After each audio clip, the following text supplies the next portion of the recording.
Durud Patriots, good morning, good afternoon, good evening, wherever you are. Welcome to day 61 of Iran Revolution Live. Day 61, I cannot even believe it, with your wonderful and amazing host, Armin Navabi. And your wonderful and amazing host, Goldi Kamari. Thank you so much. Armin, how are you doing? Great, great. More good news. The best of news. What's the best of news? The best of news is that the Islamic Republic has announced that they have rejected United States suggestions in the recent rounds of the negotiations and they have walked out. And I just want to officially thank the Islamic Republic. Thank you. We agree. Keep going, keep doing what you're doing. This is fantastic. Guys, everyone in the chat, write Durka Durka to thank the Islamic regime. Put a Durka Durka. Put a Durka Durka in the chat to thank the Islamic regime for basically signing their own death warrant. Yeah. And it's more Durka Durka than we're used to because they are negotiating a different deal. Like, I don't know if people know what the Islamic Republic is putting on the table. So the United States is putting on the table enrichment of uranium 0% forever with no sunset clause. And in return, we don't bomb you. So that's what they're talking about. And the Islamic Republic is, how about you remove the sanctions and we continue enriching uranium? And you remove the sanctions. They're asking for the sanctions to be removed. That's their suggestion. Like, these negotiations are not about sanctions. Like, what are you even talking about? That's not even part of this negotiation. It's like it's on a different. It's a delusion on a different level. Like, it's insane. Well, this is what I've been saying, Armin. These negotiations, the negotiations have never been about keeping the Islamic regime in power. The negotiations have always been terms of surrender, right? And that's why the regime is not accepting, right? Yeah. So, but it's not only they're not accepting that, their entire focus of the negotiation from the Islamic Republic side was on sanction removal. Like, who are you even talking to? Like, that is a different level of delulu. Okay. It's insane. It's insane. But I mean, this is the regime. And I have a feeling that, I was actually looking at some posts on X today, and like some people were commenting and giving their analysis. And I think a lot of Americans have finally, I mean, not the Americans on this chat, because all the Americans here, you guys already know what the Islamic regime is all about. But I think for many American like commentators and pundits and journalists, I think it's they finally realized, okay, like this is not a regime that you can negotiate with, right? Like, this is a Muslim Nazi dictatorship, and one of its foundational pillars is death to America and wanting to destroy the United States. And that's what we're seeing today, right? Yeah. So, I mean, there's a lot more to talk about, but Armin, with your permission, what I think I would like to start off with is His Royal Highness King Reza Pahlavi. He had an interview this morning with Maria Bartiromo. Yeah. And I haven't watched. I haven't watched it either. Oh, what were you going to say? No, I was waiting for us to watch it together, so that's why I didn't watch it. Me too. I haven't watched it yet either. So I'm really excited about that. But Armin, here's the thing. Usually His Royal Highness will join Maria Bartiromo on Sundays, right? For Sunday Morning Futures. That show starts at 10 a.m. This is I think, now I could be wrong, but in the last few years that, I've been monitoring the situation like on a daily basis, I can't recall the last time that King Reza Pahlavi, the leader of Iran's Lion and Sun Revolution, and of course the Shah of Iran, I can't recall the last time he joined Maria Bartiromo like in the mornings on a weekday. So why do you think that is? Maybe there's a That is message that needs to get out sooner, and maybe it can't wait until sooner, Sunday. I don't know. Because maybe. usually Oh, usually usually he goes on, like, he goes there on Sundays. that's a good observation. Interesting. Interesting. Yeah, I didn't think about that. And we also know that President Trump likes to attack on a weekend. So maybe this is why this was urgent. I don't know. Maybe. We'll have to Yeah. see. But Yeah. and you know what? Like, I actually wasn't even able to watch it live because no, guys. The interview happened this morning. I'm saying on Sundays. On Sundays it happens at 10 a.m. Eastern, but on the weekdays her show is in the morning. So he went on at like 6 a.m. Eastern time. Anyways, okay, so let's watch it. Let's watch the whole thing once, and then we can go back and we can like analyze and provide commentary because I'm very excited to see this. Yeah. After Midnight Hammer, they were warned to make no future attempts to rebuild their weapons program, and in particular, nuclear weapons. Yet they continue, starting it all over. We are in negotiations with them. They want to make a deal, but we haven't heard those secret words. We will never have a nuclear weapon. My preference is to solve this problem through diplomacy. But one thing is certain, I will never allow the world's #1 sponsor of terror, which they are by far, to have a nuclear weapon. Can't let that happen. And no nation should ever doubt America's resolve. President Trump there addressing Iran's nuclear threat at the State of the Union speech this week. Nuclear talks are underway right now in Geneva. Special Envoy Steve Witkoff leading the American delegation. President Trump still considering military action as the U.S. builds up its assets in the region. The Treasury hit Iran with new sanctions last night, targeting individuals, companies, and ships accused of enabling the country's oil sales and ballistic missile capabilities. Joining me right now is the leader of the Iranian Democrat opposition, the former Crown Prince of Iran, Reza Pahlavi. Your Royal Highness, thank you very much for joining us this morning. Good to see you. Let me kick it off right there and get your take on the sanctions that were put in place last night. Are the sanctions working against the Iranian regime? Good morning, Maria.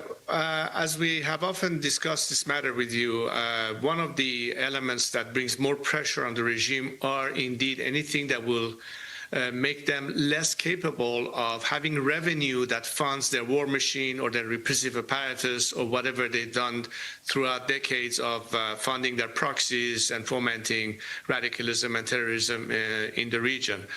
Clearly, the regime that is on its last leg and about to collapse would be even more challenged as a result of economic sanctions, and it would precipitate its downfall, which is exactly what we hope happens as a nation that is ready to revolt and liberate itself from this occupying force.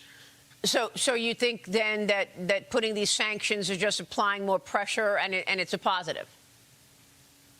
It is a positive, as you recall many times the discussion that I have brought to the table in terms of how the world can be of help to the Iranian people who want to liberate themselves from this regime. One is a campaign of maximum support for the people, parallel to maximum pressure on the regime.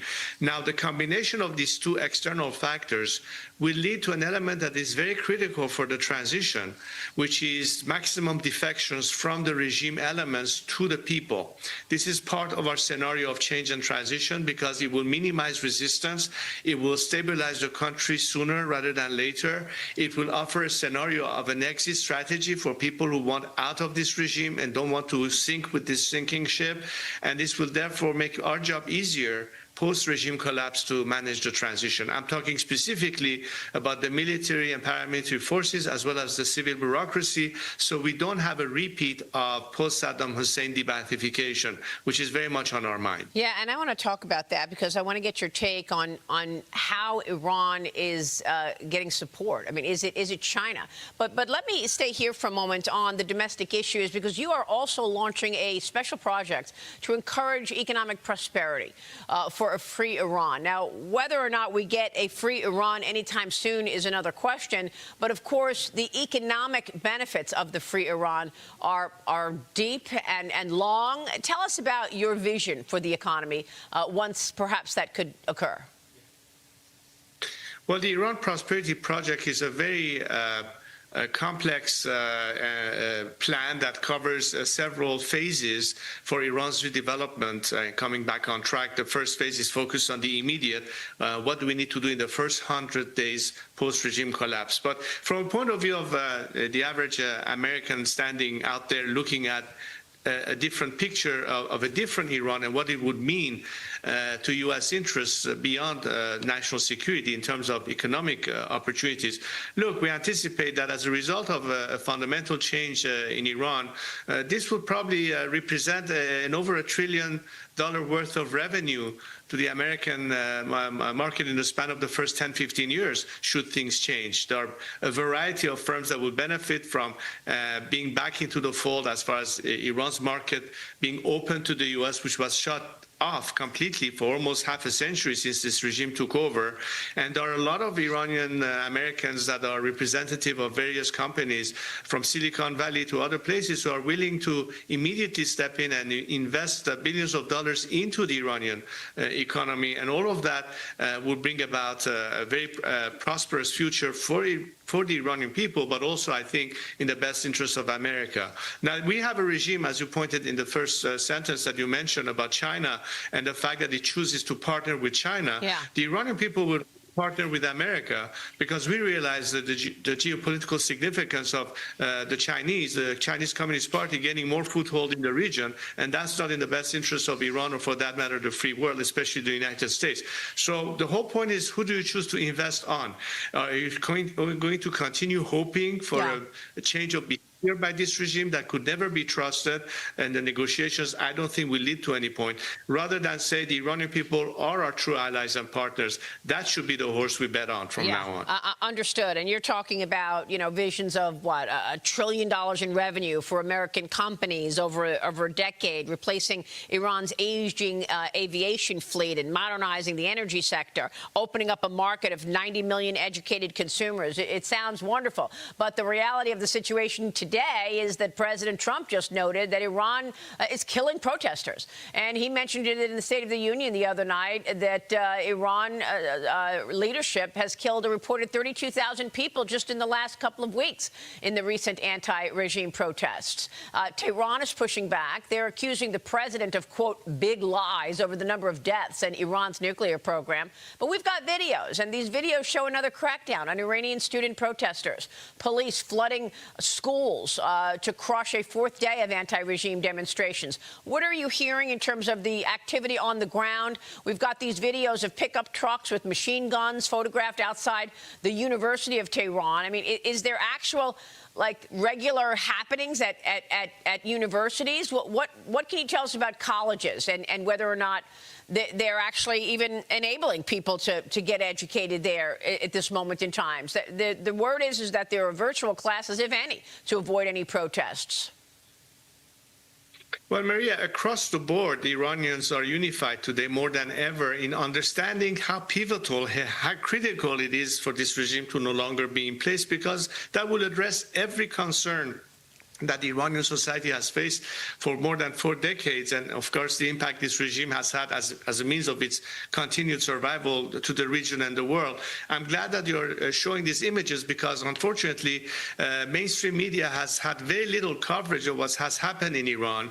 But as you know, in the world of social media in which we live, these kind of footages come to us every single day from various parts of the country, and the writing is on the wall. When you hear the Iranian people, what they say and how distant the regime is from their aspiration, it goes without saying. Now, President Trump, I'm sure, has a tremendous amount of information and data and intelligence reports that comes to him.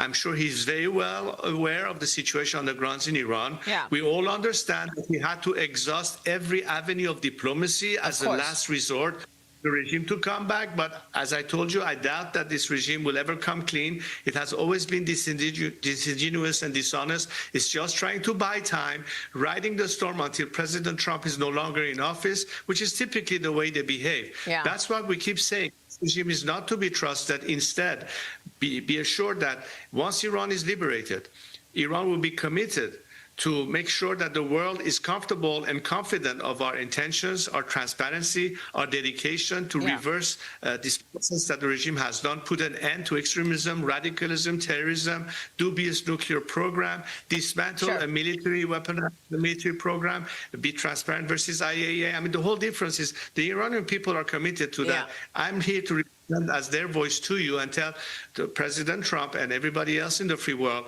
that, look, your best bet is to trust the Iranian people and not trust anymore this regime. I think everybody knows that. I think Geneva will pan out pretty soon, and then we'll see what happens. Well, look, I understand all that you're saying. There's also pushback on you. There's certain pockets of people who say, look, the Iranian people don't want to return to a monarchy.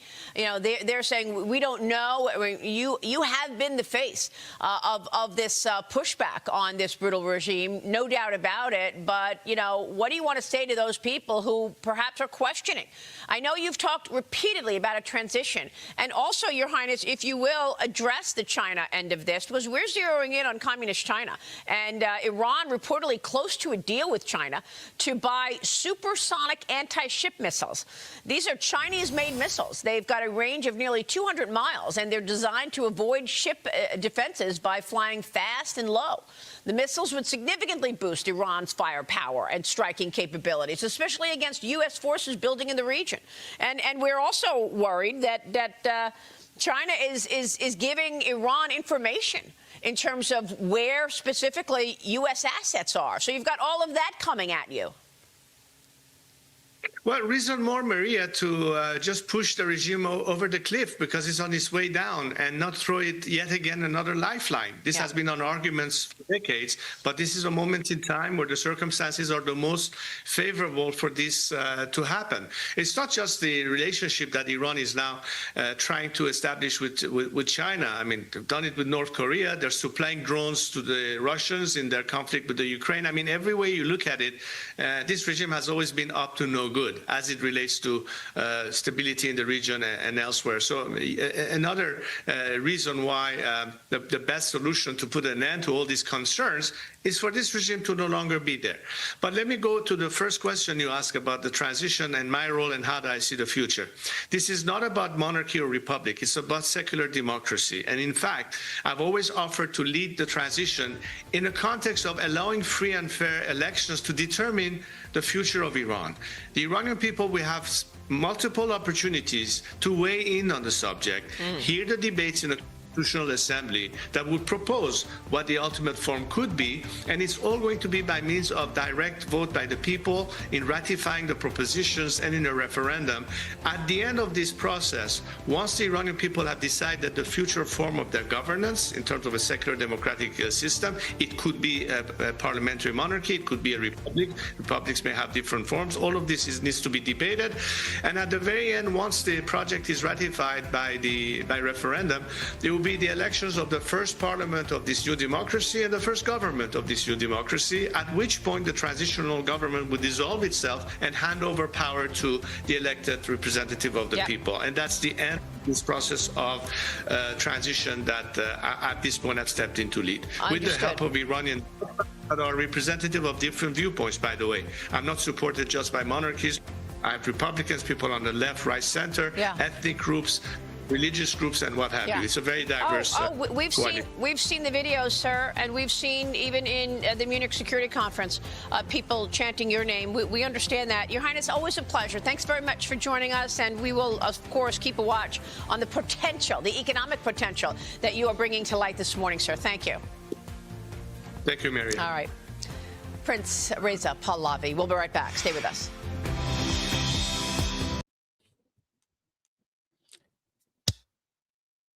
Amazing. Okay, perfect. By the way, Goldie, that's why I would remain a Republican. Okay, because Prince Reza Pahlavi has there's need for people who are Republican and support Prince Reza Pahlavi for him to say that on this shows like that. When he goes, do you agree? What do you think, Goldie? When Prince Reza Pahlavi goes to shows like this and he says that my base of support does not just include monarchists and it includes other people who are not monarchists, who are Republican, that there's utility in demonstrating that there are non-monarchists who support Princess of Pahlavi. Does that make sense? 100%. In fact, I Yeah. think one of the reasons that our show together, Iran Revolution Live, is so successful is because of the fact that, I'm, constitutional monarchist and you're a Republican. And um, I think that goes a long way to show and demonstrate to people that ultimately we're all united.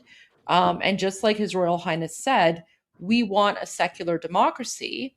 The type of secular democracy that we want to have will determine at the ballot box. Now, Armin, I know what you've said, how you're going to vote in Iran, which is, fine. Iran's a special case, but I think that's really important because regardless of our political perspectives when it comes to what sort of secular democracy we want, that's what we're fighting for. And because we believe in the concept of a secular democracy, we are willing to make that determination at the ballot box. And right now, you and I and everyone else, we're united, right? Exactly. Yeah. Exactly. Did you want to go back and maybe watch and give commentary? Yeah, that's a good. Guys, what do you think in the chat? Do you think is that what you guys want to do? There was a fire. I don't know if we Oh, want there's a to lot talk of about news. that. There's a lot Yeah. of news going on. Yeah. I mean, it's up to you. If you think we don't need any more commentary on this and it's good as it is, we can just go to the news. I think just two commentaries I think would be good, and one of them is that when it comes to China, and everything that we might be frustrated with their position, it's important to uh, communicate the way Princess Pahlavi communicates, is that our policies with regards to any other countries are not predetermined. So there's not going to be a top down um, decision made by Princess Pahlavi or anyone else ahead of time regarding what are we going. These are all of the every time Princess Pahlavi is asked about these details regarding the future of Iran, he keeps going back to the democratic processes that is going to determine our policy through elections, through having different parties, through a competitive Darwinian model with different people with different opinions, with different positions. And to ask Iranian people, oh, what are you going to do when you're free about this or that? We only know only four things have been predetermined. Everything else will be decided in a democratic process.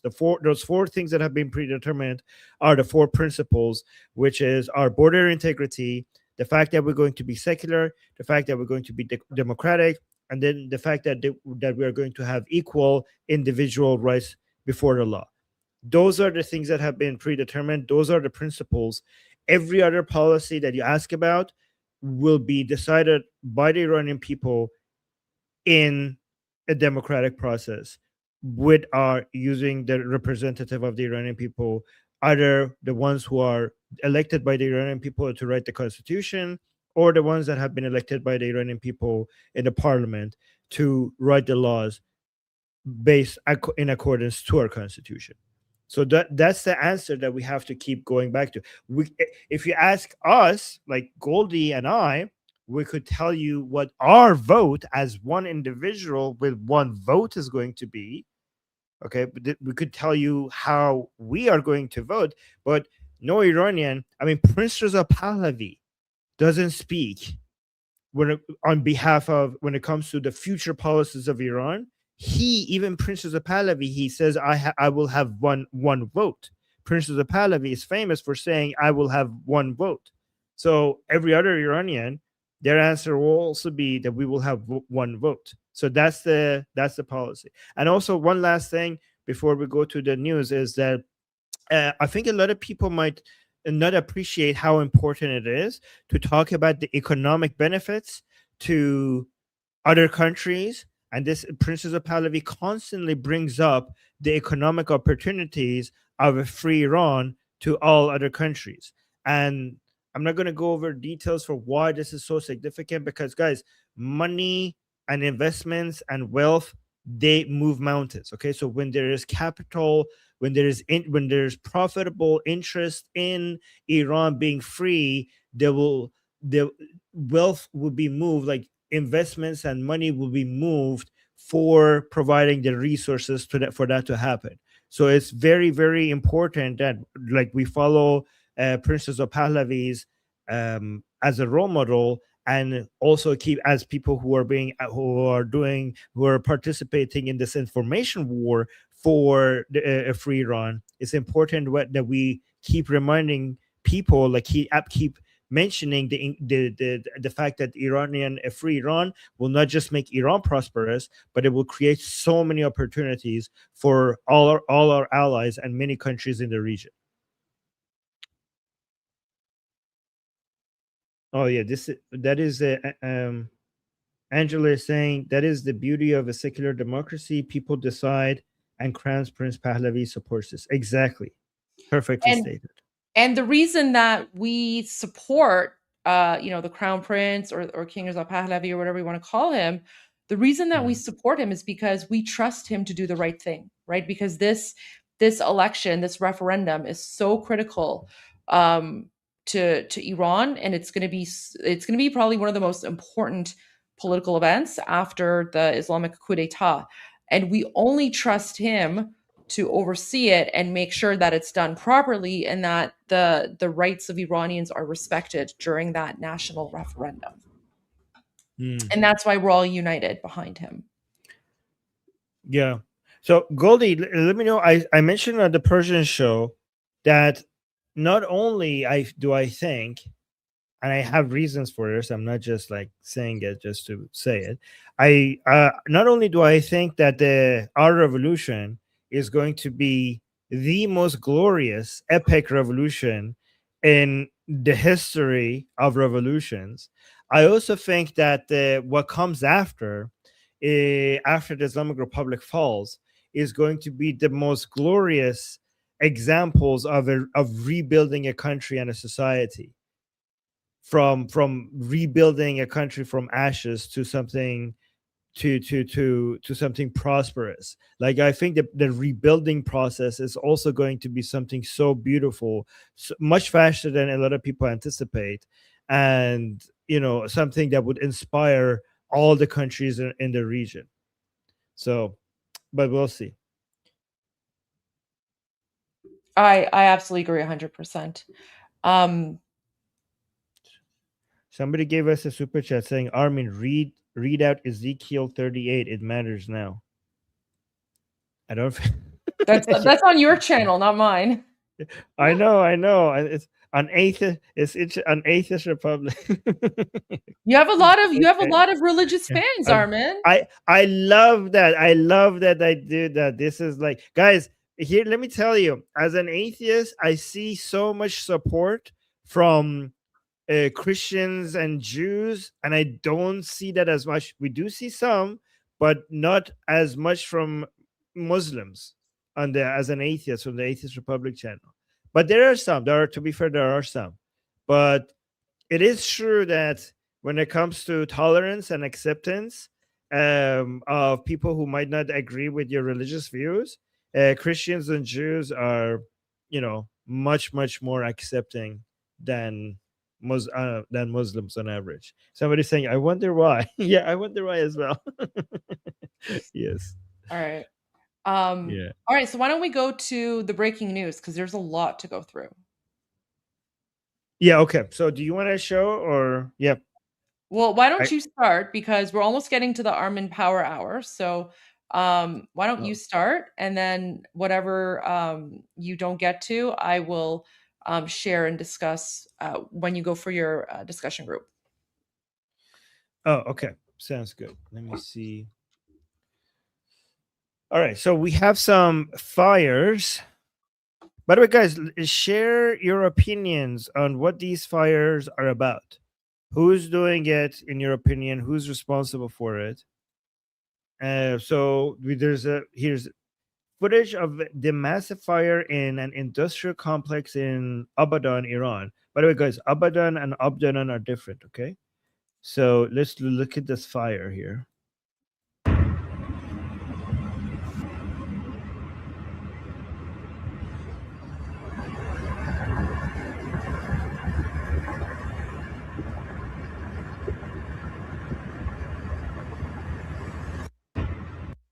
Yeah, people are saying gas leaks, of course. Yeah, guys, just gas leak here. Nothing to see. Nothing to see.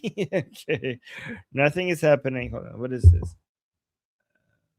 Climate change. All right, let's go this one. Let me see here. I have some more footage of So the same Armin, fire. there's a lot of oil refineries in Khuzestan, right, in Abadan. So Yes, that's yes. definitely like a Shirkat Naft or something.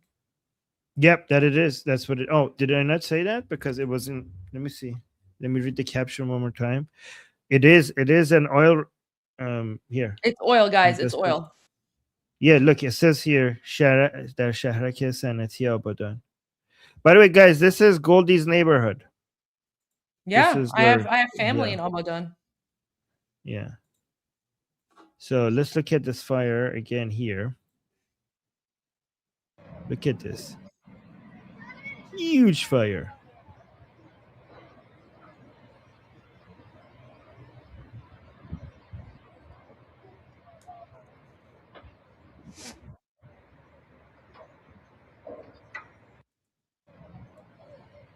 Okay, so let's go to this one. This is, we talked about this yesterday, but we didn't play the video. So this was important. Vice President J.D. Vance announces that the Trump administration has seen evidence Iran, meaning the Islamic Republic, is trying to rebuild nuclear weapons.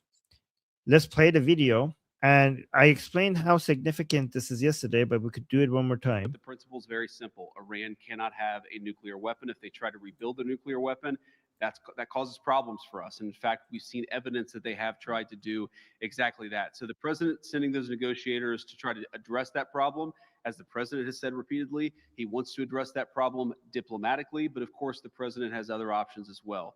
On what we need to see from the principle. Okay, guys, this is the type of language you use when you're getting people prepared for war. Let me know if you agree with me on this. And this coming from JD Vance, who's considered to be an isolationist, is a big deal. So when he said, guys, when you want to say, when you want to signal that there's not going to be, you're not going to do war, you're going to say, oh, we completely destroyed all their nuclear facilities. It's over. It's done.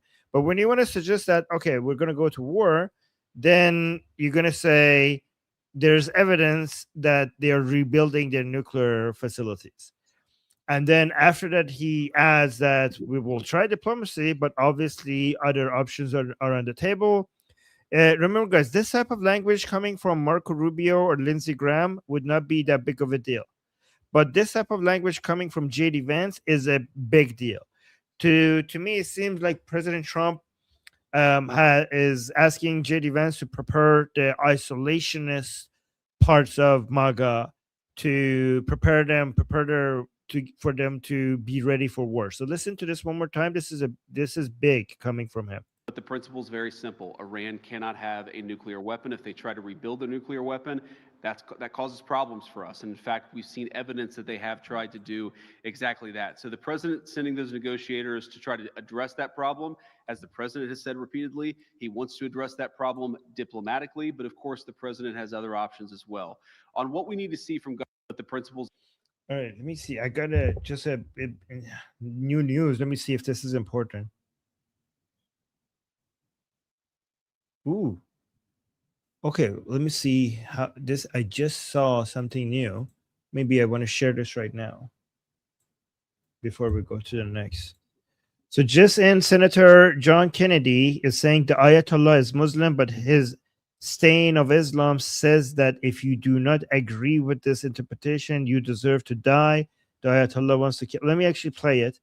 So this is Senator John Kennedy. Oh, guys, we know Senator John Kennedy. He's the violent crime person. He's the guy who says, call a crackhead. Oh, I love this guy. Okay, let me repost this. Guys, if you got the stuff that I'm viewing, like showing you, like I'm gonna repost them as I'm showing it to you. So if you want the video, you could check my X, armin.navabi, my X account. So I'm reposting this if you guys want the videos. Okay, so let's watch this one. About 90%, Mr. President, of my personal and political philosophy is don't hurt someone unless they're trying to hurt you first. Don't take other people's stuff and leave me alone. Let me live my life, exercising the free will and responsibility that God gave. Which leads me to my first topic, Mr. President. Iran. I'm not talking about the people of Iran. I'm talking about the political and religious leadership of the government of Iran. Can you pause for a second, Armin? Yeah. Sorry. I just want to say I'm so appreciative of the fact that now when especially American politicians, mostly on the Republican side, I haven't really seen the Democrats like differentiate between Iran, like Iranian people and the Islamic regime. But I just want to say how appreciative I am that American politicians, especially on the Republican side, are making that differentiation, and that's really important because we've been fighting for that differentiation for 47 years, right? Because we're not the Islamic regime. The Islamic regime is occupying us. And, even though I wish he would say the Islamic regime instead of Iran, honestly, the fact that he is making that distinction, I'm personally very, very appreciative of that. And I think it just goes to show how much, our efforts in trying to educate non-Iranians about the fact that we are being oppressed by the Islamic regime. It's made an impact, and people are listening to us. So just the fact that he makes that distinction, that means a lot to me, because anyone who makes that distinction, automatically I'm like, okay, this person gets it. They know, they understand what we're going through. So I just wanted to say I'm very, very grateful to Senator Kennedy for that. Yeah, that's such a good point, because we're not used to this. Like, Yeah, this is recent. Yeah, because they used to, like, for so many years they talked about Iran as if the Ayatollahs are a representative of what Iran stands for. So this is so new for us, for people, so many politicians to come and keep clarifying that when they're talking about the Ayatollahs, they're not talking about the people of Iran. So this is really good. All right. Yeah, So can we just go back? I just want to hear that again, because I just really appreciate when he said that. Yeah. Which leads me to my first topic, Mr. President. Iran. I'm not talking about the people of Iran. I'm talking about the political and religious leadership of the government of Iran. Talking about the Ayatollah and his followers. And in America, we separate government from religion. Not in Iran, thanks to the Ayatollah. The government tells you what religion to practice. The government is the religion. Now, everybody has the right to believe what they want. I'll tell you what the Ayatollah believes. He's Muslim. But his strain of Islam says that if you do not agree with his interpretation of God, then you deserve to die. You do. And he acts on that belief. Now, let me say again, the Ayatollah is entitled to believe what he wants. I was raised a Presbyterian. My parents founded 2 Presbyterian churches. When Becky and I got married, Becky was a Methodist. I was a Presbyterian. We compromised. I became a Methodist. I'm entitled to believe what I want. But the Ayatollah not only thinks that I'm going to hell because I don't agree with his religion, he wants to kill me. He wants to kill Americans and Israelis and anybody who does not believe in his jihad and drink our blood out of a boot. And he's acted on that. I don't need to tell you, Mr. President. I don't need to tell you. And he has acted on that. And that's not acceptable. Now, a lot of the people in Iran, the good people in Iran, don't agree with Ayatollah. If they disagree with him too loudly, he just kills them. Now the Ayatollah, it's actually been the case for the last, 10, 15, 20 years. The Ayatollah has decided he wants a nuclear warhead. Why should we care? I hear from some of my fellow Americans all the time, why do we need to be involved in Iran? Why should we care? Well, Okay, can I just add something here? To me, this sounds like they're preparing the American people for war. That's what it sounds like to me. This sounds like they are preparing the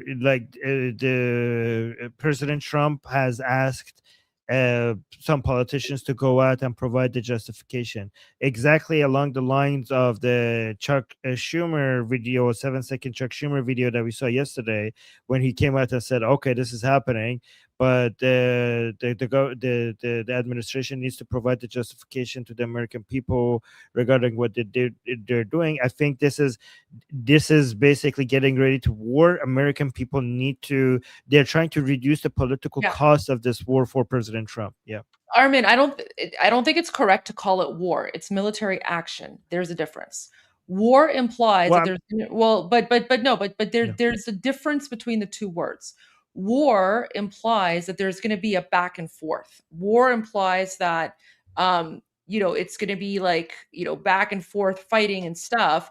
This is more of a military strike, military action, right? So there is a different legal connotations to saying war versus military strike. So that's why I'm just saying we should probably be a little bit careful because, and I'll explain why, because the Democrats, right, like Ilhan Omar and all these pro-Islamic regime people, they're saying no war with Iran.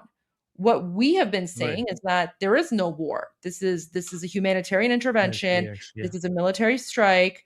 And, legally, and I see Americans here are saying, so like Texas Troop is saying, so only Congress can declare war. So this isn't a war. This is we have to be, I think, a little bit careful with the term because a lot of people are tuning in. So he's not preparing people for war.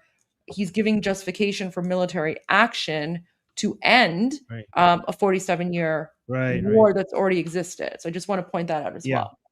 Yeah, but the way, Goldie, that I said that they're ending a war. This is not I said that yesterday already. No, I know that. Yeah, listen, no, I know what you mean. I'm just saying because people are tuning in every day. We just have to be careful with what we're saying. Okay, yeah. Military action, yeah, and it's not that war is necessarily the wrong term. It's just we just don't want people to take it out of context, right? Especially since things are becoming very sensitive right now. Yeah. So the way I agree with you. He's making a case for upcoming military strikes, 100%. Right. Okay. Yeah, the way I like to phrase it, and let me know if that is helpful, is that there was a war started 47 years ago, and what America is trying to do right now is to end the war that started 47 years ago. That's the I way agree. Yeah, 100%. This is very similar to the Cold War. America's unfortunately been in a proxy war with the Islamic regime since 1979 that was started by the Islamic regime. Okay. Thank you. I'll keep that in mind. Okay. He wants a nuclear warhead. Why should we care? I hear from some of my fellow Americans all the time. Why do we need to be involved in Iran? Why should we care? Well, number one, we're not trying to start a war in Iran. The president is trying to end a war in Iran. See, told you. Boom. That's exactly what I just I know. exactly what I just said. Yeah, I that know. the narrative that I said like yesterday when we were reviewing Piers Morgan show is that this is a war that started 47 years ago, and what President Trump is doing there is that they're ending a war, they're not starting a war. That's exactly. I didn't know he's going to say that exactly when right after I just said it. That's amazing. Maybe they watch Iran Revolution live, because that's what I also Right. said on Piers Morgan. I was like, we're ending a 47-year war. Look at this. That's amazing. Guys, I promise you, I haven't been watching this. That's crazy. Okay. Wow, that was such a coincidence. Okay, let's go. Oh, thank you guys. All right, let me just go back a little bit. I hear from some of my fellow Americans all the time, why do we need to be involved in Iran? Why should we care? Well, number one, we're not trying to start a war in Iran. The president is trying to end a war in Iran. If the Ayatollah gets a nuclear weapon, he will use it.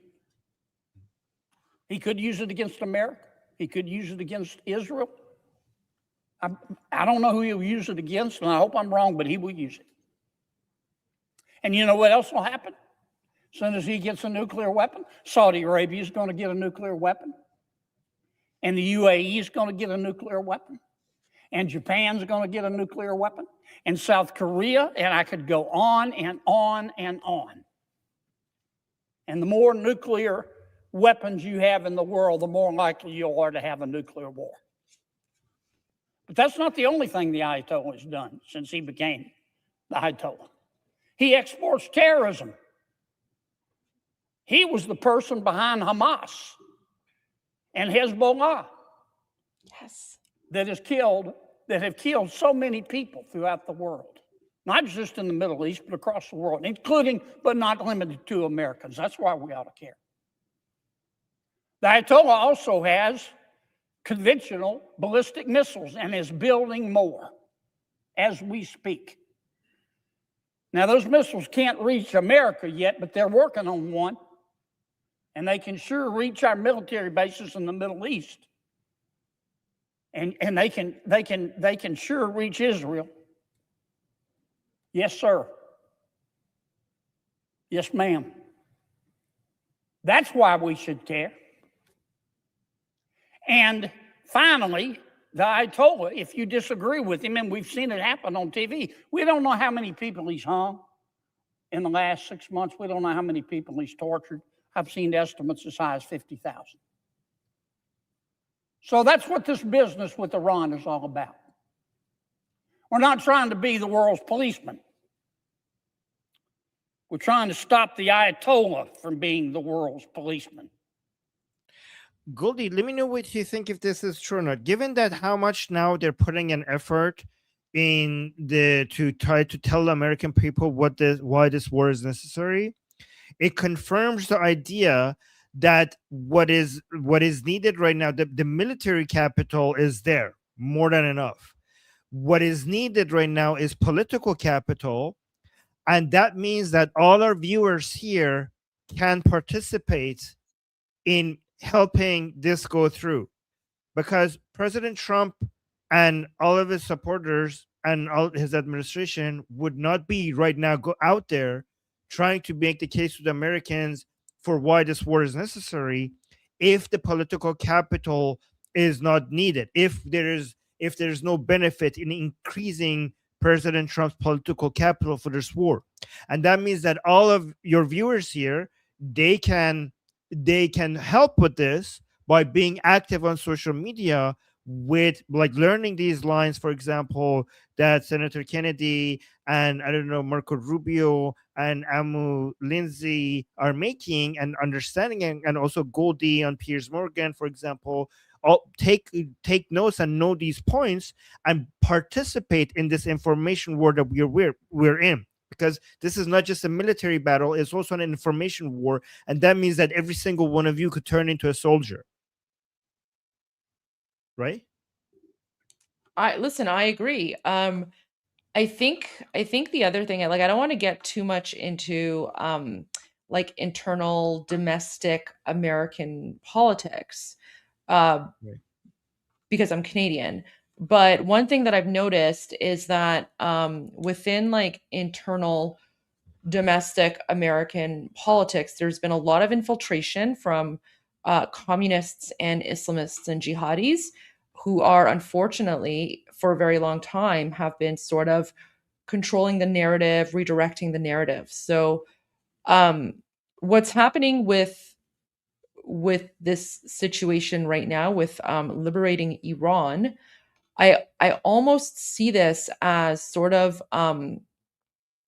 it's almost like an internal domestic battle, because I find it so incredibly strange that there are politicians who have infiltrated the American political system, and they're, saying no war with Iran. I can't, I mean, I don't know, maybe I'm wrong, but Americans, do you know of any um politicians in the United States during World War II that were so fundamentally against attacking Hitler? Or like, I mean, I don't know, maybe there were, I don't know, but I'm wondering, I'm curious as to what sort of political push existed back in the 1940s, in terms of people trying to say, oh, we should make peace with Hitler, right? Like, was it, I mean, there's always going to be people like that, but I'm just wondering if it was that bad, and if it was like this strong and this pervasive, right? Because it's very concerning for me to see all of these people who are trying to whitewash the crimes of a brutal Islamic dictatorship, right? I'm just curious. And I'm not speaking about like hippies or celebrities or things like that. I'm more curious about the actual like elected officials, and if the number was as much as it was today. So it's very, very strange to me. But anyways, Yeah. All right, let's continue. yeah. Yes. No, this is a good comment. If it wasn't for Pearl You know, Harbor, we would have never gone involved like we did. Yeah, Pearl Harbor was in like very, very sad situation. a lot of Yeah, so the lesson is don't wait for Pearl Harbor. Yeah, exactly. Don't wait for another Pearl Harbor or like another 9/11, right? Yeah. Because these people are wild. We're trying to stop the Ayatollah from being the world's policeman, who's getting a lot of support from President Xi Jinping in China and Vladimir Putin in Russia and Kim Jong-un in North Korea. So that's where we find ourselves, trying to stop this war. And to the Ayatollah, I would say, Ayatollah, you're entitled to believe what you want. You can hate me. You can believe that. I know you hate me and what I stand for. You know how I sleep at night knowing that you hate me? With the fan on. That's your right. But you can't act on that belief. Put down the nuclear weapons. Put down the nuclear enrichment. Stop exporting terrorism to Hamas and Hezbollah.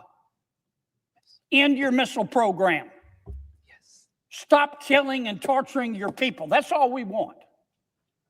And he's doing that as we speak. He's at war. We're trying to stop it.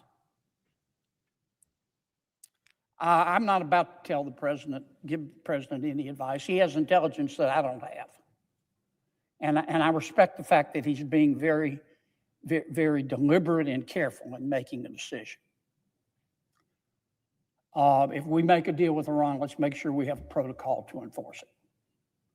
Because my experience in watching the Ayatollah through the years, I wouldn't trust this man if he was 3 days dead. I wouldn't trust him if he was 3 days dead. Anybody whose religion tells them that in order to be saved, They've got to go kill hundreds of millions of people. You can believe it if you want. But as far as I'm concerned, it's time to get a new religion. And that's what we're doing in Iran. Let me say it again. We're not trying to start a war. This war began a long time ago. We're trying to end it. Our president presiding today knows exactly what I talked about.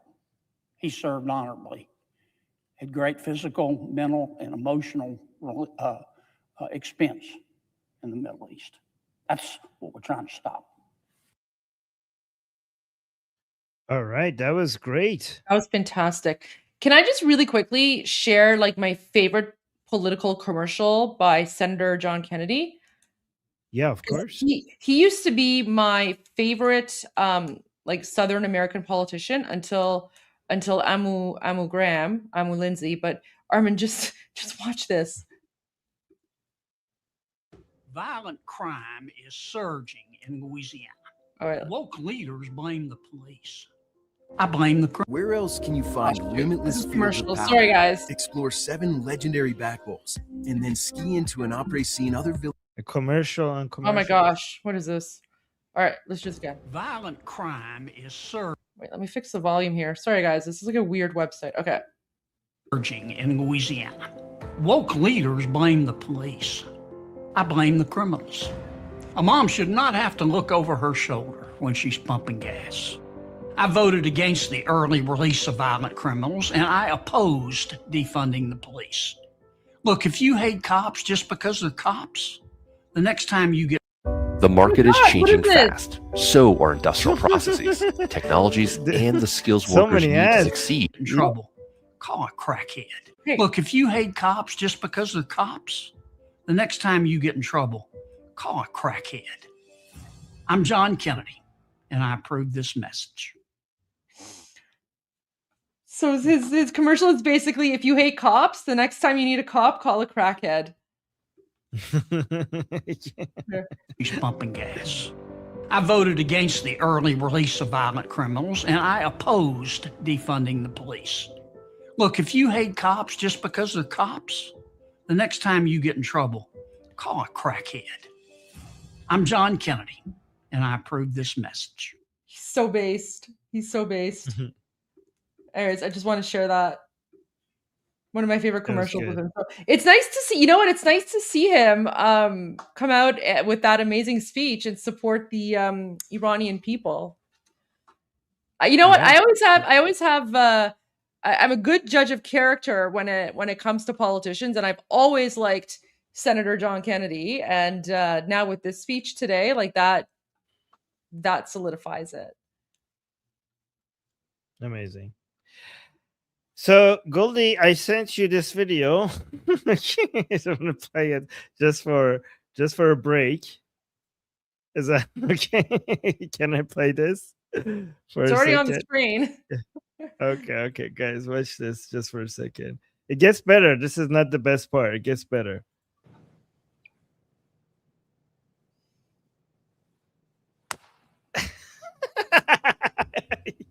What the- Okay. Okay. Anyways, I love the echo. Oh my god. Okay. All right, let's go back. There was this English video explaining the Mushali situation, and then I have some new videos regarding what are they doing to these stuffed animals, these stuffed mouses. So let's watch this first. But this is the good explanation. Why are Iranian students hanging mouse dolls from trees? Meet Mushali. In Farsi, mush means mouse. This nickname exploded after reports that Ali Khamenei fled to an underground bunker hiding like a rodent during the war. Now, students are hanging these dolls to mock him. How is the regime reacting? By sending besieged forces to climb trees and rescue stuffed toys, while students chant and laugh. The Islamic dictator is turned into a punchline. Okay. So now that we have the full context, we have some new videos. What is this? Look at this. Okay. So in Mamesani today, these are very recent, by the way, guys, very recent. They're now I'll be back in 5 minutes. I just have to make a call. I'll be back. okay, guys, like they're burning stuffed mouses. Look at this, they're putting them on a stick.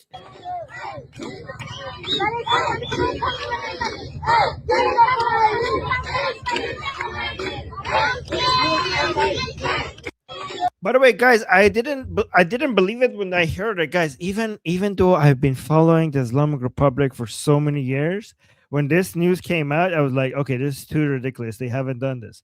But apparently it's true. Like, can somebody confirm that this is true? Because it got confirmed, but I think it needs to be reconfirmed because I still can't believe it. So somebody please confirm this to me.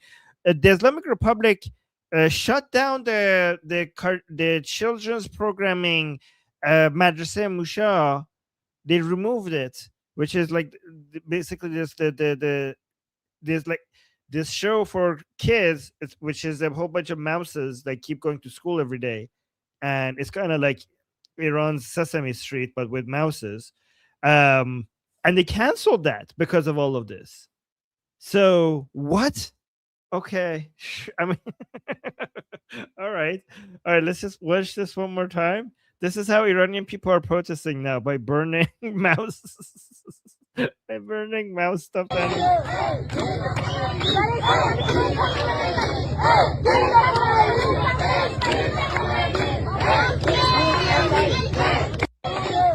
Okay, that's amazing. That's amazing. And here's some more mouse, like some stuff. Okay, here. Look at this. They're like, people are hanging mouses everywhere. Stuffed toys of mouses.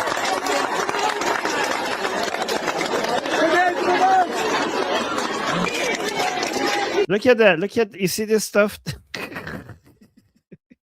Okay, what is happening?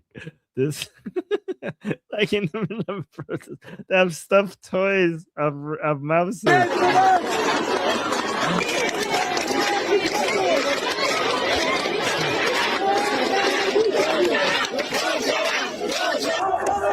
Oh, okay, here's another one.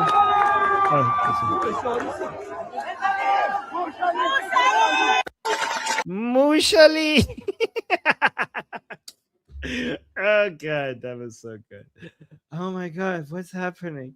This is sometimes I don't know if this is real. What this, like, okay, is this like a okay, but look at this. So guys, in this is this is in Mamesani, which is inside Iran.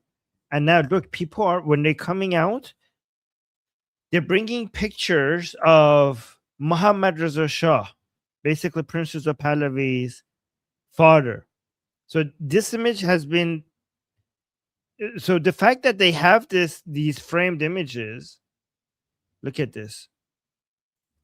Like, a lot of these people have had these pictures, like they secretly had these frames in their homes for the past 47 years. It's really illegal to have a picture like this. And now the Iranian people, this is a new escalation. People are bringing pictures of Mohammad Reza Shah out in the open, outside. I don't know if I could tell you how brave this is. Like, this is on a different level. Like, every time we cross a red line, I feel like, okay, that was the last red line, but then they find another red line to cross.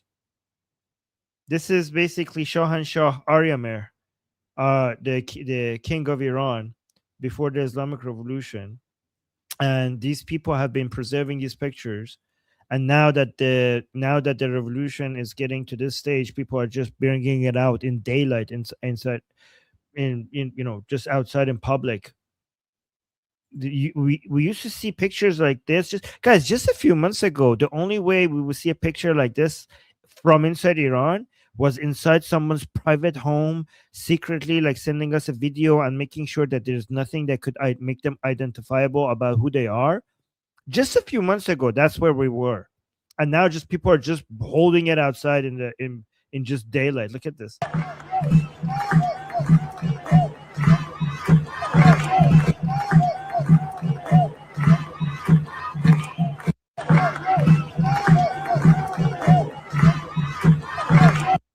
So let me see the caption. I'm gonna repost this so if you guys want it. So Iranians hold up photos of the Shah and the Lion and Son at gathering honoring murdered protesters. This is this is Nurabad, Fars province. Okay, so this is Nurabad. Let me repost this so you guys could get these if you're following me on X. Armin, I have something even better for you with respect to your theory about people keeping things from before 1979. Look at the link I sent you in the look at the link I sent you in the chat here in the studio.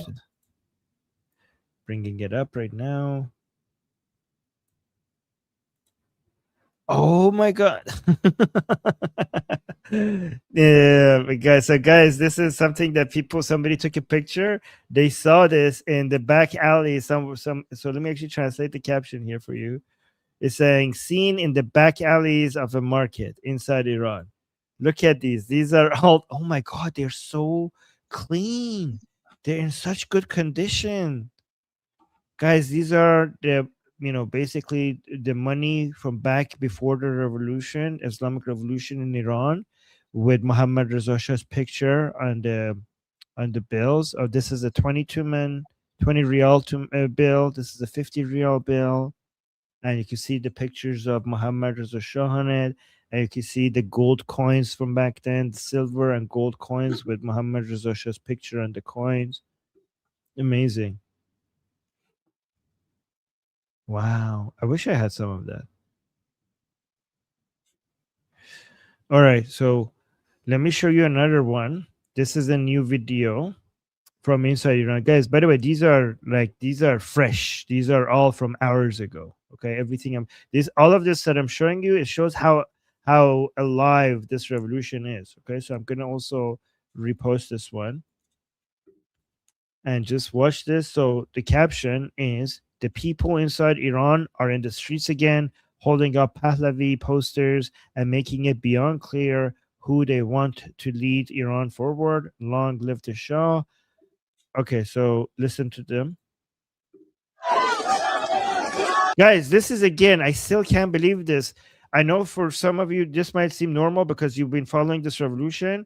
But if I compare this to where we were at, like, guys, 3 months ago, if I compared ourselves to 5 months before that, I was like, holy hell, everything has changed. And now, if I compare ourselves to 3 months ago, again, like, what the hell? Like, this is daylight. This is not even in the cover of night. This is just out there, just bringing out pictures of Princess of Pahlavi. This is why I know this revolution cannot fail. Because it keeps escalating to new levels, and the distance between each escalation is shortening. So if it was like before, we had to wait 5 years for the next level of escalation, and then it turned into 2 years, and then it turned into 1 year, and then it turned to months. Like every few months, we then cross a completely new red line. And now it's turning into weeks. Every week we're crossing a completely new red line. And that's why it's like the growth of this revolution is not linear. It's exponential. And that's why I'm so optimistic regarding where we're heading. So look at this. Again, in daylight, right after the Islamic Republic just massacred tens of thousands of Iranians for less than this. For less than this. In about 40 days after, the Iranian people are just coming in, and just instead of cowering in fear and going into their homes, they came out not to repeat the same level of necessary radicalism of the revolution, but they actually went more. They became even more. They crossed even more red lines. If they were doing it before under the cover of the night, they're now doing it in daylight. The bravery is, I don't understand it. Like, listen, look, watch this.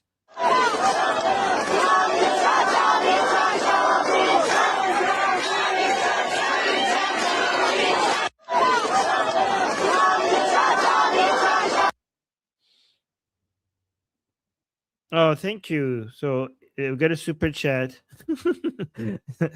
saying, so yesterday he was asking us, saying, I asked you to dial back the rewinding because I passed my limit of chunky yogurt. Love you both. We'll love you back. It's okay. It's okay. You're forgiven. And thank you for the support. All right. So let me show you another video. This is beautiful.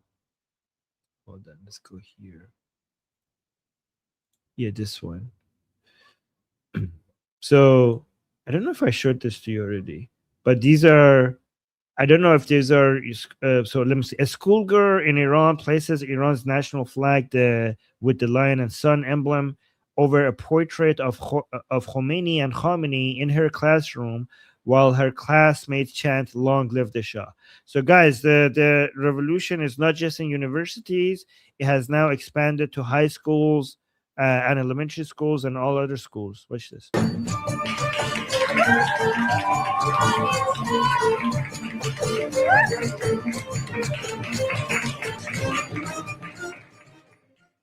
Javid, they say Javid Shah. They clap and say Javid Shah. Oh, thank you, Shirdel. We got a super chat saying Shirdel, lion-hearted people of Iran. Guys, Shirdel, we should tell that we should translate that to our audience here, right? So guys, Shir comes from Shir. You remember Shiro Khorshid? Shiro Khorshid. This is the same thing. Shir. So it's double E, right? And yes, Shir means lion. Del means heart. So Shir Del means lion heart. Yes. All right. So let's go. Okay, I have so much more here. Let's go through this. Let me close this one. So I showed you Mushali being burnt and all. Oh, need to open that. I need to heart that. Okay, so let's look at this one. I'm going to mention this for people who might not. This was the main news, but because at the beginning of the show, some people might have not been here. I'm just going to mention it again. So let me actually do the translation. Oh, no, this is not the. Oh, this is actually different news. This is also important. Let me actually read this. The New York Times reported that Democratic leaders in the House of Representatives intend to hold a vote on a resolution that would require President Trump to obtain congressional authorization before any military strike on Iran. So this is not going to be an issue, in my opinion. And I'll ask the Goldie, because she's the former politician here. First of all, because there are already some Democrats who are on President Trump's side when it comes to this war. Armin, wait, just really quickly. So I looked it up because I just the word resolution. So that's something I'm familiar with. I just wanted to look up American politics to make sure it's correct. Resolutions are non-binding. So it's irrelevant. Exactly. It's performative. It's performative. Even if like, let's say for some reason it would go through, it's non-binding. It's basically the Democrats expressing their opinion in Congress. So guys, it's irrelevant. This is like, it's just the Democrats trying to like be performative. Resolutions like this are non-binding, so they have no impact on anything. That was exactly the second point I was just about to make. Yeah. Because if you go down here, this Iranian, if you look at this comment, okay, this Iranian said, Grok, will this stop the... Okay, so this person is saying war, military action, you should be saying. Yeah, so he's saying, Grok, will this be able to stop the war? And then Grok responded in Persian, because that person was asking Persian. So if we look at this, so Grok was saying, no, it's unlikely. This resolution is the Democrats' effort to compel Trump to seek congressional authorization before attacking Iran. But sources like the New York Times and Reuters show that with bipartisan resistance, even from some pro-Israel Democrats and limited Republican support, the chances of passage are low. And to Goldie's point, even if it passed, if it passes, its enforcement would be challenging because the president has broad authorities. Okay. Ultimately, congressional resolutions like this are non-binding, so it's irrelevant. We see this all the time in Canadian politics as well. It's basically just political grandstanding. All these people are doing is they're making sure that their names go down in history as being supporters of the people who were murdering Iranians. So they're basically digging their own graves by doing this. This is not going to stop the president from doing anything. It's completely irrelevant. Right. Yeah. So, but was it okay? Like, I think it was good to show it though, right? 100%. Yeah. No, I'm glad. I'm glad you shared Yeah. that, because this is really important for people to know. Like, right, we need to call out those politicians. Sorry, we need to call out the politicians who are speaking out against humanitarian intervention. Just like Right. King Reza Pahlavi said, right? So 100% it's okay to share. I'm glad you shared it. We need to share more stuff like this, because that gives us an opportunity to talk about it. Yeah. And then I get to like show off my political experience, right? Boom. Yeah. Yeah. This is why every time I share this stuff like this, I'm like, I'm gonna ask what Goldie thinks about this, because we always want to hear, from your perspective with your expertise. Oh, well, what your thank you. analysis is. Appreciate that. Yeah, of course. I mean, why not take advantage, guys? We're so lucky we have an expert here with us, right? And Goldie, by the way, so the fire continues. The fire that I just showed you in Abadan, well into the night. So they haven't been able to stop it.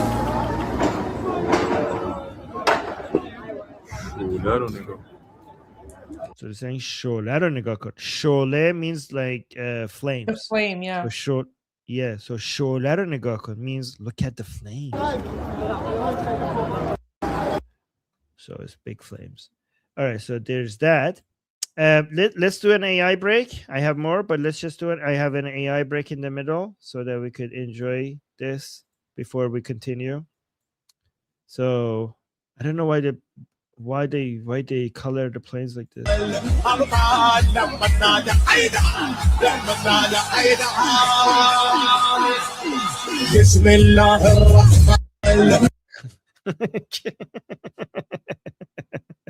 I can't. Why do you torture me with this like Bismillah? Okay. Can you we need to translate get a the caption though? It says Hamasiya Digar. People need to know what Iranians are saying here. like another epic Another event. miracle. It's like another miracle. Yeah, it's like it's being sarcastic. Yeah, I mean, it is a miracle because the plane managed to take off without the pilots in it. Like it went off without the pilot. Read that too. Oh, but I didn't actually notice that. It says و این بار شگفتی دیگری از حضور ارزشی‌ها در صنعت هوافضا. So it's saying here's another wondrous presence of the radicals in the industry, in the aerospace industry. It's like another miraculous present, like showing of them. So, but Armin, you can't. Can you pause for a second though? Like you cannot play this stuff without warning me, because I have to. باید حجابم رعایت بکنم out of respect for like their jihad, right? So like when you play these videos and I'm not wearing like hijab, it makes me very uncomfortable. I feel like I'm insulting Allah by not like wearing hijab when you have like the hey dad going on. So I don't know. I'm feeling very, very conflicted right now. Very conflicted. Anyways, I'm drinking coffee during Ramadan though, so there you go. Happy Ramadan. There you go. But that's it. Guy, this Ramadan, remember, stay hydrated. By the way, Goldie, I didn't know this is how pilots get into their fighter jets. Did you know that? This is how they get it. But let's watch this again.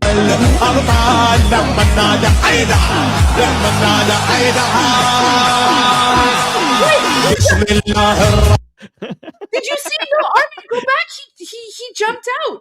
He jumped out. Yeah. It went. This is the miraculous part. It just went without the pilots. Like, let's watch this. Slow it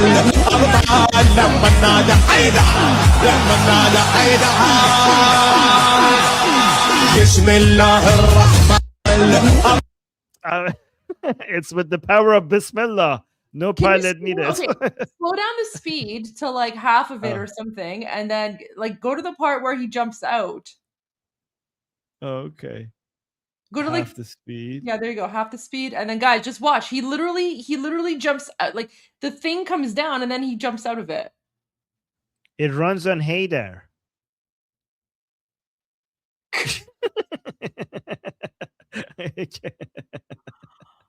Oh my god! I mean, who needs a pilot when you have Ali take the wheel? Yes. Okay. Honestly, I Oh hate my that. god. That song is like. Blip. Does anyone know what that song is called? By the way, it's like such a jihadi Durka song. Like, blip. Oh, man. Bismillah, Haydar, Haydar. Oh my gosh, like it's insane. Okay. Okay, so Goldie, with regards to wait, I got a super chat saying Khamenei's fate is described in Ezekiel 4:15 and said, then he said to me, behold, I will let you use cow's dung instead of human dung, and you shall prepare your food with it. Oh, okay. I don't know. I didn't know that's inside Ezekiel. All right, so look at Goldie. So this you talked about hijab. So this video is amazing. So it used to be when these Arzashi, these Basiji women in Iran, when they used to come and tell you to wear your hijab, the most resistance you would get is like, mind your business, like, shut the F up, get out of here. But now, again, I'm telling you, the more red crosses are being more red lines, not crosses. More red lines are being crossed. Here, watch this.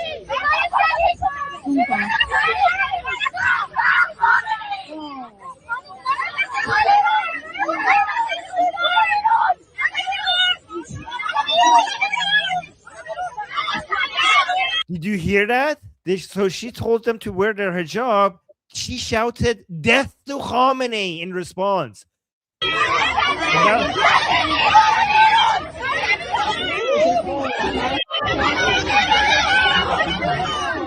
Look, everybody's kicking her out. This is, by the way, this is the train. This is the metro. Subway station in Tehran, yeah. Look, everybody's celebrating as soon as they kicked her out. So look at this. Breaking on Tehran, on the Tehran metro, an Islamic Republic loyalist was scolding women for not wearing hijab.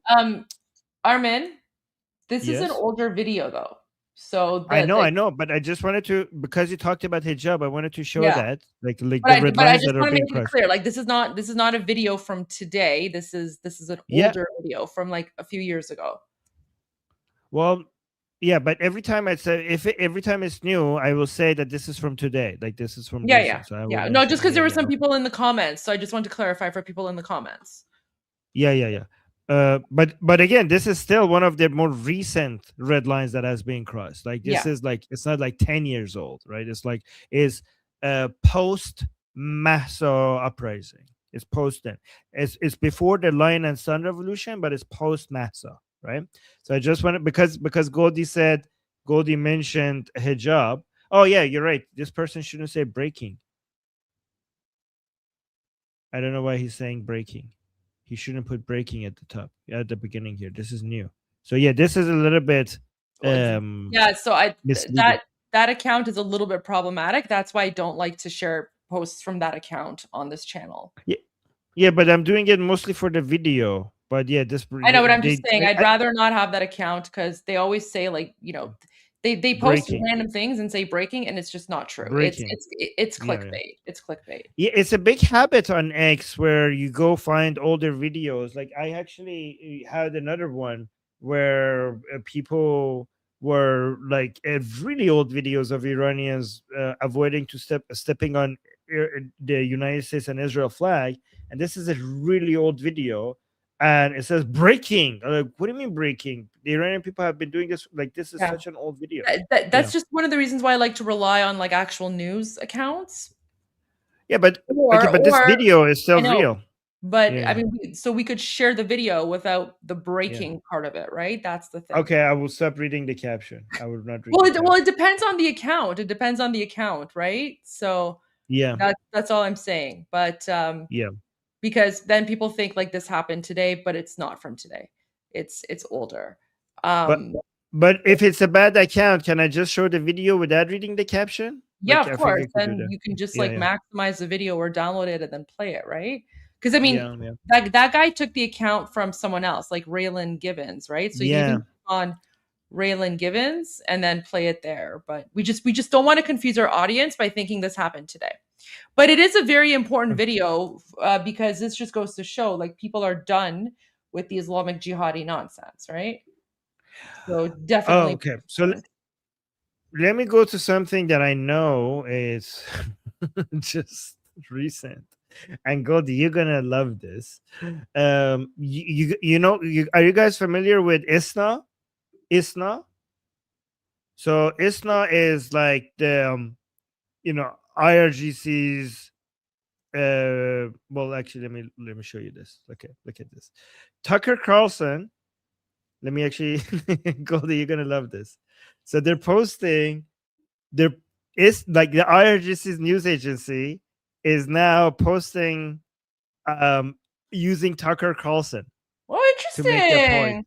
interesting. Yeah. So they're saying Tucker Carlson has said the only reason America is moving towards war with Iran is Israel's desire. 80% of Americans oppose war against Iran. If this war happens, we will be severely weakened. America is facing a severe shortage in some munitions. So this is the Islamic Republic's IRGC news outlet using Tucker Carlson's words to advocate against this military operation. Okay. What? Okay. Could you Do you want to send that? Yeah, send it to me in like the studio chat so that I can like retweet Okay. that. Okay. Wow, guys, listen, we warned you. We warned you like what, 2 months ago, almost 2 months ago, when we broke that Tucker Carlson was being broadcast on Islamic Regime State TV while the massacre was happening, by the way, because that was happening on January 8th. Remember? January 8, January 9. So while the Islamic regime was mass slaughtering 40,000 Iranians, they were broadcasting Tucker Carlson interviews at that same time on Islamic Regime State TV. Yeah. And also, by the way, that one was sent to us by Sohail, and this one also was just right now sent to me by Sohail. So, Wow. so Sohail, thank you in the chat. He's the one. He has his eyes on Tucker Carlson being used by the Islamic Republic. He's hunting him down. So Tucker Carlson doesn't know this, but Sohail is his Sohail is his greatest enemy. Thank you, Sohail. All right, let me go. All right, let me show you this one. I've seen this being shared a lot by Iranian social media. This is recent. So let me give you the context. Let me actually read the context for you, because this is being shared a lot. There's a video circulating on social media shows a man who supports the Islamic Republic speaking in a blunt tone about the killings and suppression of people during the Iran's national revolution, describing these actions with pride. Later in the video, the shopkeeper responds to his support for the Islamic Republic by saying, "Get out, go to those who taught you to call your own compatriots terrorists." The date and time of the recording or publication of this video have not been independently verified, but we know it's recent because it's referring to the Lion and Sun revolution, right? So this IRGC Basiji person was talking to this other guy regarding like killing the Iranian people in the revolution, and this shopkeeper hears them and he wants to kick them out. So let's watch this.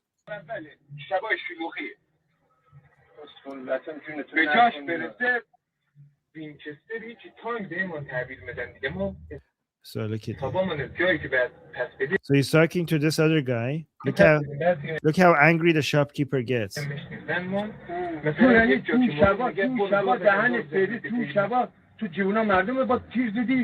So the shopkeeper asks, like, wait, are you saying that in those nights, you were one of the people who were shooting at the young people of Iran?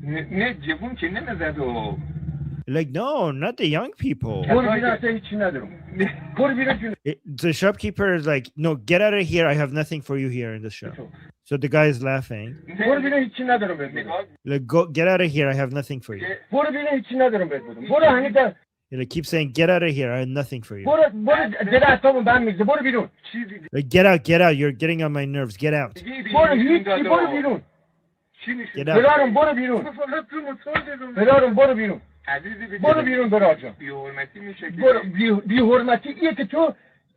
He's like this. He's saying you're being the Basiji guy is saying you're being disrespectful. So the shopkeeper responds.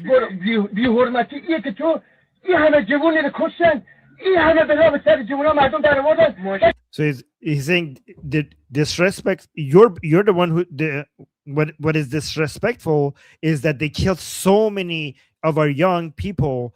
They did all of these things to our young people, and you're basically defending them.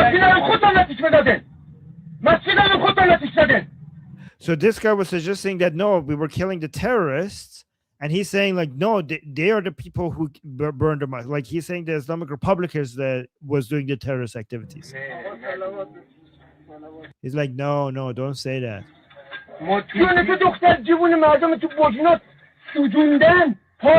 Like there was a girl in that other city that they were burned. They burned a girl. Huh.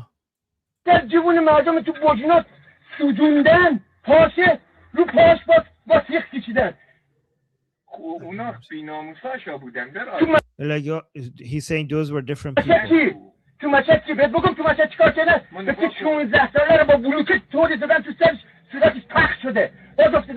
He's saying they were in Mashhad. They took like something and they hit a boy in the head with it, and his entire face was all over the streets. They break his entire face.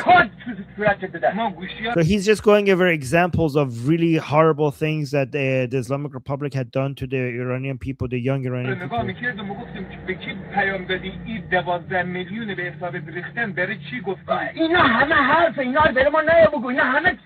So he's repeating the Islamic Republic's propaganda, and he's saying these are all just words. Don't tell us these. These are just government lies.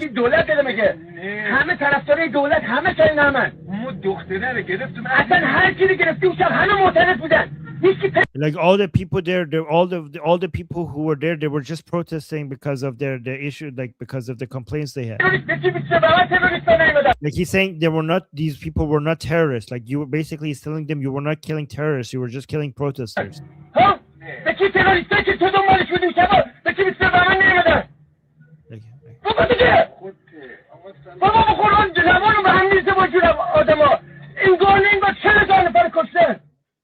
So he's saying, like he said some other things that I couldn't understand, but he says people like you disgust me.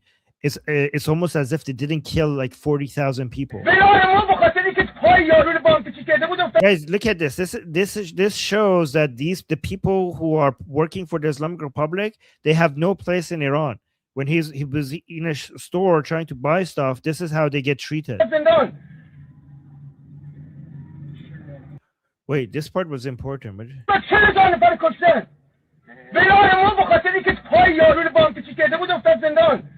So you're saying there was somebody else who's in jail right now just because he was trying to look after the injured.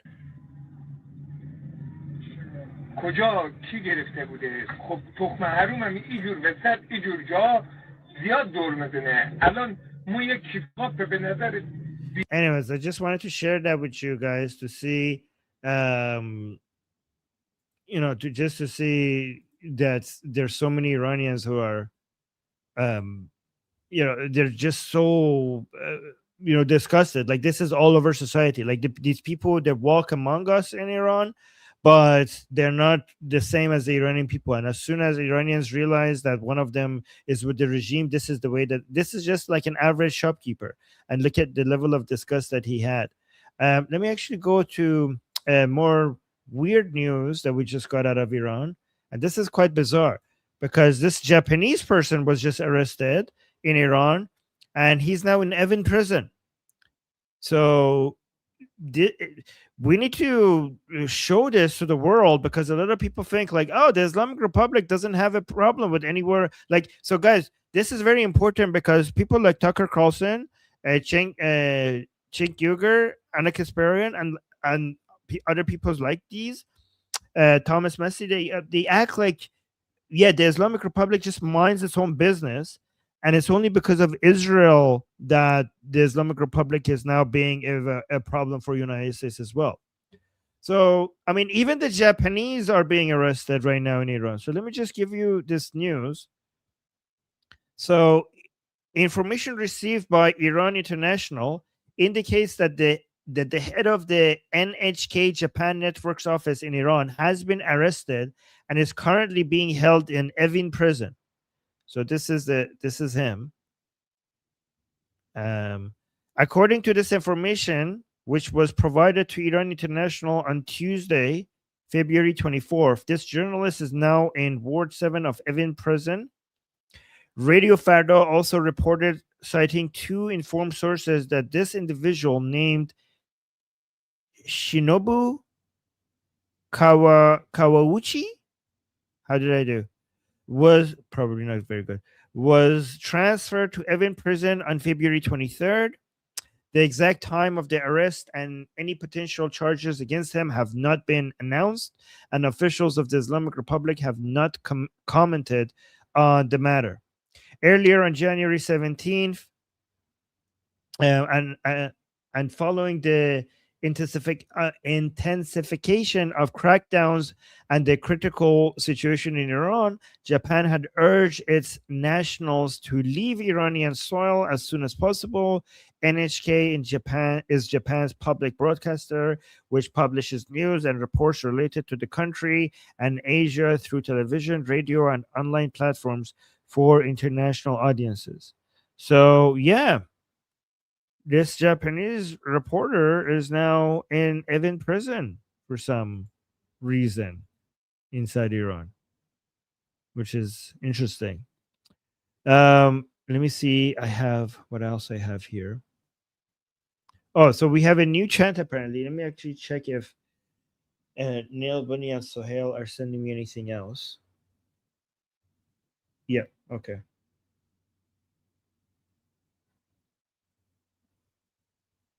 I don't know what you're saying, Sohail. Can you explain what you mean by that? The last two messages that you sent, I don't understand it. So, Shah miad be keshvarash mamastani push sarash.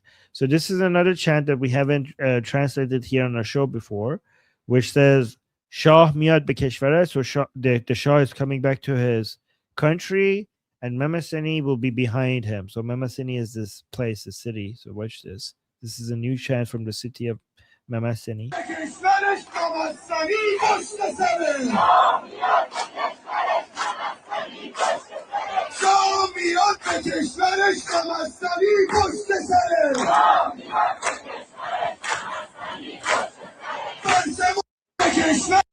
So this is a chant specific for this area. So let me see. There's another new chant here. I think I haven't.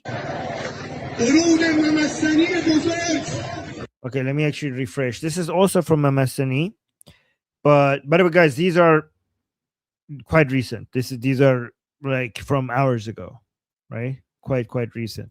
So this is another chant that we haven't yet translated. I mean, I don't even know what the chant is. I haven't played this, but this is also from Mama Sani. So let's play it. Let me actually make sure I like the other one and like this one, so I have it in my likes list. So let's watch this one.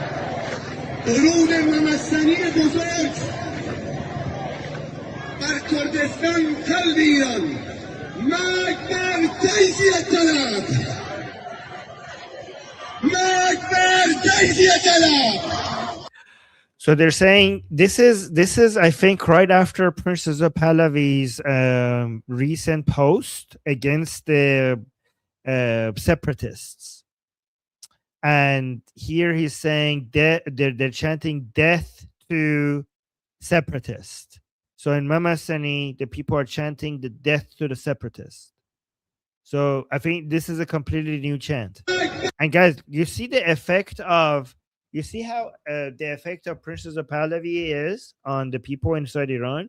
Because right before this, Princess Pahlavi made a post against separatists, and now people are saying death to the separatists. Oh, people really want the link to this. Okay, let me actually give you the link in the chat. All right, here's the link to this tweet in the chat for you guys. So let me play this all the way through.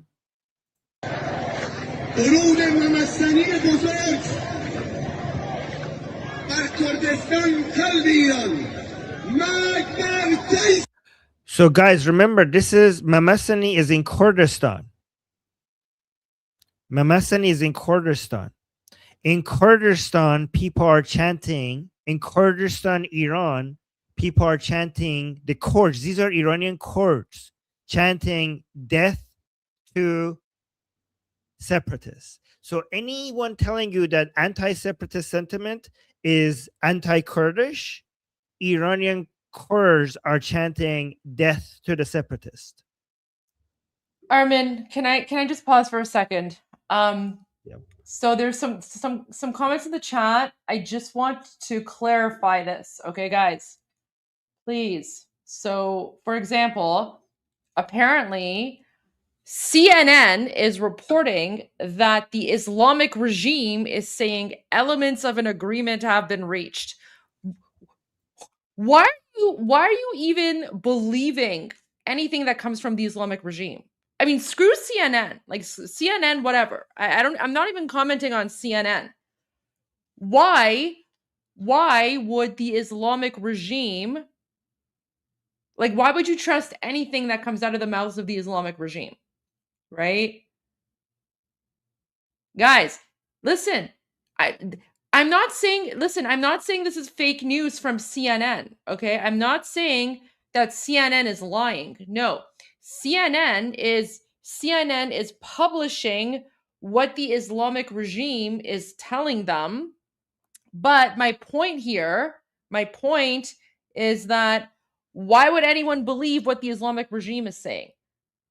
Do you actually think that we should be paying attention or listening to what the Islamic regime, to what, Iran is saying? Really? We should pay attention to what the United States is saying, not Iran. So who cares? Wait, someone's saying, I haven't banned anyone. I don't know what you're talking about. I'm not even in the chat right now. I'm not banning anyone, so don't blame me for random things. But guys, just stop freaking out over what, like, Iran says elements of an agreement have been reached. Yeah, Iran also said that they're never going to build a nuclear weapon because Khamenei issued a fatwa against nuclear weapons, and Khamenei is not a liar because he's not a politician. Guys, there's so much more news to go through here when Armin's done, when he goes for his group discussion. So please, like, don't freak out over what CNN is saying. It's around. Don't freak out over what, like, the headline is, right? If a headline ever starts with Iran says this, it's like it's going to be garbage. It's going to be garbage, right? Anyways, I just wanted to say that there. So no need to freak out over what Iran and the Islamic regime is saying, because we don't care about what Iran or the Islamic regime is saying. We care about what the United States is saying. We care about what Israel is saying. And we care about what the Shah of Iran and the official opposition is saying. All right, sorry, please continue. Okay, well, I can. This is the time that I go to the discussion group. Okay. Yeah. So I'm going to post a link to the discussion group, guys. So the link to the discussion group is in the chat. And on my channel, Atheist Republic, I'm going to pin it to the top of the chat. So if you want to come ask me questions, by the way, guys, before I go to this stream, I usually do about 3 hours of live streaming on the Persian side.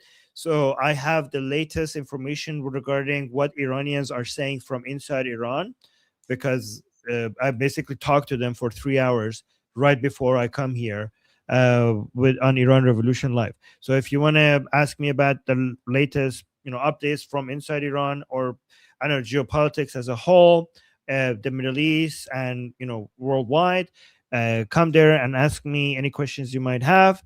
And I'll see you guys there, and I'll be back very soon. So the link again is in the chat. Let me just put the link again. People are asking. So yeah, I'll see you guys there. And Goldie, I'll be back in about 2 hours or so. And Amazral Khai, Javid Shah, Payande Iran. Mwah. See you guys. Thank you so much, Armin. We will see you when you get back. All right, guys. Let's watch 2C, because he actually live streamed earlier today with a very, very sort of quick update about Iran.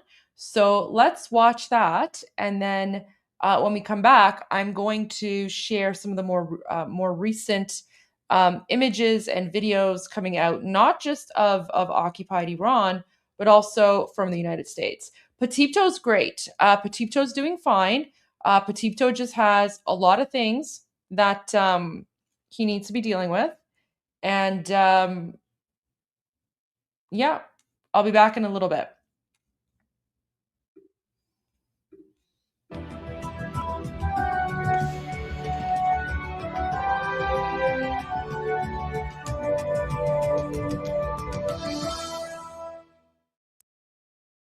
Welcome to 2C TV. This is your global news channel. I'm Maya 2C, and we come to you guys with a live coverage from the final talks, the final round of negotiations between the United States and the Islamic Republic nutters of Iran.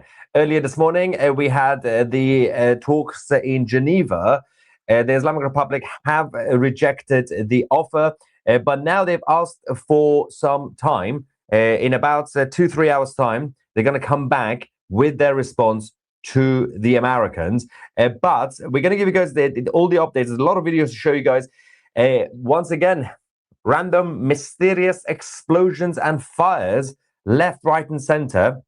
We also have developments from the Israeli side, as they have now launched a major attack on the IRGC's Hezbollah wing in Lebanon. That has already started. We have some videos also from there to show you. Mass defections inside the Islamic regime in Iran have now also been confirmed by the regime themselves.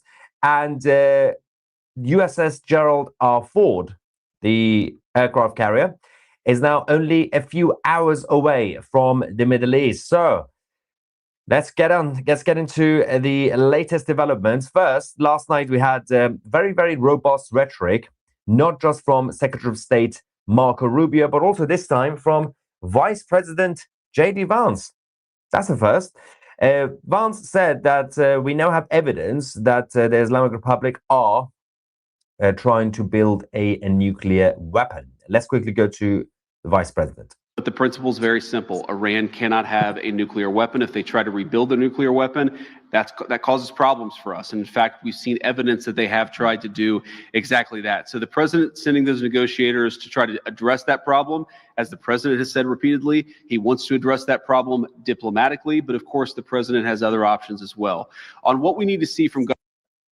So it's obviously important to mention that when the rhetoric becomes even more robust, you have to expect some changes. Now, breaking news from Iran, the southern parts of the country in Abadan.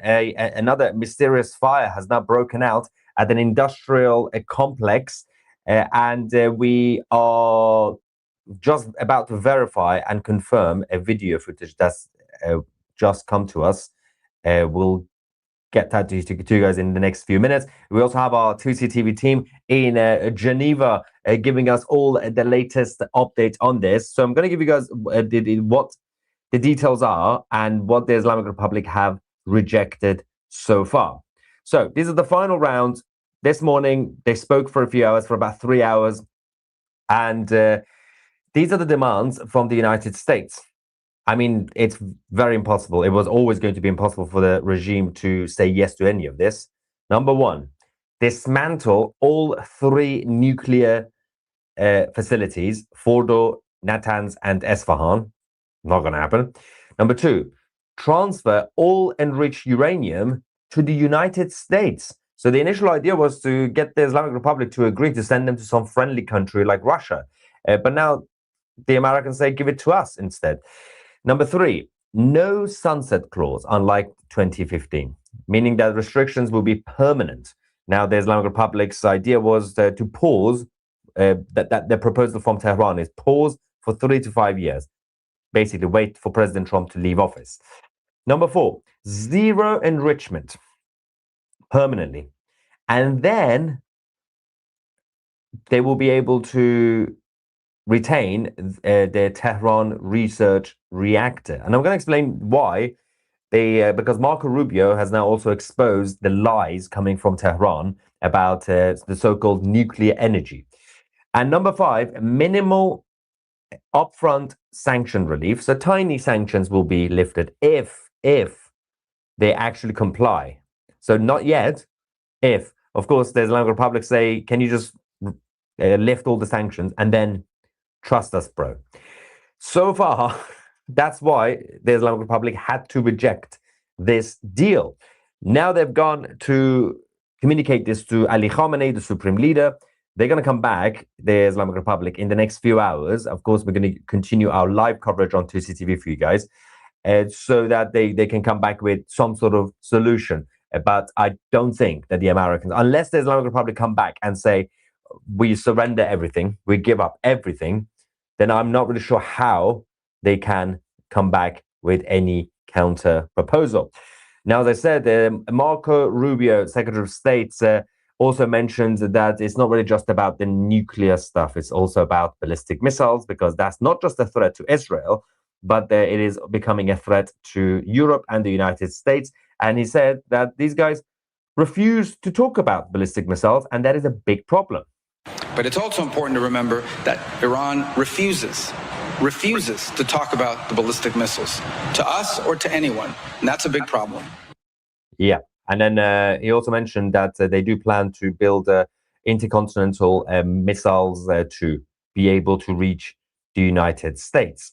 Oh, yeah, yes. I mean, well, I won't speculate as to how far away they are, but they are certainly trying to achieve, and this is not new, they're trying to achieve intercontinental ballistic missiles. For example, you've seen them try to launch satellites into space. You've seen them increasing the range of the missiles they have now.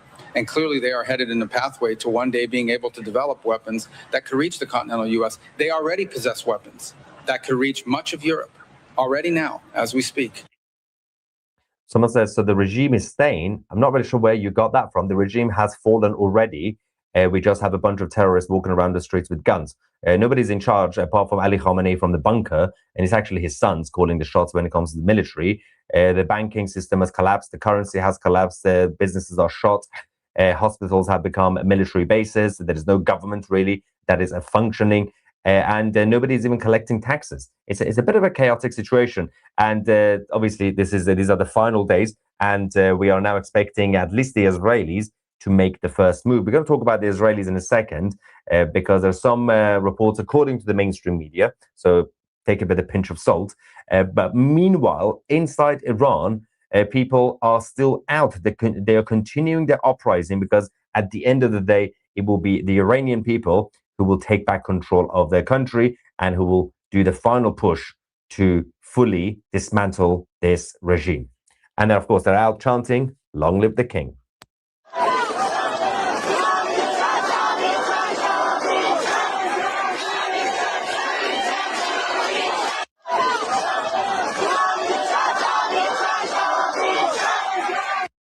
Brilliant. Brave people of Iran. Now, speaking of course, the fall of the regime in Tehran, they have now for the first time officially confirmed the mass defections from inside the regime. Over the last few months, we've had a lot of reports and claims that thousands and thousands of those inside the Islamic occupation have defected privately and quietly. Of course, we didn't see much of them. There were still a few people from the armed forces that publicly defected. We don't know what happened to them.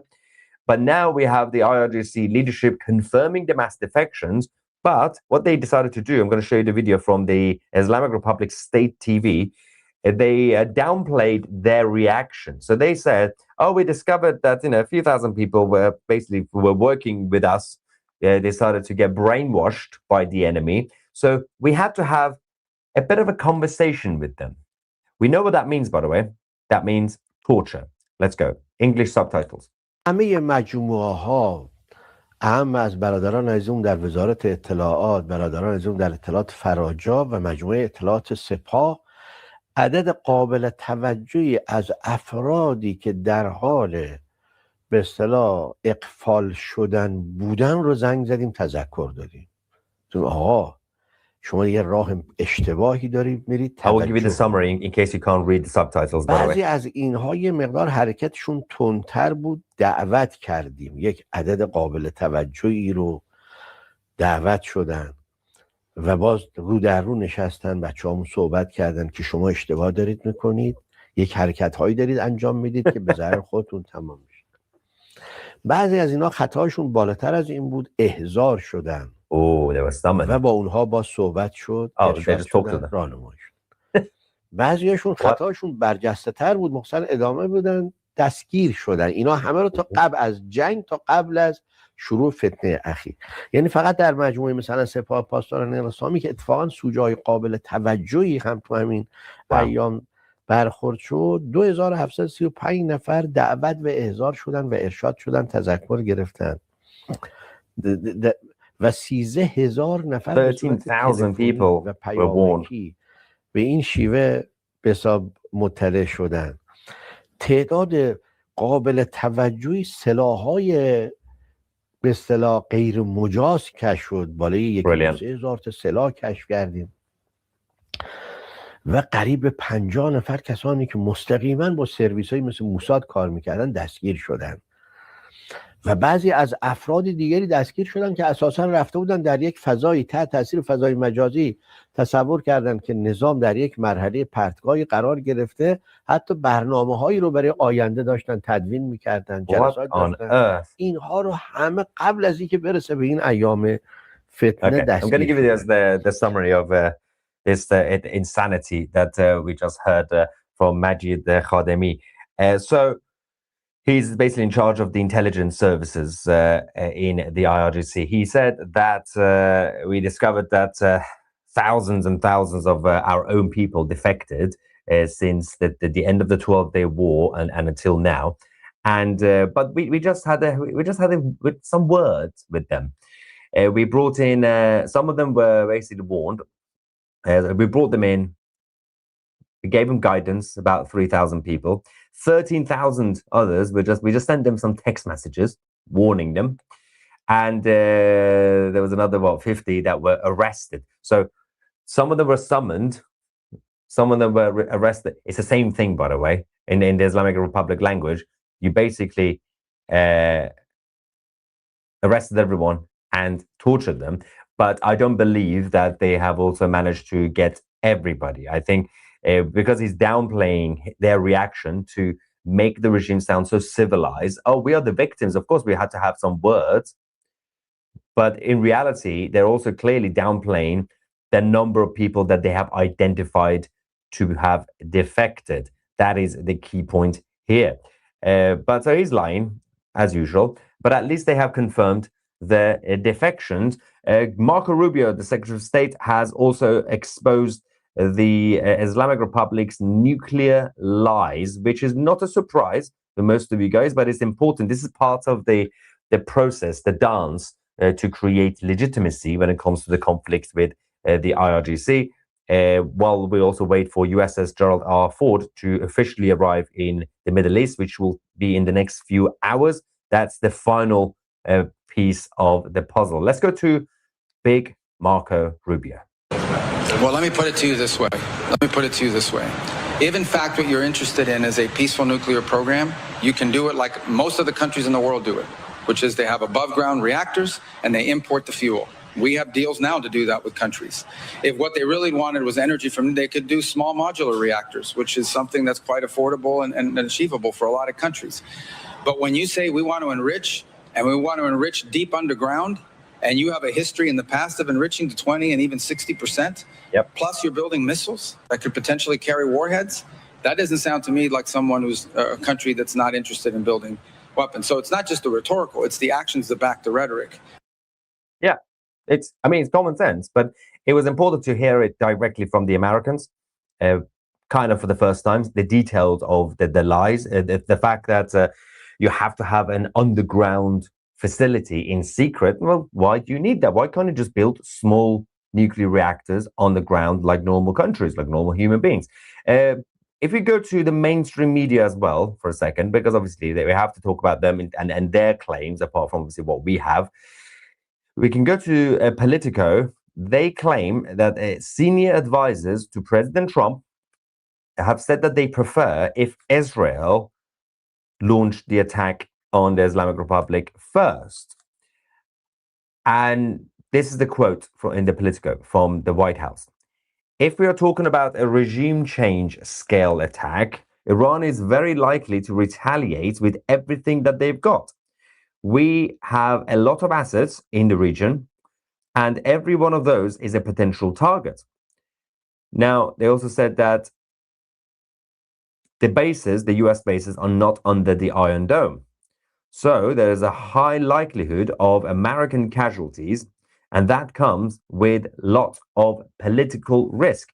So as expected, obviously, again, this is just apparently a senior source in the White House briefing Politico. So everything you hear from the mainstream, take it with a pinch of salt. This could just be misbriefings or creating a scenario that, hey, we're not doing anything. If Israel does something, then obviously we will get involved, we'll support our allies. But it would make sense for Israel to launch technically first based on the ballistic missiles threat. And then the Americans would say, well, we're going to have to get involved. But President Trump also would usually prefer to lead from the front. So this is just to send mixed signals to Tehran, to the Islamic Republic, so that they know, well, the threat is coming from all sides, all corners, from Jerusalem, from Washington, everywhere. And but again, to take this with a pinch of salt. And most of this was the last few weeks, the dance of the geopolitical dance that we've seen as TTTV, we've been repeatedly saying, two reasons. One is the military buildup, and that includes the offensive strategy as well as self-defense. So for the US bases, for Israel and the allies.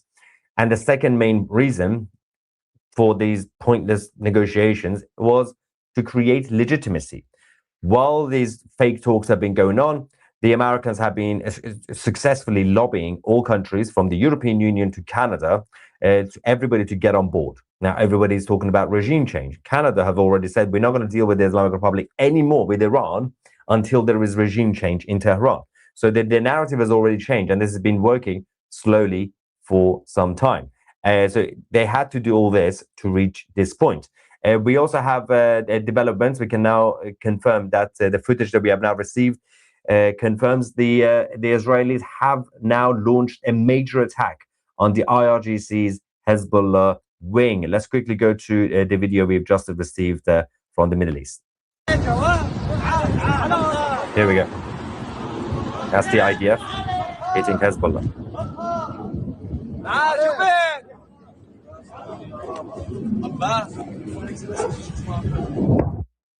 Yeah, it's crazy stuff. So obviously part of the geopolitical dance that you've seen, as I said, they're getting the European Union and the Canadians and everybody else on board, was also to ensure that they managed to push China and Russia out. Russia have already withdrawn direct support for the Islamic Republic. Of course, the regime in Tehran are not happy, as obviously you've seen over the last week or so. They say that Russia have betrayed us once again. And President Trump also pressured Beijing, saying don't get involved directly. Of course, the CCP in China have continued to send indirect support to the Islamic Republic with their cargo planes. But the Chinese have also said that, of course, we're not going to get involved with any direct conflicts if anything happens in the Middle East. But we urge all sides to not do wars, which is kind of funny considering that Beijing is also preparing to take over Taiwan. But we also now have the video from the another mysterious fire in Iran, in the southern parts of the country, in Abadan, the industrial complex. Let's quickly go and see what sort of gas leak this time we're talking about. Major gas leak.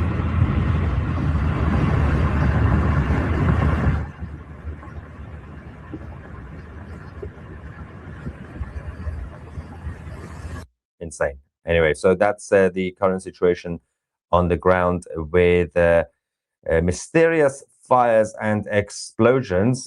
We have some reaction over here already.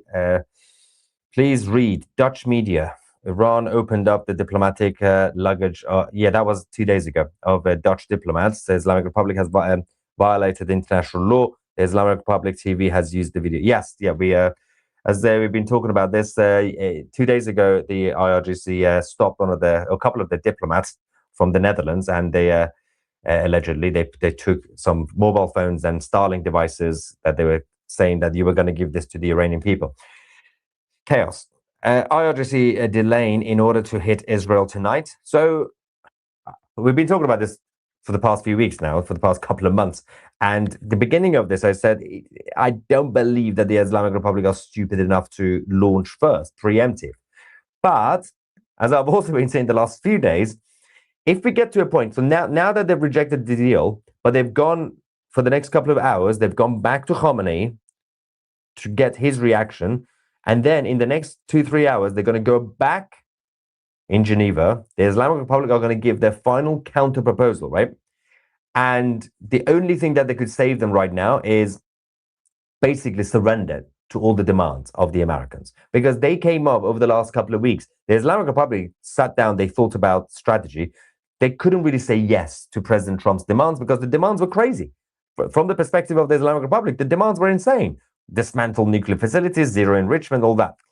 So they came up with some creative ideas. They said, okay, so what if we offer the Americans economic ties and to be able to trade with Iran since 1979 for the first time? The White House were not interested. This morning, they said no.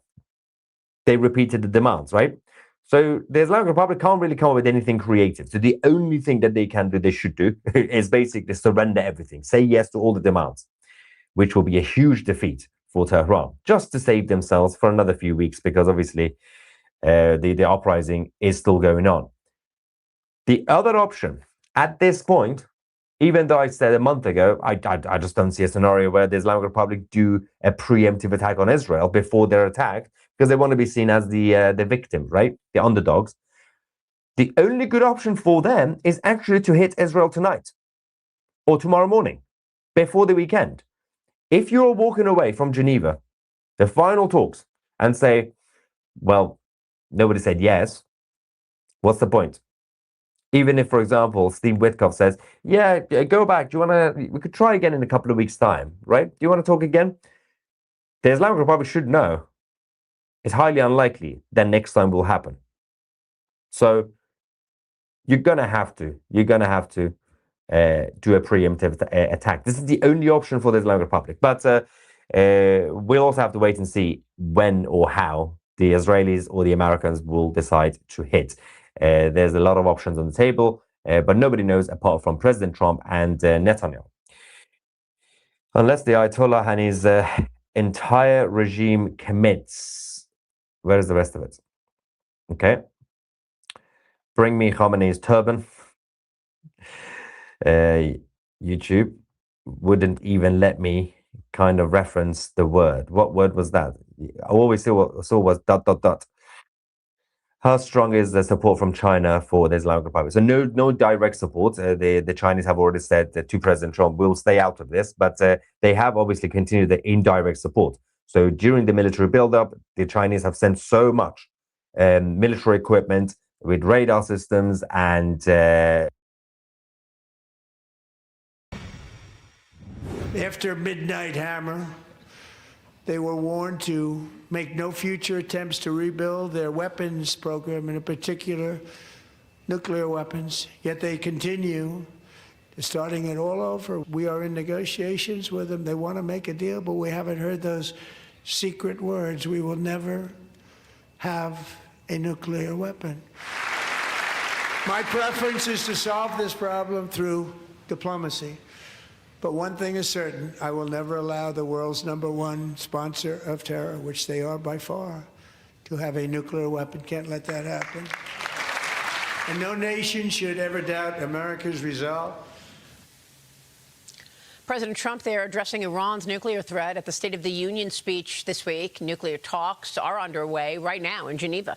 Special Envoy Steve Witkoff leading the American delegation. President Trump still considering military action as the U.S. builds up its assets in the region. The Treasury hit Iran with new sanctions last night, targeting individuals, companies, and ships accused of enabling the country's oil sales and ballistic missile capabilities.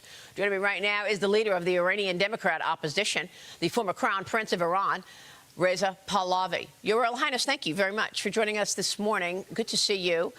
Let me kick it off right there and get your take on the sanctions that were put in place last night. Are the sanctions working against the Iranian regime? Good morning, Maria. As we have often discussed this matter with you, one of the elements that brings more pressure on the regime are indeed anything that will make them less capable of having revenue that funds their war machine or their repressive apparatus or whatever they've done throughout decades of funding their proxies and fomenting radicalism and terrorism in the region. Clearly, the regime that is on its last leg and about to collapse would be even more challenged as a result of economic sanctions, and it would precipitate its downfall, which is exactly what we hope happens as a nation that is ready to revolt and liberate itself from this occupying force.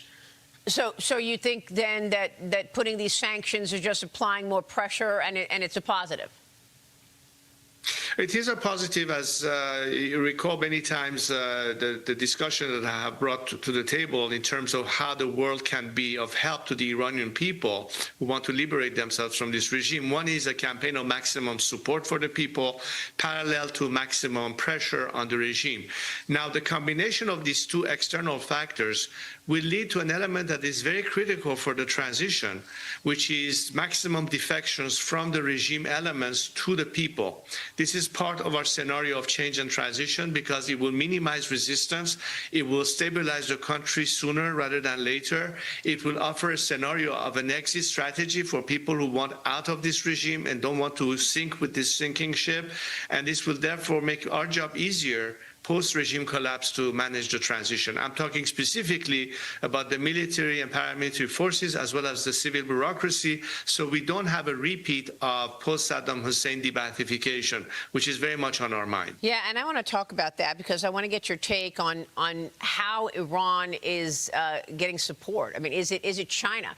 But let me stay here for a moment on the domestic issues because you are also launching a special project to encourage economic prosperity for a free Iran. Now, whether or not we get a free Iran anytime soon is another question. But of course, the economic benefits of the free Iran are deep and long. Tell us about your vision for the economy once perhaps that could occur.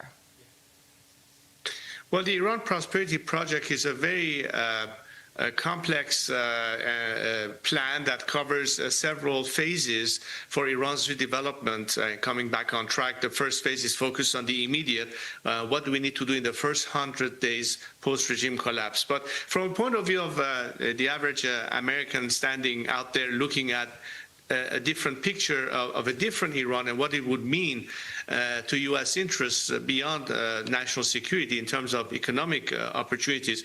Look, we anticipate that as a result of a fundamental change in Iran, this would probably represent an over $1 trillion worth of revenue to the American market in the span of the first 10, 15 years, should things change. There are a variety of firms that would benefit from being back into the fold as far as Iran's market being open to the U.S., which was shut off completely for almost half a century since this regime took over.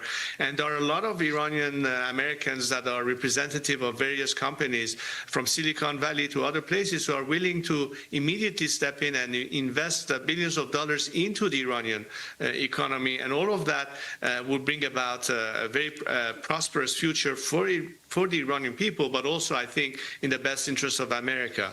Now, we have a regime, as you pointed in the first sentence that you mentioned about China and the fact that it chooses to partner with China. Yeah. The Iranian people would partner with America because we realize that the geopolitical significance of the Chinese Communist Party getting more foothold in the region, and that's not in the best interest of Iran or, for that matter, the free world, especially the United States.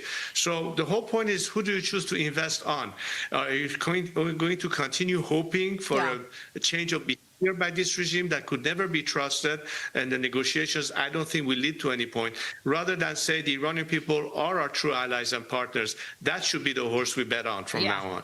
Understood. And you're talking about, you know, visions of what, $1 trillion in revenue for American companies over a decade, replacing Iran's aging aviation fleet and modernizing the energy sector, opening up a market of 90 million educated consumers. It sounds wonderful, but the reality of the situation today is that President Trump just noted that Iran is killing protesters. And he mentioned it in the State of the Union the other night that Iran leadership has killed a reported 32,000 people just in the last couple of weeks in the recent anti-regime protests. Tehran is pushing back. They're accusing the president of, quote, big lies over the number of deaths and Iran's nuclear program. But we've got videos, and these videos show another crackdown on Iranian student protesters, police flooding schools to crush a fourth day of anti-regime demonstrations. What are you hearing in terms of the activity on the ground? We've got these videos of pickup trucks with machine guns photographed outside the University of Tehran. I mean, is there actual, like, regular happenings at universities? What can you tell us about colleges and whether or not they're actually even enabling people to get educated there at this moment in time? The word is that there are virtual classes, if any, to avoid any protests. Well, Maria, across the board, the Iranians are unified today more than ever in understanding how pivotal, how critical it is for this regime to no longer be in place, because that will address every concern that the Iranian society has faced for more than 4 decades, and of course the impact this regime has had as a means of its continued survival to the region and the world. I'm glad that you're showing these images, because unfortunately mainstream media has had very little coverage of what has happened in Iran. But as you know, in the world of social media in which we live, these kind of footages come to us every single day from various parts of the country, and it is, the writing is on the wall. When you hear the Iranian people, what they say and how distant the regime is from their aspiration, it goes without saying.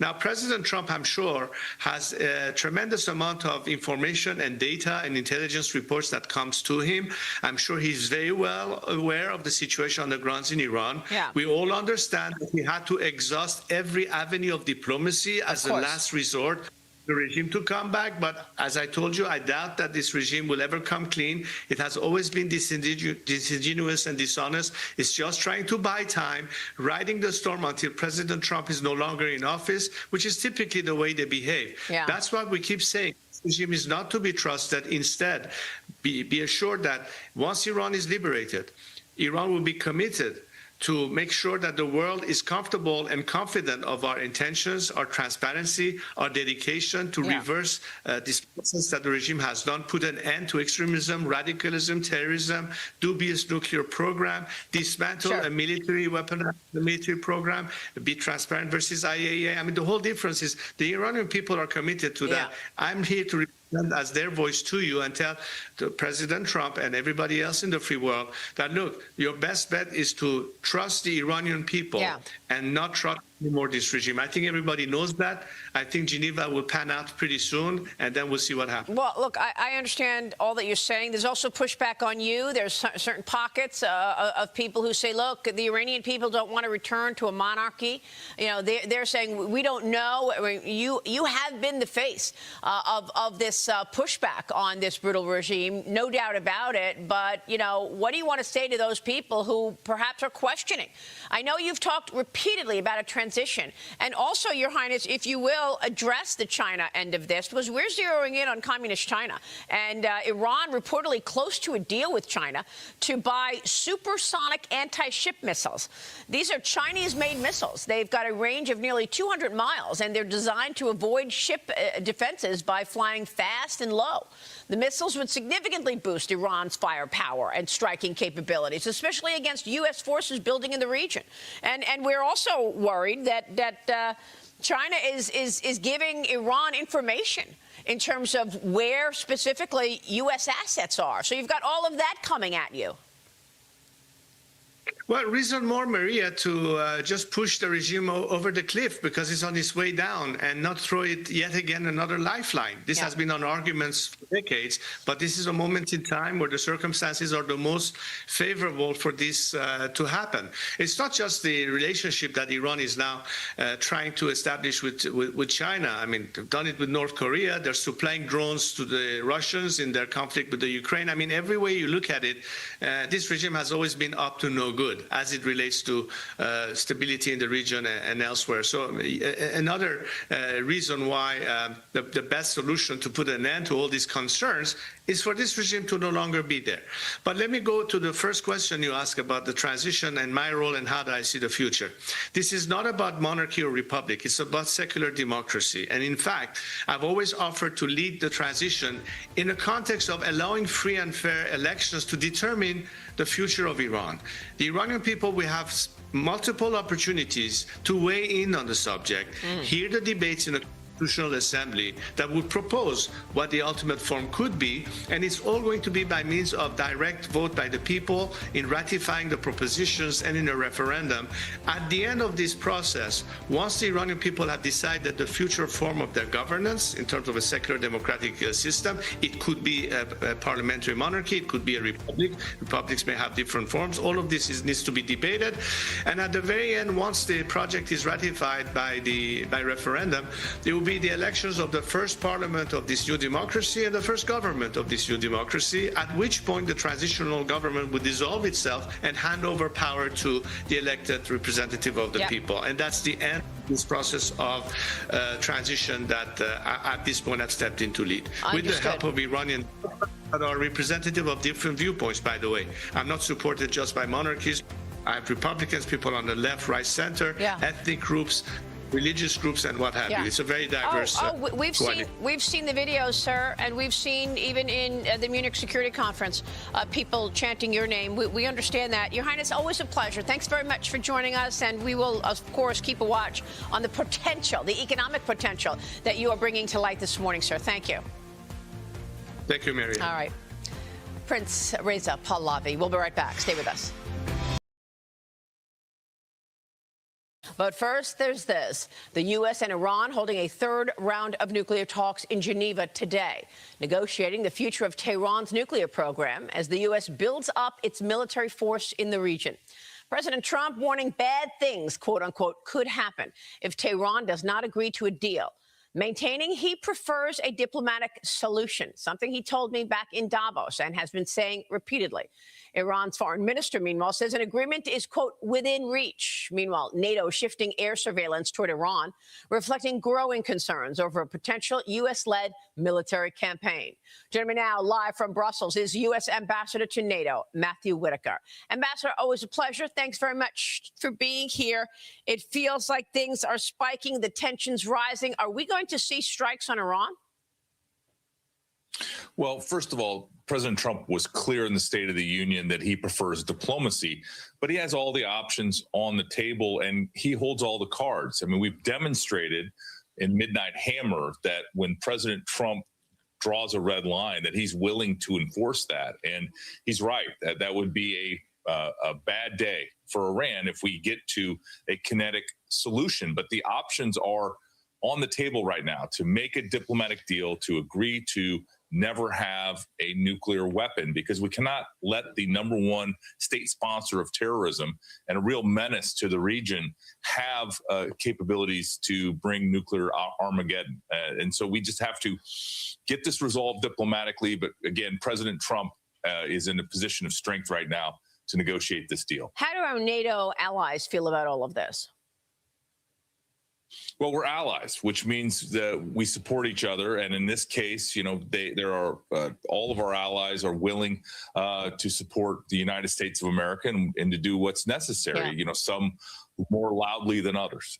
But, you know, right now, this is a United States of America effort, but we have a lot of allies in the region and in Europe here that are willing to support us in whatever it takes. Well, look, I'm worried about, and the viewers are worried about Russia and China. Meanwhile, NATO reportedly falling behind Russia and China in the race to build up icebreakers and other tools critical for the potential war in the Arctic.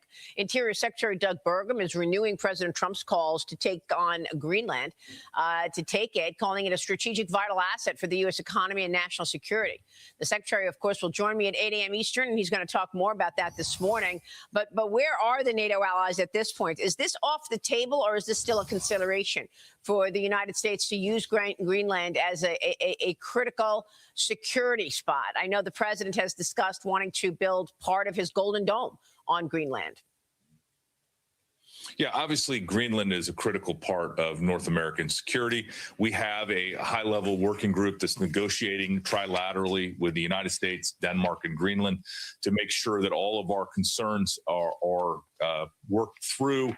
We also have announced a Arctic Sentry here at NATO, which is the Supreme Allied Commander Europe is cohering all of the capabilities. But there are things like icebreakers, submarine hunting airplanes, deep water sensors that we got to make sure not only do we know what everybody has and is bringing, but make sure that if we have gaps and we have capability challenges, that we can address those in the near term. Remember, we got the 5%, not just as a political statement. We got the 5% because that means capabilities. That means icebreakers and sub-hunting airplanes and Arctic troops that train. I was up in Norway about a month ago and saw our Navy SEALs that were training, that were in the cold, difficult Arctic Circle conditions. And the reason is to your point, China and Russia are active in the region. China is ambitious in that region, and we need to make sure that we're matching that, protecting our interests, protecting the alliance's interests, and that's going to mean real capabilities and really real money spent on those capabilities. Well, I mean, look, the issues came up, obviously, when you were recently in Munich at the Munich Security Conference, and we all watched you sitting there on stage with New York Congresswoman Alexandria Ocasio-Cortez. When she came back, she faced massive pushback after the rambling answer, the word salad that she answered about the question over China and Taiwan and whether the U.S. would defend Taiwan. Well, let's take a look at that. I want to get your take. Would and should the U.S. actually commit U.S. troops to defend Taiwan if China were to move? I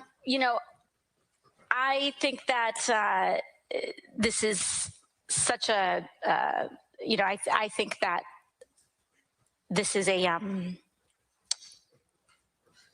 of course a very longstanding policy of the United States, and I think what we are hoping for is that we want to make sure that we never get to that point, and we want to make sure that.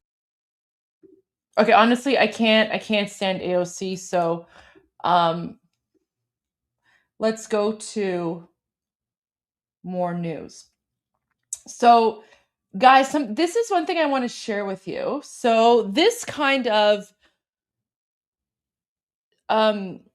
this falls in with the theory, let's say, that Armin and I have about how we're going to start seeing more and more American politicians start speaking about why it's important to go after the Islamic regime, right?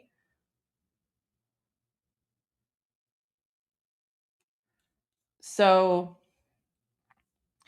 we heard the speech from Senator John Kennedy earlier today, and now this statement came out as well today. This is from Republican Senator Mark Wayne Mullen, and he voiced support for Iranian protesters on Thursday, that's today, telling Iran International that the United States wants to help the Iranian people reclaim their country while preventing Tehran from obtaining a nuclear weapon. So, first of all, I just want to say thank you for your proactive approach to this. I mean, no one is on the airways louder and pro Iranian people and the support for the revolution that's taken place in you.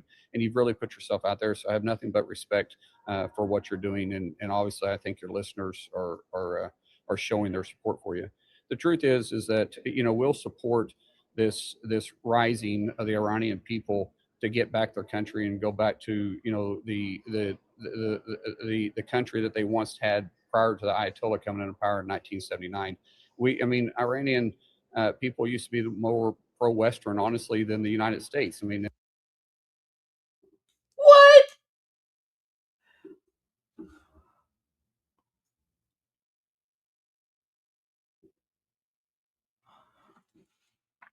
Did this American senator just say that Iranian people used to be more pro-Western than the United States?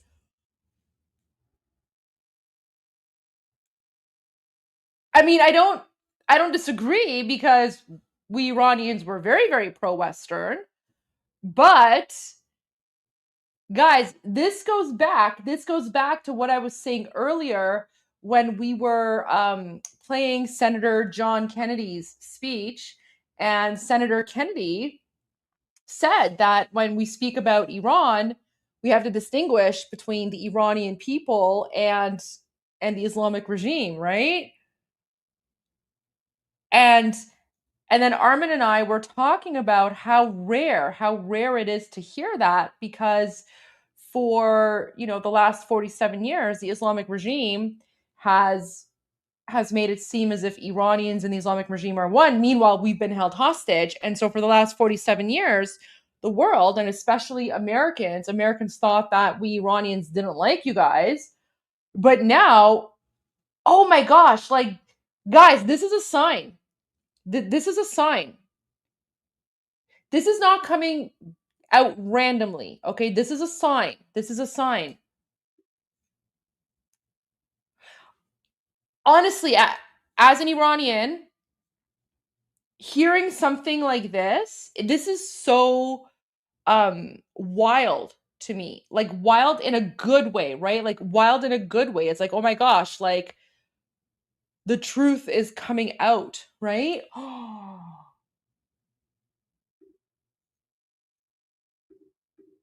Or 1979. Iranian people used to be more pro-Western. All right, let me go back here. Showing their support for you. The truth is that, we'll support this rising of the Iranian people to get back their country and go back to, the country that they once had prior to the Ayatollah coming into power in 1979. Iranian people used to be more pro-Western, honestly, than the United States. I mean, in the 70s, you had more women in the professional workplace in the United States. You had more women elected to public office in the United States. We would love to see that again. We would love to see that relationship with the Iranian people to grow again. But the Ayatollah is there, and the Ayatollah right now is trying to get a nuclear weapon, and we can't allow that to happen. The Ayatollah and his murderous regime has pillaged the wealth inside Iran to sponsor the terror around the world. We can't allow that to continue. At the same time, we're waiting for a leader to rise up in Iran, and we would love to see that take place. There doesn't seem to be an apparent leader, and we don't want to cause another Arab Spring like Hillary Clinton and Barack Obama. We don't want to. Okay, so I have to go back here. So the part where he says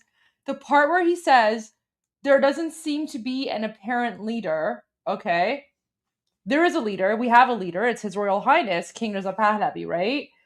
I think this is probably his way of trying to say what Senator Lindsey Graham said at the Munich Security Conference, right? Where it's not his place to determine who the leader is.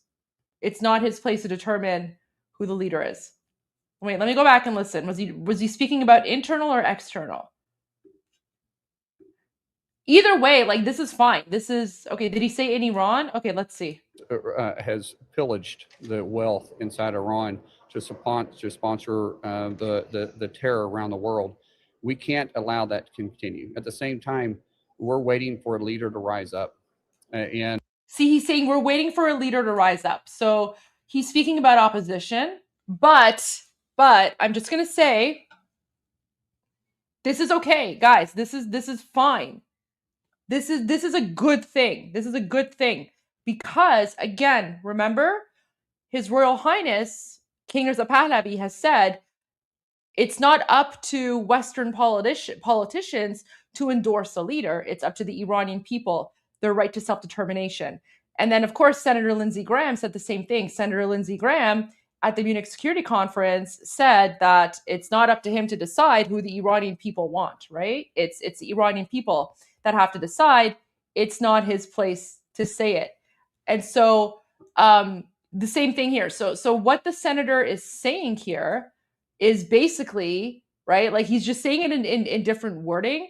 So for the Iranians who are watching or listening, right, he's basically just saying, he's basically saying, I don't know, right? He's basically washing his hands clean because he wants to make sure that no one can like say that, you know, this is America-led regime change, right?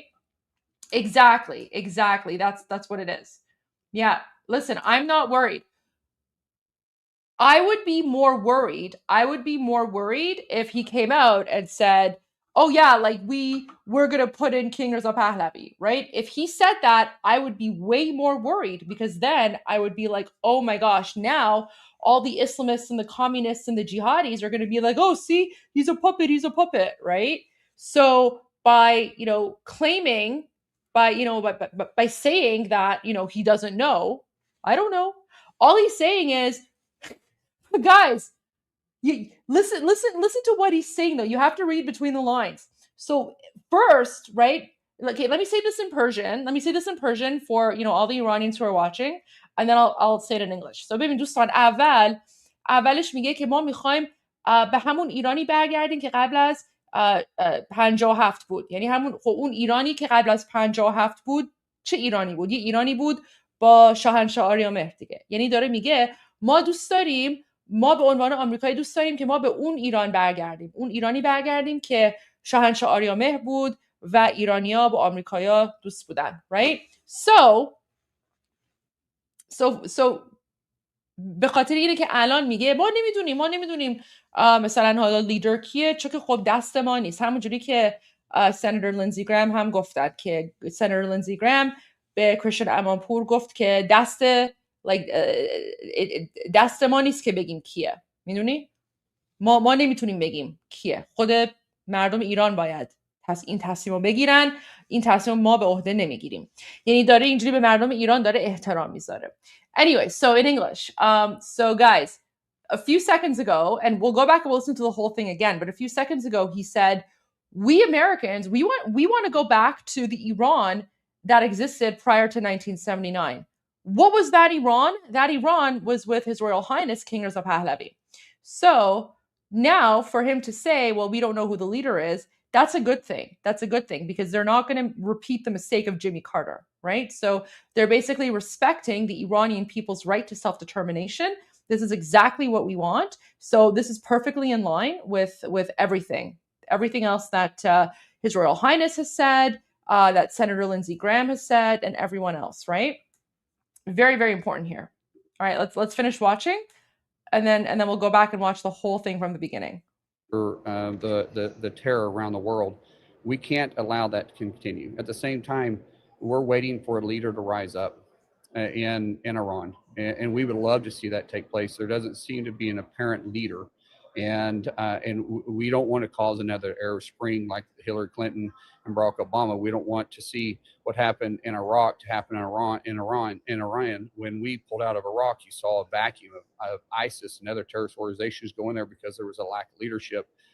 We can't allow that to take place in Iran, and so while we support the people of Iran from trying to get their country back, at the same time, our focus right now is to make sure that the Ayatollah and his murderous regimes can't destabilize the world and the world economy by having a nuclear weapon. And so that's our laser focus.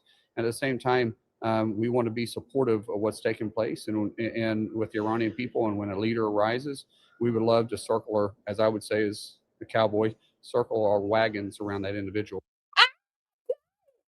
Guys, he's giving us like did I not just say that they're not going to say who the leader is, but after regime change, like after the fall of the Islamic regime, when King Reza Pahlavi goes in, they're going to support. Listen, he just said it. The Iranian people, and when a leader arises, we would love to circle, or as I would say as the cowboy, circle our wagons around that individual and hopefully kick the Ayatollah and his regime out for good. Wow, guys. See?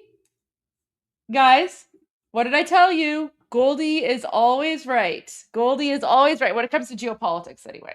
When it comes to Middle Eastern geopolitics. He literally says,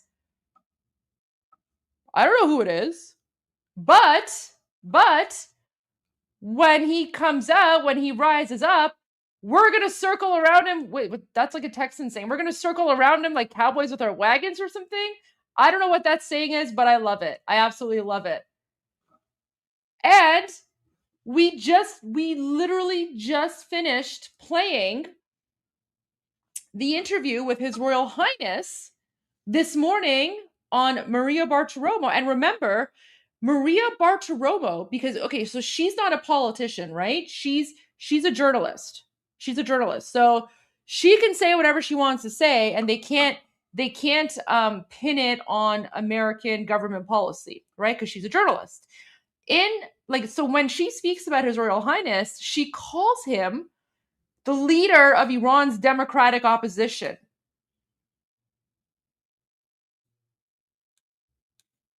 Do you remember that? Guys, look at this.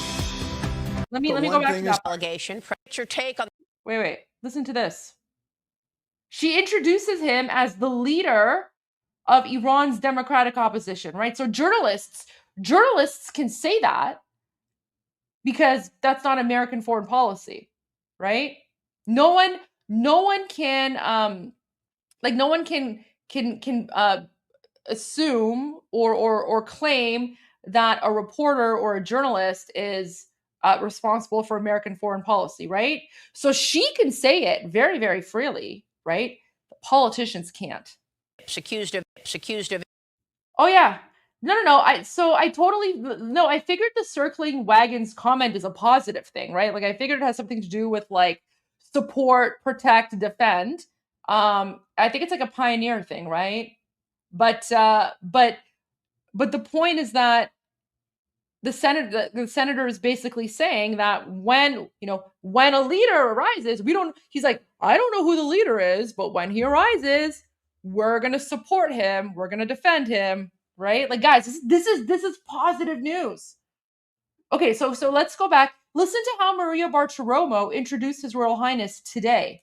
Enabling the country's oil sales and ballistic missile capabilities.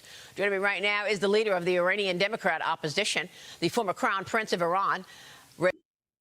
Did you catch that? The leader of the Iranian Democratic opposition. Let's play that one more time. Abilities. Joining me right now is the leader of the Iranian Democrat opposition, the former Crown Prince of Iran, Reza Pahlavi. Your Royal Highness, thank you very much. Boom. See, guys, you have to like look at the whole scenario. You have to look at the whole situation holistically, right? You can't just look at one piece individually and another piece, right? So when she said that this morning, that was a trigger for me. I'm like, okay, because I've never heard her refer to His Royal Highness as the leader of the democratic opposition. She's always just said the leader of the opposition. Now she's saying democratic opposition. Okay. So and Maria Bartiromo is very, very close to President Trump. Remember, Maria Bartiromo is a very good friend of President Trump. President Trump highly respects Maria. President Trump watches her shows. President Trump listens to what she has to say. So, right?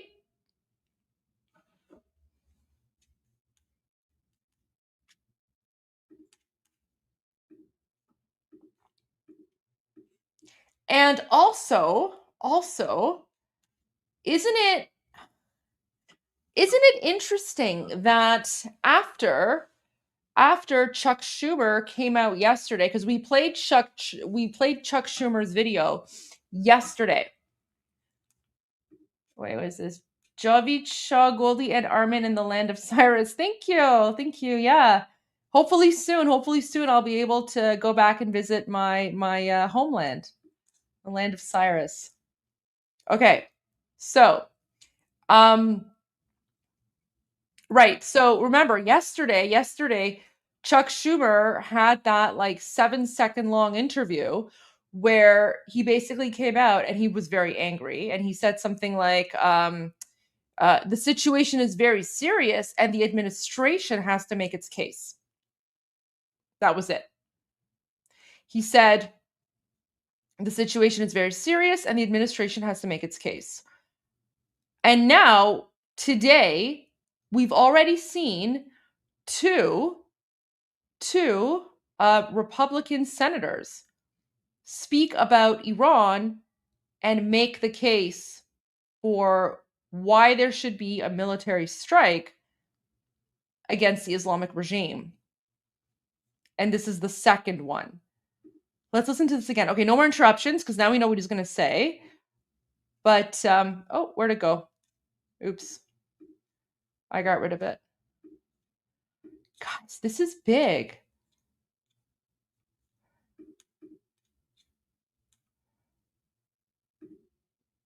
Well, first of all, I just want to say thank you for your proactive approach to this. I mean, no one is on the airways louder and pro Iranian people and the support for the revolution that's taken place than you. And you've really put yourself out there. So I have nothing but respect for what you're doing. And obviously, I think your listeners are showing their support for you. The truth is that we'll support this rising of the Iranian people to get back their country and go back to the country that they once had prior to the Ayatollah coming into power in 1979. Iranian people used to be more pro-Western, honestly, than the United States. I mean, in the 70s, you had more women in the professional workplace in the United States. You had more women elected to public office than the United States. We would love to see that again. We would love to see that relationship with the Iranian people to grow again. But the Ayatollah is there. And the Ayatollah right now is trying to get a nuclear weapon, and we can't allow that to happen. The Ayatollah and his murderous regime has pillaged the wealth inside Iran to sponsor the terror around the world. We can't allow that to continue. At the same time, we're waiting for a leader to rise up in Iran, and we would love to see that take place. There doesn't seem to be an apparent leader, and we don't want to cause another Arab Spring like Hillary Clinton and Barack Obama. We don't want to see what happened in Iraq to happen in Iran. When we pulled out of Iraq, you saw a vacuum of ISIS and other terrorist organizations going there because there was a lack of leadership. We can't allow that to take place in Iran. Okay, wait. I see someone in the chat. Okay, یکی تو chat. Let me just say this in Persian. یکی تو chat. نمیدونم شاید زبان انگلیسیتون خوب نیست. RZGH نمیدونم چی. لطفاً اگر به آمریکایی‌ها توهین نکنین. کار خیلی زشتیه. اگر که از ابتدا برنامه رو نگاه کردین تو این 60 روز اخیر میدونین که همه این کارها بازی شطرنجه. پس لطفاً به آمریکایی‌ها توهین نکنید. و چت رو هم اسپم نکنین وگرنه بلاکتون میکنم. میدونم که خب خیلی مثلا حالا شاید میگم نه، خب ببین ویتکاف هم داره کار درستی میکنه. ویتکاف هم داره کار خودش رو میکنه چون که ترامپ بهش گفته که شما اینجوری سر رژیم رو گرم بکن تا ما بتونیم ارتشمون رو آماده بکنیم. اوکی؟ پس لطفاً به ویتکاف و کوشنر توهین نکنین، کار خوبی نیست، کار قشنگی نیست، مخصوصا توی این چت که همه آمریکایی هستن. این کار درست نیست، این کار خیلی زشته.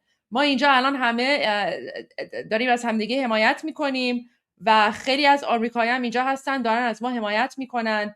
پس لطفاً یه کمی چیز باشین، یه کمی مؤدب‌تر باشین. ببین میدونم من واقعا درک میکنم که چقدر سخته، درک میکنم که خب چه سختیایی کشیدیم، چه دردی ما کشیدیم، چه رنجی داریم، ولی خب باید این از یه جوری دیگه هم نگاه بکنیم. ببین این رژیم 47 سال اینجا بوده و این یه رژیمی نیست که بتونیم همینجوری مثلا یه دفعه‌ای آمریکایی ها بیان و رژیم رو نابود بکنن. طول میکشه.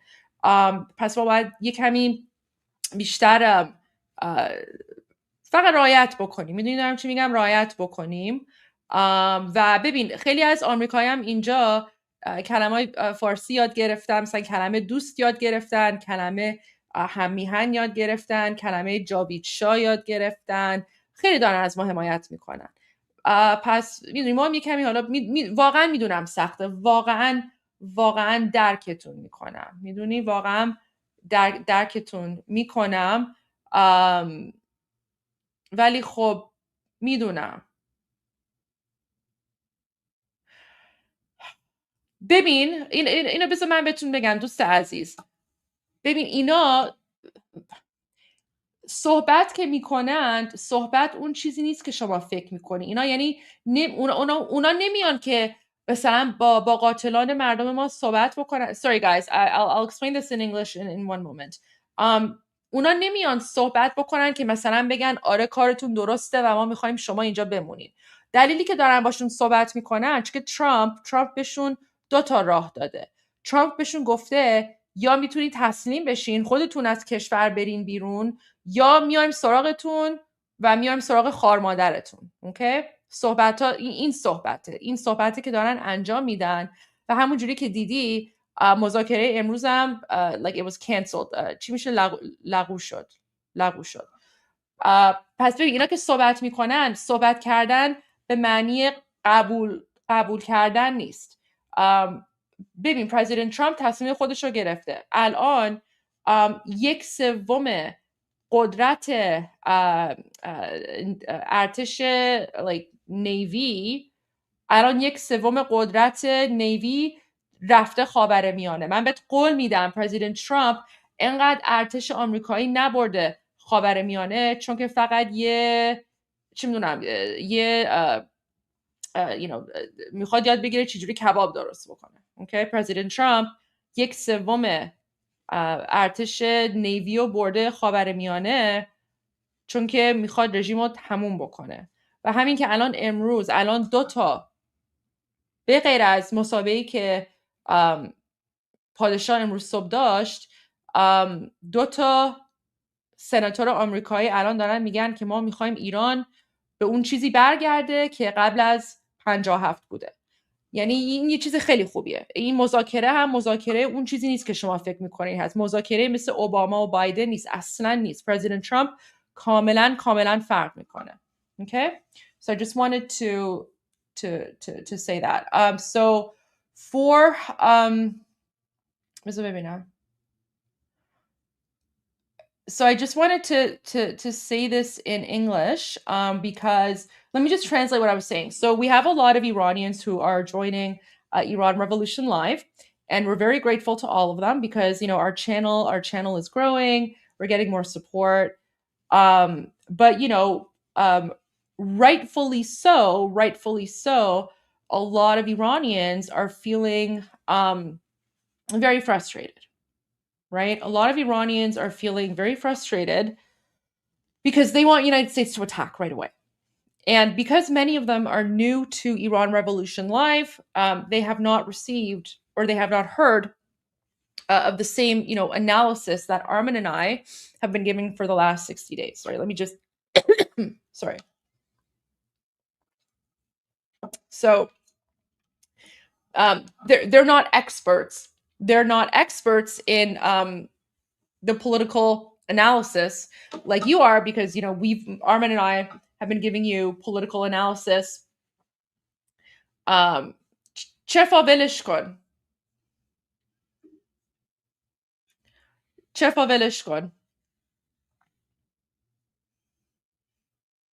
we're not banning anyone in the chat because they disagree. I'm explaining, so it is what it is. There's a difference between trolling and between just explaining to people what's going on. So what I'm saying is that there are a lot of Iranians who are new to the channel and who have not heard the various political analysis that we've been providing, and so a lot of them feel frustrated because of course they want the United States to attack right away. And when they hear the news of, oh, there's going to be talks or negotiations, they're assuming that the talks or negotiations are because the United States wants to keep the regime around. But that's not the case whatsoever. The talks or negotiations, as I was explaining in Persian, is basically the United States giving the Islamic regime two options. You can either surrender, or we're going to come and boom, boom you. So that's what I'm just explaining. So that's why let's give the Iranians a little bit of grace. But I also said to the Iranians in the chat, I was like, we should also be very thankful and grateful that U.S. military is on its way. Because of course, President Trump didn't just, position 1/3 of America's Navy in the Middle East because he wants a kebab recipe, right? So there's also a lot of American taxpayer dollars that's being invested in this. So we should all, I know it's a frustrating, difficult time for all of us. Emotions are running high, but in this channel, we're very supportive. And we attack the regime, we attack terrorists, but there we go. So, but I'm glad that I'm glad that we're all on the same page now. So, okay, let's go back. Now I can finally play this interview from today.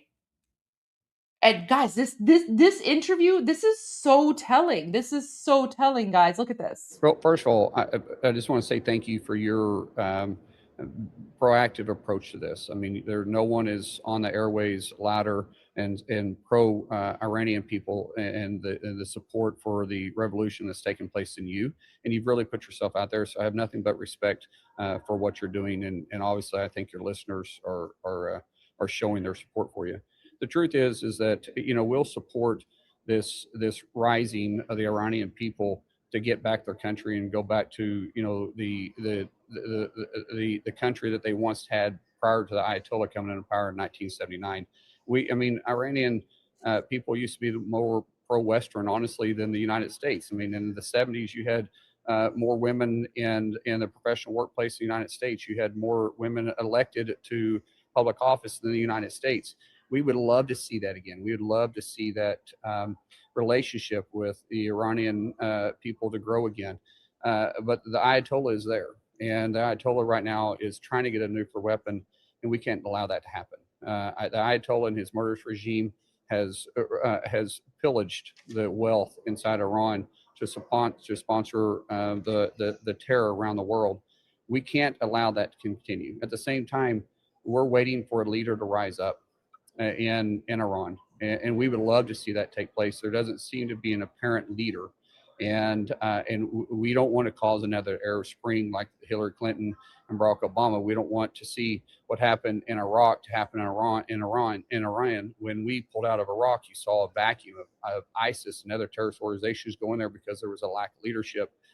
We can't allow that to take place in Iran, and so while we support the people of Iran from trying to get their country back, at the same time, our focus right now is to make sure that the Ayatollah and his murderous regimes can't destabilize the world and the world economy by having a nuclear weapon. And so that's our laser focus.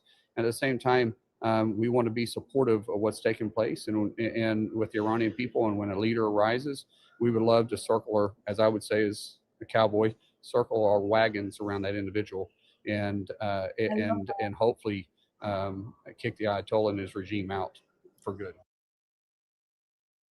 I love that. See, guys, like this is not by coincidence.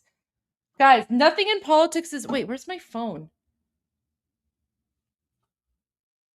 Wait, let me go grab my phone. Okay. Quick commercial break until I go find my phone, and I'll be right back.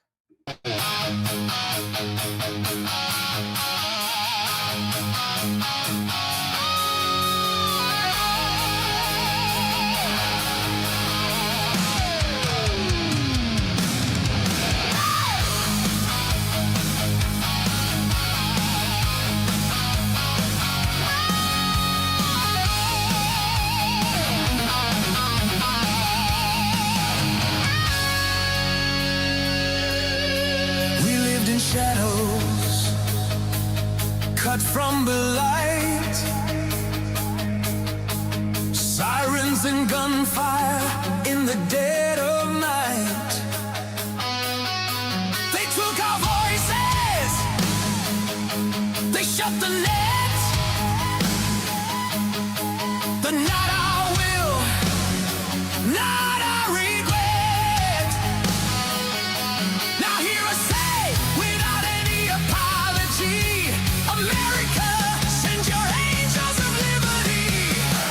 Angels of liberty, unleash your fire, and the Islamic regime lift us higher. Angels of liberty, hear our cry. Freedom is born when you fill our sky. Angels of liberty, strong and true, our old ally USA. We stand with you.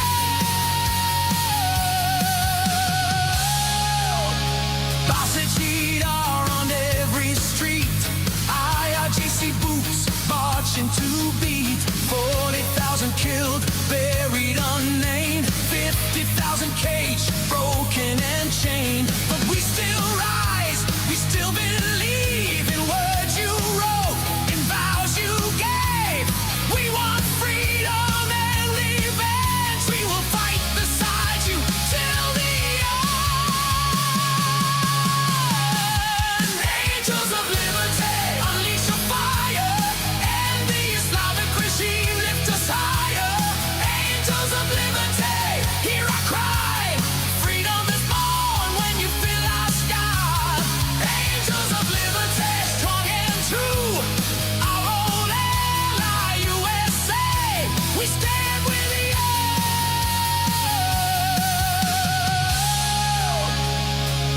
We stand with you.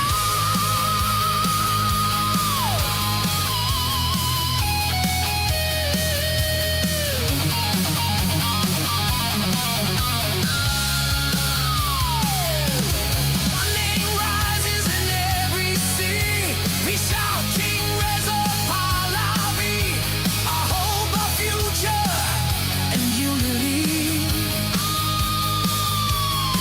A future built on justice and peace, where hatred ends and nations breathe. We honor the brave American Air Force and Navy.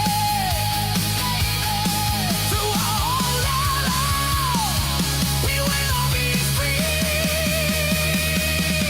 Angels of liberty, unleash your fire, and the Islamic regime lift us higher. Angels of liberty, hear our cry. Freedom is born when you fill our sky. Angels of liberty, strong and true, our old ally USA. Aurelian, stand with you.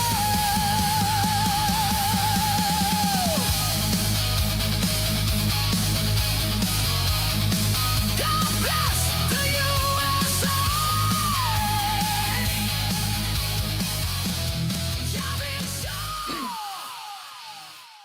Guys, can I please get a Goldie is always right in the chat, please? Can I please get a Goldie is always right in the chat? Because I'm about to share something with you.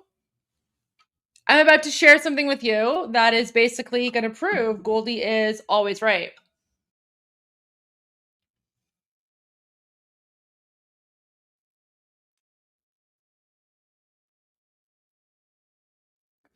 Who is this Isa Sayedi?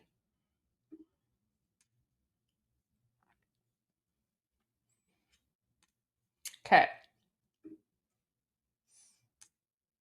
All right, let me explain to you now why you're all saying Goldie's always right. Boom! Remember I told you it's not by coincidence that we have two conservative politicians who are making the case for regime change? Here's the third one. Here's the third one. I just saw this. This is the third Republican politician who today is now making a statement saying why we need to pursue regime change.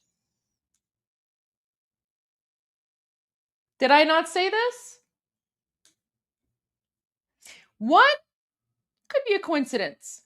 Two, maybe a coincidence. Three, there's no way. There's no way that three different politicians making the case for regime change, and he's the Senate Majority Leader. Come on, guys. مخصوصا برای هم میهنان ایرانی. ببین وقتی بهتون میگم یه کمی به من اطمینان داشته باشین. حالا شاید زبون فارسیمون شاید زبون فارسیمون اونقدر خوب نباشه، ولی خب زبون انگلیسیم که خوبه و خب تجربه سیاسی هم دارم. All right, let's see what Senate Majority Leader has to say. Wait, he's in the Gang of Eight. Okay, this is where my knowledge of American politics is not as great. Let me look this up. Oh, okay. So, ooh. Interesting. Okay, so the Gang of Eight is a colloquial term for a set of 8 leaders within the U.S. Congress who are, according to law, briefed on classified intelligence matters by the executive branch?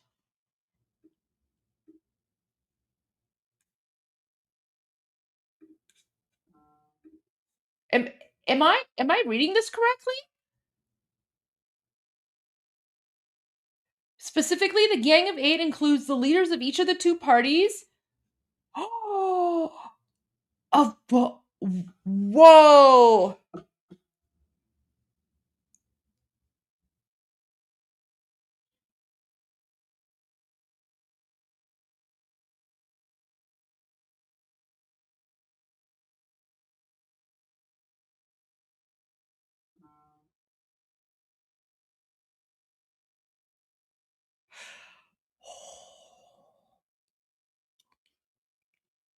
Armin's gonna lose it.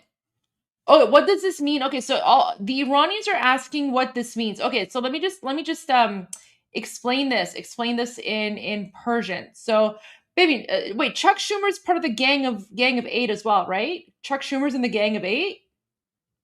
Because he's the Democrat House leader, right? ببین دوستان وقتی که آمریکایی‌ها دارن میگن کتک، ببین we know what کتک means. وقتی که آمریکایی‌ها دارن به شما میگن که این معنیش کتکه، دیگه کتک بازی داره شروع میشه. Sorry, I just said to our Iranian followers that when Americans are interpreting this as kotak,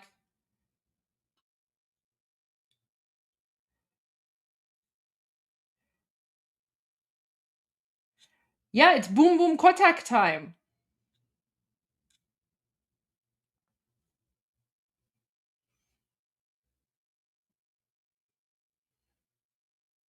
Okay, so let me just explain this in Persian. So ببین دوستان Gang of Eight مثلا میگه یه گروه 8 اوکی 8 تا لیدر I don't know رهبر توی United States Congress هستن که از نظر قانونی باید روی چی میدونم موضوعایی که ربطی به اطلاعات داره اینا باید بریف بشه، یعنی اینا هم باید در جریان باشن وقتی مثلا چیزای اطلاعاتی هست که مثلا پرزیدنت ترامپ و تیمش میدونن. 8 نفر توی کنگره آمریکا هم هستند که از نظر قانون باید این اطلاع رو هم داشته باشن.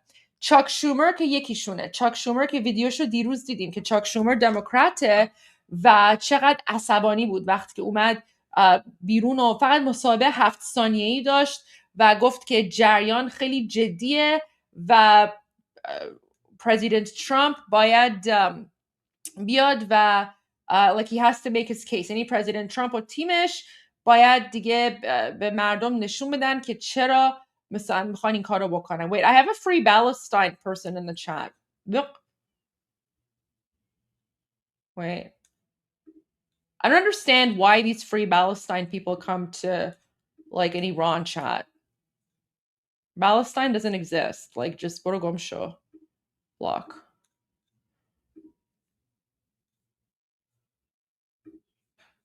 خیلی این بالستینیا دیگه واقعا دیگه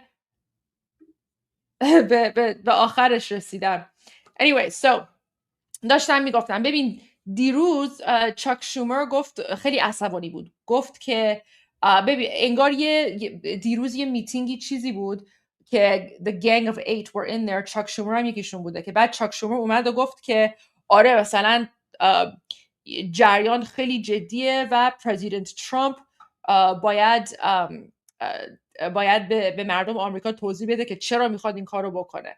نگفت میخواد چی کار بکنه، فقط گفت که پرزیدنت ترامپ باید توضیح بده که چرا میخوان این کارو بکنه. اوکی، ولی نگفت که این کار چیه. anyways اون دیروز بود. حالا امروز آقای سناتور ثون، اوکی، که اینم توی همین گروه 8، خب اینم یعنی در واقع توی جلسه دیروز بوده، یعنی این سناتور ثون همون اطلاعات هم داشته. بعد حالا امروز داره میگه که داره از پرزیدنت ترامپ حمایت میکنه و میگه که آره مثلا تنها این راهی که ما الان داریم سقوط رژیمه و انقلاب. این آقا هم آقای ثون سومین نماینده مجلسه که امروز داره اینو میگه. امروز صبح فیلم آقای سناتور کندی رو دیدیم، بعدش هم خب اون یکی فیلم رو دیدیم مال آقای اسمش یادم رفت ولی هم داشتیم نگاه میکردیم. الان هم اینم سومین نفره. بعد این حالا چیزش اینه که این آقا سناتور ثون این توی گنگ آف 8 هست، یعنی این آقا همون like he has the intelligence، اون اطلاعاتی که مثلا حالا چی میدونم CIA یا حالا ارتش یا هر کی که میاد به پرزیدنت ترامپ میده، از نظر قانونی این اطلاعات رو هم باید به این آقا هم بدن. یعنی وقتی که این آقا داره میاد میگه که باید رژیم چینج بشه، یعنی دیگه کار تموم، یعنی دیگه تصمیمشون رو گرفتن. و از نظر سیاسی یه چیز خیلی عجیبیه، یعنی عجیب in a good way.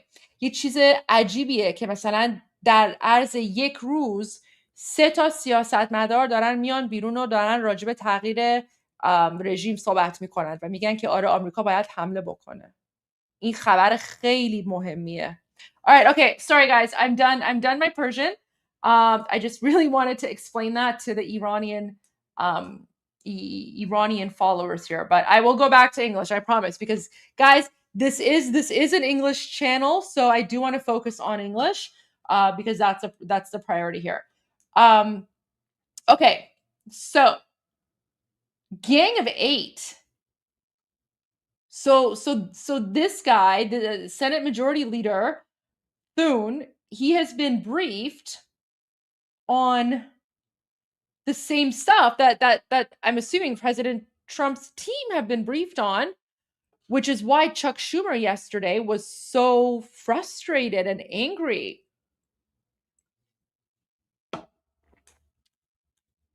Wow. Okay, so let me read what he says here. Oh, I wish there was a video. I wonder if there's a video. Okay, so Iran International says, in my view, if you're going to do something there, Iran, you better well make it about getting new leadership and regime change.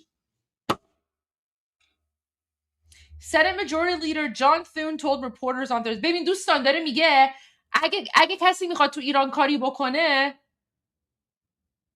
پس برن و رژیم رو نابود بکنن و یه پهلوی رو برگردونن. داره اینو در واقع میگه. یعنی میگه اگه میگی یعنی همینجوری بخوای بری حمله بکنی، اگه میخوای همینجوری حمله بکنی ولی تغییر رژیم نباشه فایده نداره. یعنی داره میگه اگه میخوای این حرکت فایده داشته باشه، اون حرکت باید نتیجهش چی باشه؟ باید نتیجهش انقلاب باشه. نتیجهش باید رژیم چینج باشه. Okay. So that's the first part. But then this is where the political maneuvering gets in, right? Then he says, the president, I don't think, to my knowledge, has made any decisions. But I think they're gaming out what contingencies might look like and what's in our national security interests. Of course, first and foremost is to prevent them from having a nuclear capability. But there are also other threats that they represent in the region. Boom. Armin's going to have a field day with this. Oh, man. Okay, let's see if we can find a video. Senate Majority Leader. Let's see if we can find a video. Is there even one?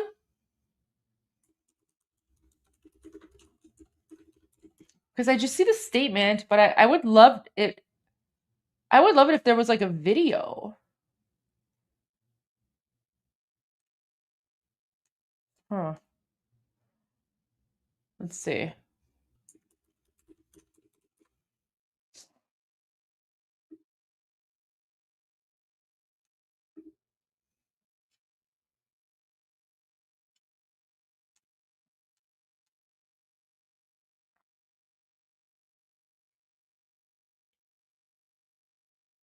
I don't see any videos, unfortunately. Huh. That's a shame. Okay, it appears to be just a statement. Yeah. That's a shame. All right, maybe like maybe a video will come out later, but guys, one politician saying this might be a coincidence. Two politicians saying this, three politicians, that's not a coincidence. There's no way. It is not a coincidence that three politicians in the same day are talking about how, we don't know what's going to happen, but if something was going to happen, it should be regime change, right? This is big. This is big. This is basically President Trump and his team responding, right? Like they're responding to Chuck Schumer saying that he said that President Trump's administration have to make a case, right? So, wow. Meanwhile, in Iran, look at this.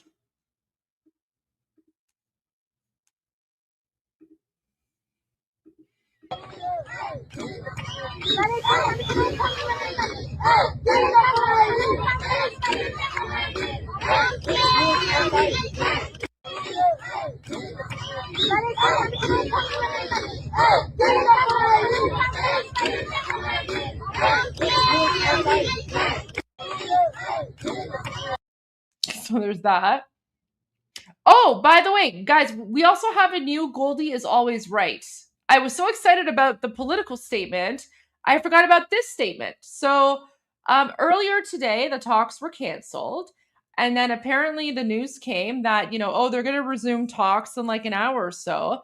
And then those talks were canceled as well, because Look at this. Look at this, guys. The Islamic regime, you know, Iran, has rejected all U.S. demands in the latest rounds of talks, right?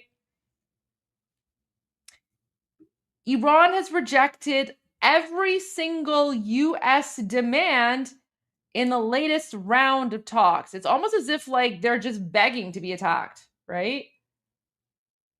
They're literally begging to be attacked, right? Goldie's always right. I told you guys. Of course, guys. So someone is saying they're now saying that the talks were good. Of course they are, because I told you guys, everything that comes out of their mouths is a lie. They're basically trying to save face. They're trying to save face by saying, oh, the talks were good. The talks were good. And, you know, we're just going to continue the talks. Meanwhile, Wall Street Journal's reporting that everything was rejected. So never, ever trust anything that comes out of the Islamic regime. Remember the lesson, guys. Remember the lesson. If their lips are moving, they're lying. Right? Takia. If their lips are moving, they're lying. So there's that. We've seen the video from Mamasani, but we can watch that again.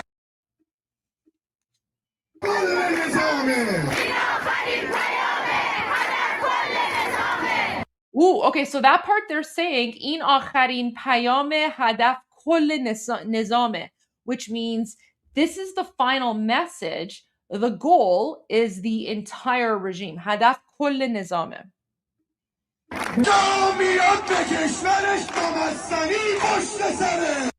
So the king is coming with to the country, and Mamasani, so the name of the city is Mamasani. Mamasani will stand behind him.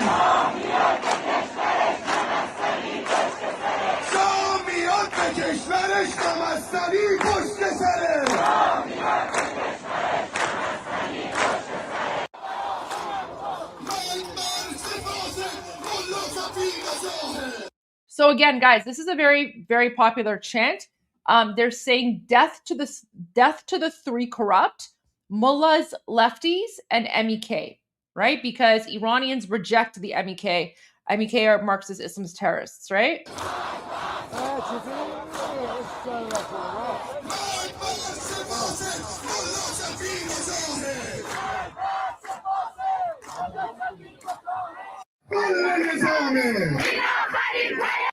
All right, there we go. So there was that video. And then, oh yeah, so you know what? I'll get to this post in a moment, but the lead singer from Disturbed, David, he also posted an image with Iran's lion and sun flag. We'll get to that. We'll get to a quick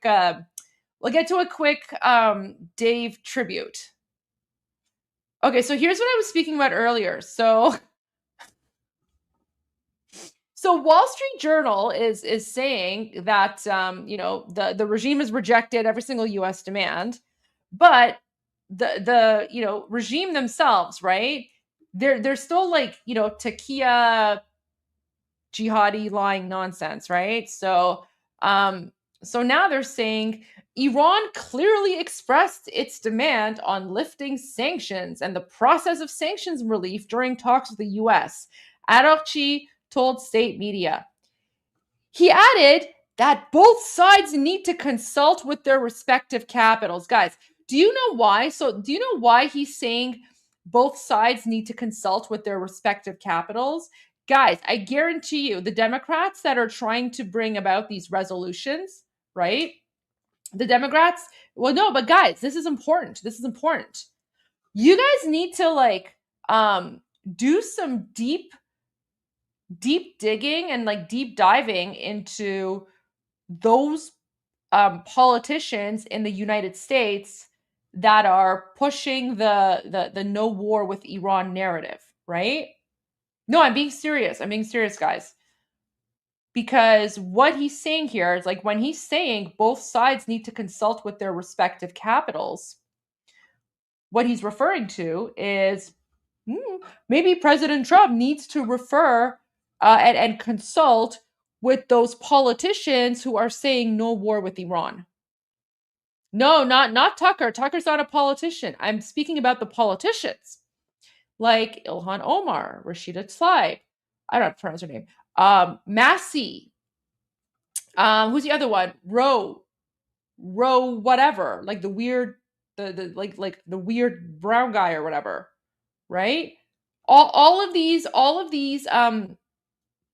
politicians who are bringing forward motions and resolutions to, call on President Trump not to attack Iran. Yeah, Ro Khanna, that guy, Ro Khanna, right?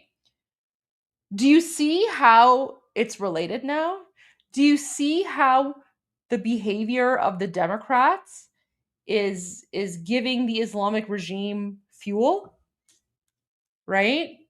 Do you see how the Democrats are abusing democracy in a way that is giving the Islamic regime fuel? Right? So when Arakchi says both sides need to consult with their respective capitals, Arakchi is indirectly, right? He's indirectly saying, oh, maybe President Trump should speak with the Democrats who don't want war.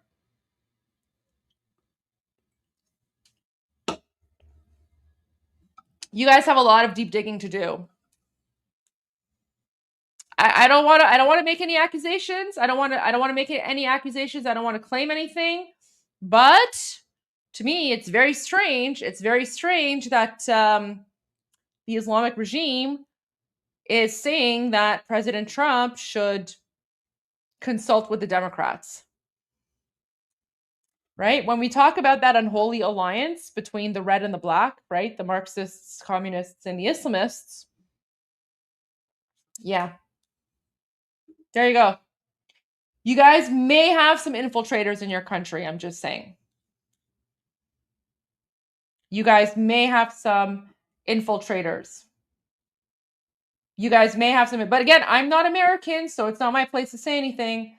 But for all the Americans here, if you have the Islamic regime relying on the behavior of Democrat politicians to try and tell President Trump that he needs to consult, right? Yeah. Awkward. Okay. Oh, here's another video of so this is Mama Sunny again. And look at this. They're hanging and burning a mouse stall.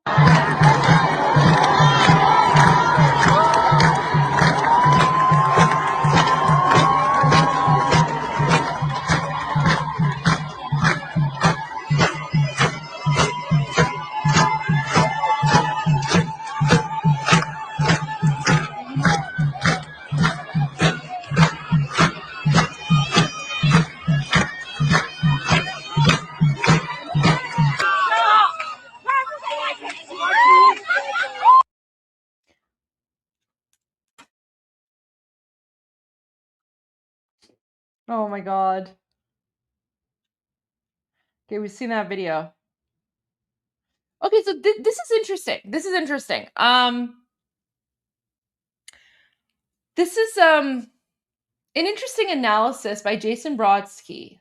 So he says, compare these Omani readouts. So Oman is like, doing the negotiations or whatever.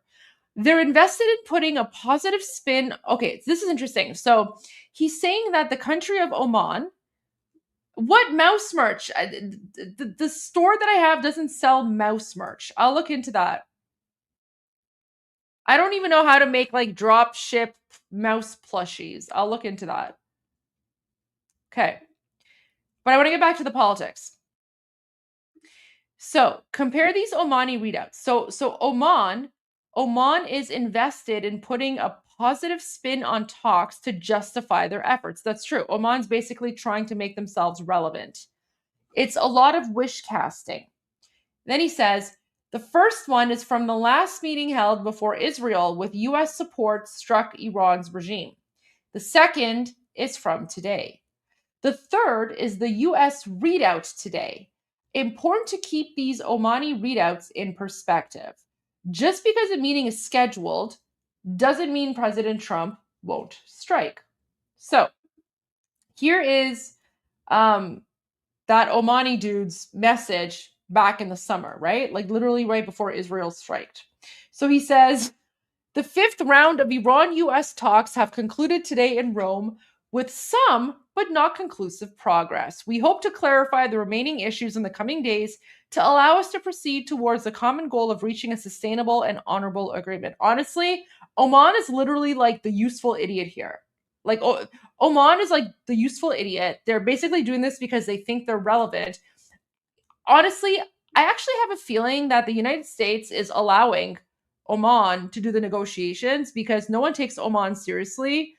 And so like literally no one cares, right? Like if the United States actually like picked like a respectable country to do the negotiations, right? I would be concerned. I would be like, okay, the United States is taking the negotiations seriously.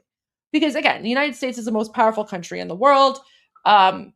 They can pretty much determine who does the negotiations. So if they actually wanted to take the negotiations seriously, they would pick, you know, a serious, respectable country. The fact that they're picking Oman is because they know Oman is literally like it's an inconsequential country. And no, I'm not, listen, I'm not hitting, like, I'm not attacking Oman. All I'm saying is that Oman is not like a world power, right? So remember, back in the summer, this is the post that Oman posted right before Israel attacked the Islamic regime, remember? So, and Oman had no clue. Oman had no clue that the United States and Israel were working behind the scenes to attack the Islamic regime. So, Oman's like doing their thing. Oman's just like, all right, like we're gonna like do the negotiations as if it's like, you know, as if like they actually play an important role in international geopolitics, right? Again, this isn't like an insult to Oman. I'm just saying like Oman is inconsequential. So and people have noticed the pattern now. How did Oman not know? Because Oman's inconsequential. Why would the United States or Israel tell Oman what they're planning on doing? The reason that they have Oman doing this is because even if Oman was going to feel like insulted, what are they going to do? How are they going to get back at the United States or Israel, right? Oman can't do that. So, and this is what Oman said back in the summer, right? You see the date, it's from 2025, right before Israel and the United States attacked. Now, this is the message from today. This is their message from today. We have finished the day after significant process in the negotiation between the US and Iran. We will resume soon after consultation in the respective capitals, right? So even Oman is saying in their statement, guys, Oman is saying in their statement that that negotiations will resume after President Trump consults with Congress.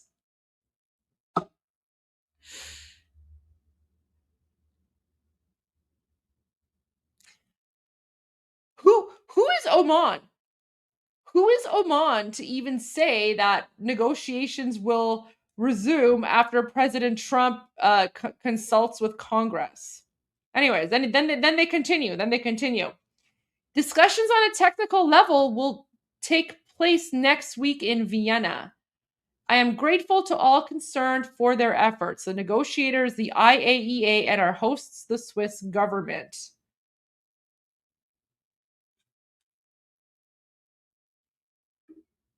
And then White House envoys Kushner and Witkoff were disappointed by what they heard from the Iranians in the morning negotiation process. First source with knowledge, evening session is still ongoing. This is odd though, because the evening session was canceled. the evening session was canceled, remembered? So this is an older tweet, but I just really wanted to point out these two, right? Like this is Oman's tweet from the summer, back before Israel and United States attacked, right? So they say the fifth round of Iran-US talks have concluded today in Rome with some but not conclusive progress. We hope to clarify the remaining issues in the coming days to allow us to proceed towards a common goal of reaching a sustainable and honorable agreement. And then, today, we have finished the day after significant progress. But there was no significant progress because the Islamic regime already said that they haven't agreed to anything. They haven't agreed to a single one of President Trump's terms.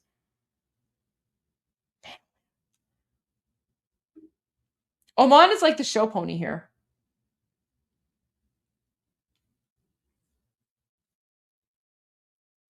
Oh, guys, so Colonel Solver, guys, so he has gone viral. He has gone viral among Iranians, and Iranians are calling him the Terminator, out of respect, right? Iranians are calling him the Terminator, and Iranians are basically saying that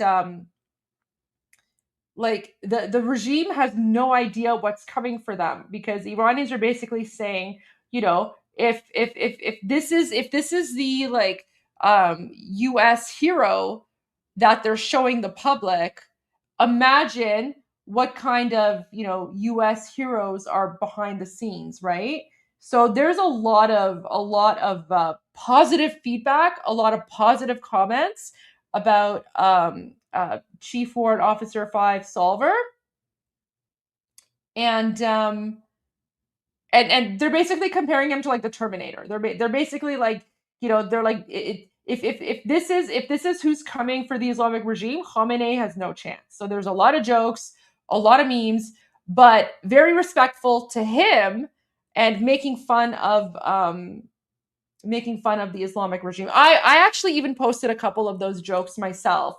But one thing I did want to say is that, you know, we also used to have a real military with superheroes, like, you know, like General Nader Jahanbani, right? So he's one of our most famous, most well-beloved heroes. He was a fighter pilot. He also trained with the US Air Force at one point, right? So he took like top level courses with the US Air Force, Jahanbani.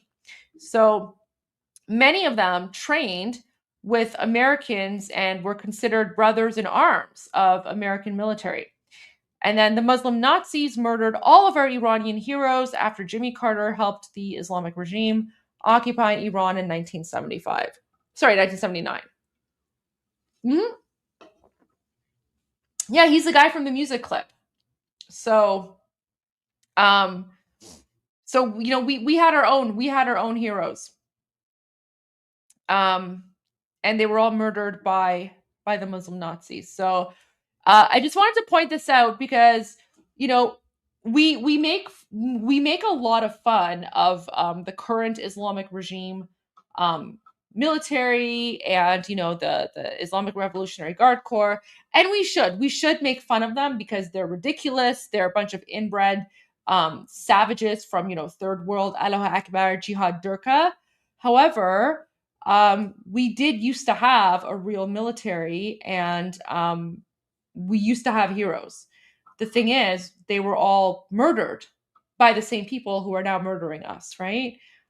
They murdered all of our generals. Actually, if you watched Piers Morgan, when General Wesley Clark was speaking about this, General Wesley Clark said that, you know, prior to 1979, you know, Iran and America were allies.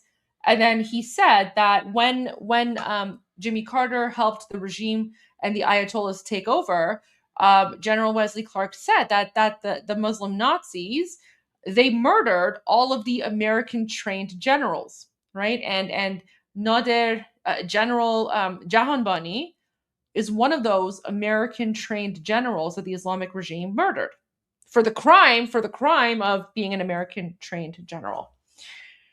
So we used to have heroes as well. I just want to point that out because in the next few posts, we will be making fun of we will be making fun of the Islamic regime and comparing him to Chief Foreign Officer 5, but Solver. But I just wanted to give a little bit of context as well. Okay, so let me go to some of those here. And then we can get to some of the other news as well. Because there is like news, but I want to wait until Armin comes back before I share like that news. Okay, so for example, the US military put out this video, legacy of the Nightstalkers, right? Which is phenomenal, like very, very impressive, right? Our soldiers don't step forward for applause or vanity. They do it for the teammate beside them, the families they'll never meet, and a nation that relies on them. Within the world of special operations, most of what they accomplish will never make headlines. Missions that begin in darkness and end without credit. Their success is measured in lives saved, threats avoided, and teammates brought home, not in public recognition. This is the true meaning of selfless service. I remember 9/11 vividly, and I told myself I would sooner fight and die in a foreign land before another American is killed on American soil. The 160th, it's the premier aviation organization in the world with helicopters. If it's special operations, we're working with them to provide precision rotary wing support. A lot of what we do is going to be at night. It is what we call graduate level flying. Born from the lessons of a failed 1980 hostage rescue, the 160th Special Operations Aviation Regiment, known as the Nightstalkers, was activated to give U.S. Special Operations units their own elite air support. For over 4 decades, the Nightstalkers have built a legacy of flying when others cannot, often under the cover of darkness. There's one mission that really sticks out. We're overseas, we put in a ground force, and we're getting shot at on infill. It was craziness on the ground, and we had a young soldier that got shot. And so I was actually flying. Guys, the volume is as high as it goes. You have to turn up the volume on whatever device you're on because the volume's high enough and most people aren't having an issue with the volume. And the casualty evacuation bird. And if you're injured, we were coming in, come hell or high water. I put the coals to it, getting there as fast as I can. I had a chase bird. I told him to drop off about 4 miles from the target area. We had our rotary wing fire assets overhead, and I'm talking with them. It was a north-south running valley. And he asked, are you coming north-south or south and north? I go, bro, I'm coming in west to east. I'm coming in hot and get out of my way. He's like, okay. And I came over this ridge line, and it looked like a fireworks show with a Pink Floyd concert. Tracers and AAA and lasers and everything everywhere. I told my crew chiefs in the back, just don't even touch your door guns. There's friendlies all over the target area. Our priority is to get this guy. We swooped in. We were on the ground less than 90 seconds, loaded the young guy up, took off, put the coals to it again. We just went as fast as these aircraft will go and got the guy to the hospital. Medals don't mean anything to me because they're just more pieces of flair to put on your uniform. But the best recognition I ever got was our commander had went and visited him in the hospital. He was intubated, he couldn't talk, but he had a whiteboard. And the thing he wrote on there was, please thank the air crew. That's all I needed, and I was ready to go do more.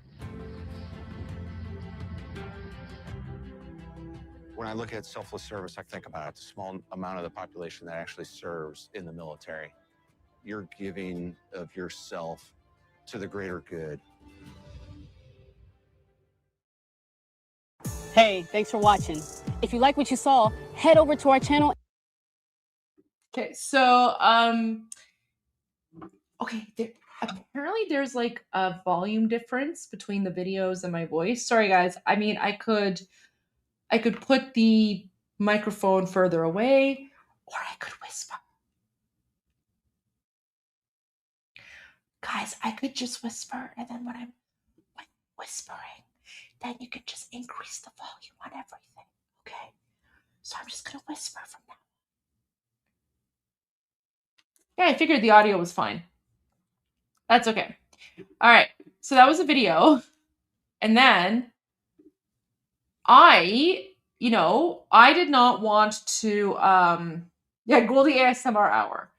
So I saw this video by the US Army and I'm like, okay guys, that's fine. But have you seen the video of the Islamic regime going after the Baz, right? So I was like, the Muslim Nazis occupying Iran also have a video showing off the strength of their jihadi navy. Pack it up, America, because there's no way that you can defeat this unless you bring a few Bazes with you. So here is the Islamic regime version of their military propaganda video. سرفراز نیروی دریایی ارتش جمهوری اسلامی ایران شهید ناوسروان غلام عباس عفیفه شهید ناوی یکم علی اصغر درستکار شهید دریادار نصرالله عزیزی شهید ناوسروان علی کهوری نژاد شهید ناوسروان حسن رونده و شهید دریادار محمد ابراهیم همتی و شهید ناوسروان حمید قهرمانی و دهها شهید و صدها شهید سرفراز دیگر که در حراست و حفاظت و پاسداری از آبها و مرزهای دریایی کشور عزیزمان ایران عاشقانه بر قلب دشمن تاختند و این آرامش و امنیت را به همه ما هدیه دادند. یاد و خاطره همه شهیدان سرفراز را گرامی می‌داریم.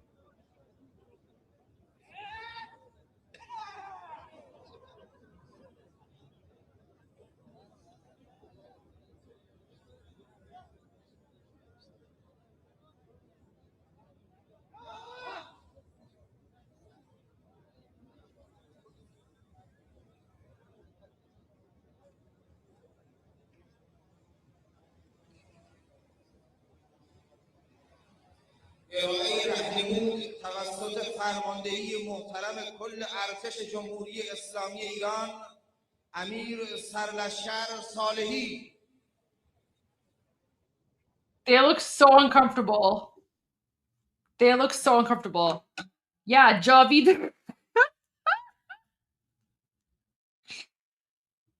Javid was. Guys, that's not parody. That is a real video. That is the Islamic regime showing off their karate skills, where they were trying to break a vase, but they couldn't. But guys, so this is why I showed that photograph of our general, our real Iranian general who was murdered by the Islamic regime, right? Because prior to 1979, we had a real army, we had real superheroes. We were a respectable army. We don't claim these people. These are the Muslim Nazis. These are the Muslim Nazis who are murdering us, right? So as you can tell,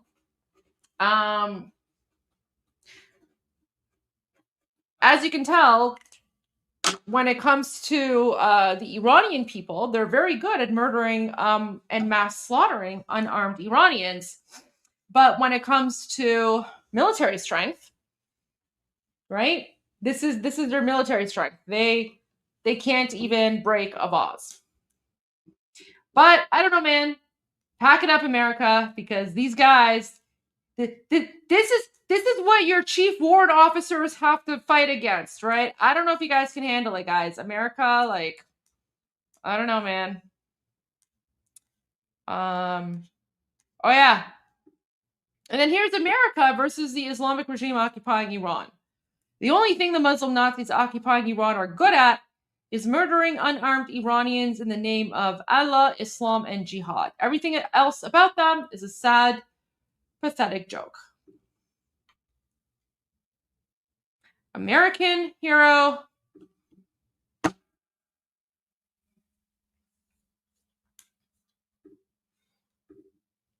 That is a good commercial.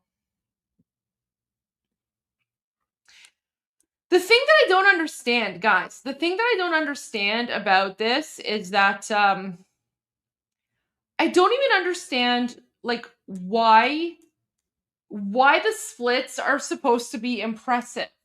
Okay, so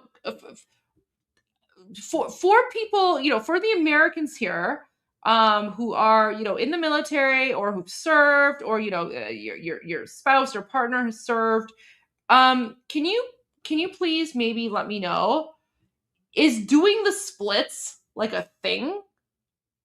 Like is this like a thing in American military as well? Like do you guys, I don't know, or do you take pride in, I don't know, doing the splits? Because to me, this is very, very weird. No.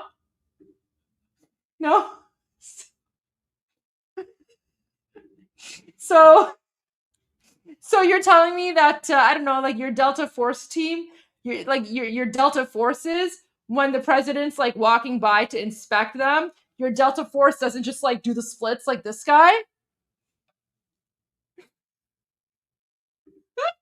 Your husband would never.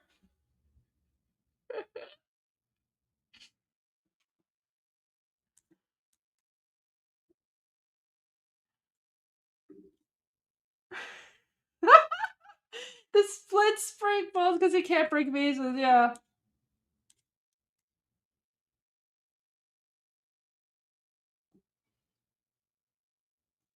I don't know, man. All I'm saying is, people like, I don't know, Chief Warrant Officer 5 Solver need to be careful, because when you come after, when you guys try to go after the Islamic regime and Khamenei, you're going to be dealing with a whole bunch of like random jihadis who can do the splits. Remember, they're good. They're going to do the splits. They're going to do the splits.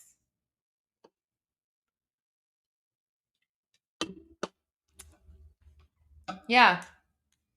Chief Warrant Officer 5 Solver, sure, he might have navigated, one of those insane American choppers, and then sure, he might have been like shot in the legs 4 times, and even though he was shot in the legs and he was bleeding, he still navigated the chopper perfectly, and he turned it around so that the guy with the gun at the door neutralized the threat. And sure, he might have like, taken everyone to safety while he was bleeding out of his legs. Sure, he might have done that. But can he do the splits? Can your chief warrant officer do the splits? Because that's what the regime can do. Be very afraid. Be very afraid of the splits.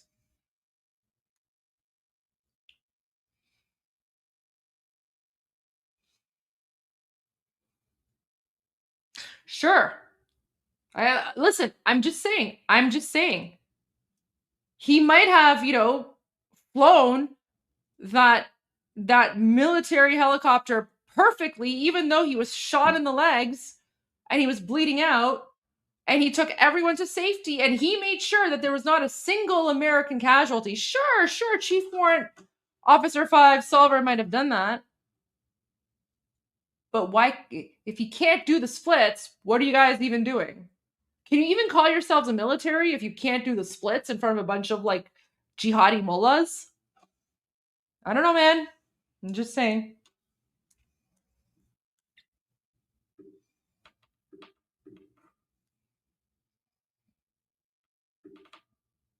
Look how they're looking at him. This is like very, very weird.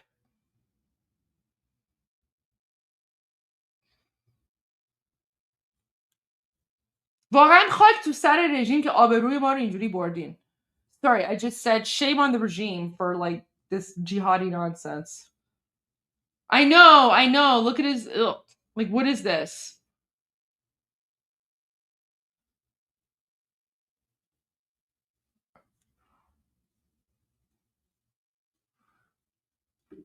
Why are you laughing? This is a very serious matter. The Islamic regime, they can do the splits. They're showing off their splits in front of the mullahs. How are you not afraid? How are you not afraid? This is a very serious matter, guys. Very serious matter. Do you not remember the guy that was like twerking on Islamic? It was like Islamic regime Durka Jihad Day, like the anniversary. Do you not remember that one? Wait, let me see if I can find it.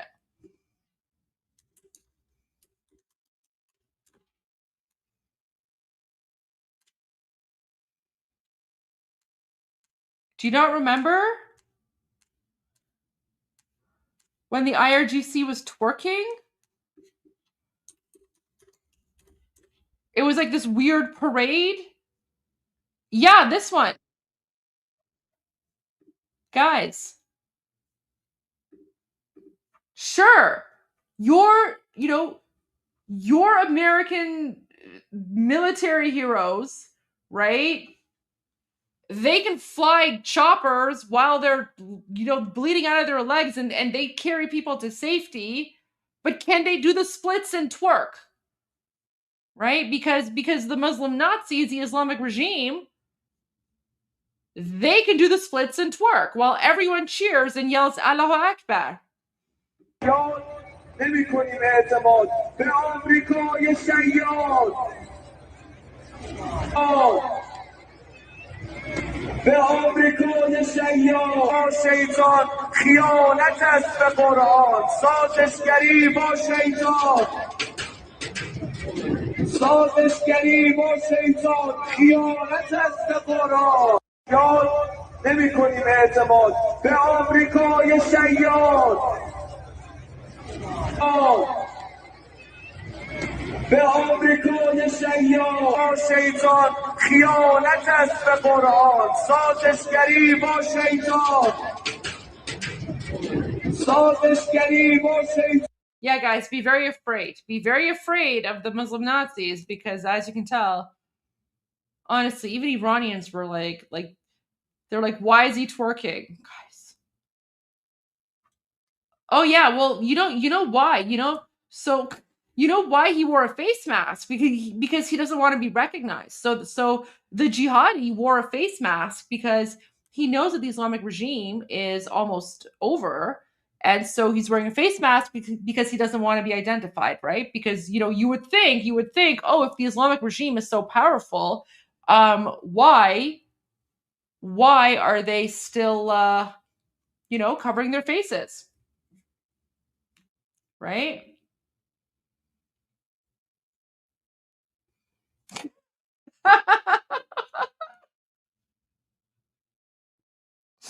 Okay. Iranian dark humor. So there's a rumor that America packed up and left the region after seeing the video of the jihadi twerking man. Honestly, I don't blame them. I would not blame the Americans for packing up and leaving once they saw this random man twerking. Because I would be like, what in the Allahu Akbar jihad durka is this nonsense? And I would just be like, nope. I don't want to catch whatever disease it is that they have. So, yeah.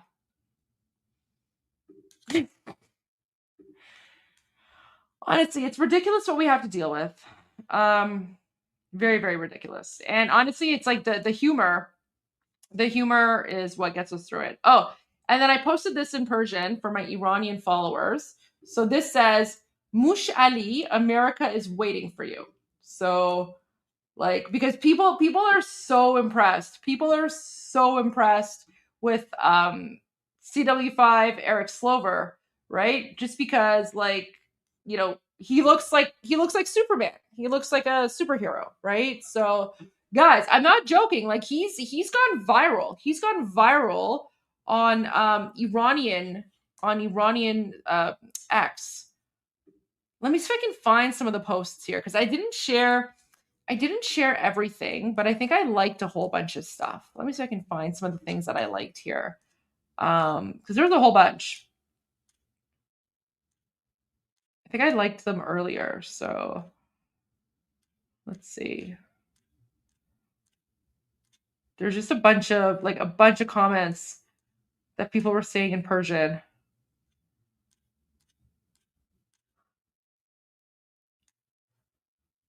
Oh, okay. All right. By the way, like Iranians have already said that Ilhan Omar is mental illness approved and send her back. So you guys need to send her back. Oh yeah. Stay hydrated during Ramadan.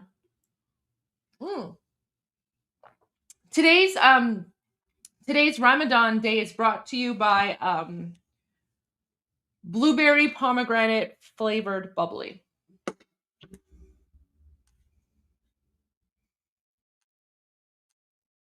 Oh, someone made this, which I thought was hilarious. Okay. And then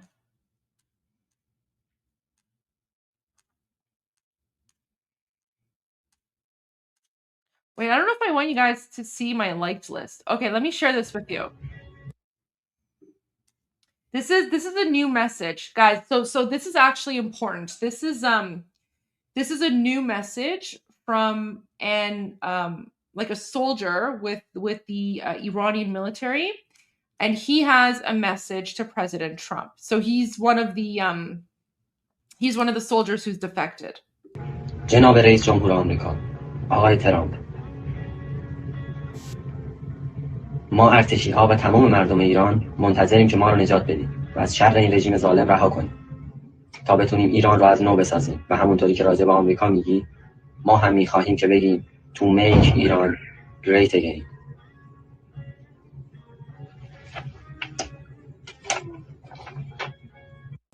جناب رئیس Okay, wow.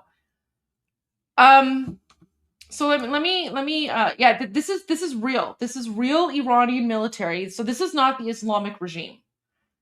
This is not the Islamic regime. This is like actual military. And guys, I mean, especially for those of you who are with military or are military spouses or are involved with the military family in some way, you guys can appreciate how, what do you mean the normal ones are cringe? Who are you, troll? Get out of here. So,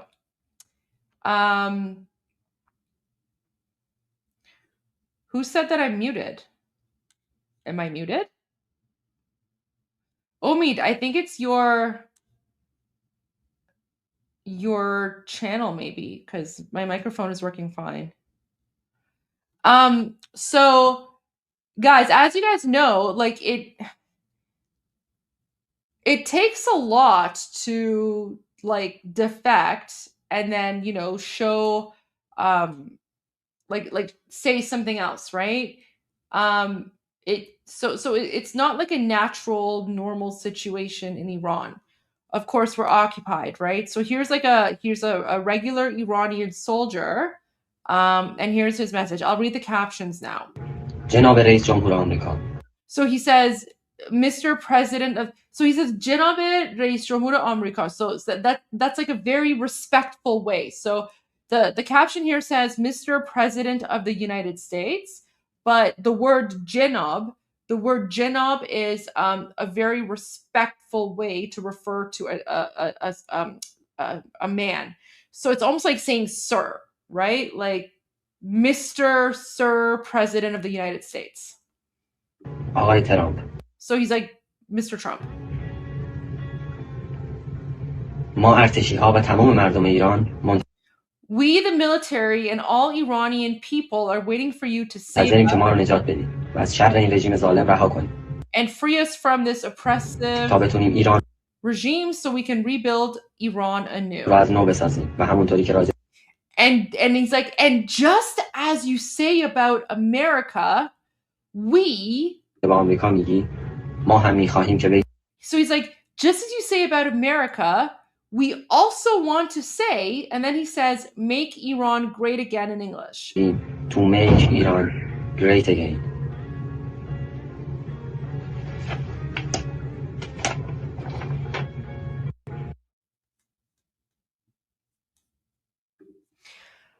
Imagine how dire the situation is in occupied Iran, where you have, people in the military who are sworn to serve the country are almost like pledging allegiance to the leader of a different country, right? And this isn't a betrayal. This isn't a betrayal of Iran. This is a rejection of the Islamic regime, and this is basically him saying that we support Americans, we're not your enemies, and we'll be your boots on the ground, right? But people are doing stuff like this because the situation is bad, right? Like like Mark Levin said, this is very similar to Nazi Germany occupying, well, the Nazis occupying Germany, right? And we're not your enemies. So and he's not the first one to do this. He's not the first one to do this. So there you go. Wait, I think Armin sent me a message. Wait, what's going on here?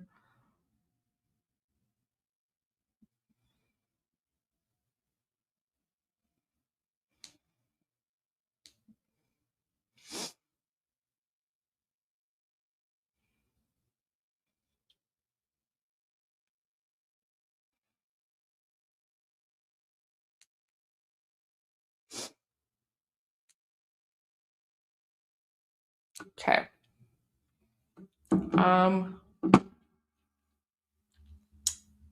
Sorry, guys. I got a paper cut earlier today and my finger still hurts. It's still sore. I'm sorry.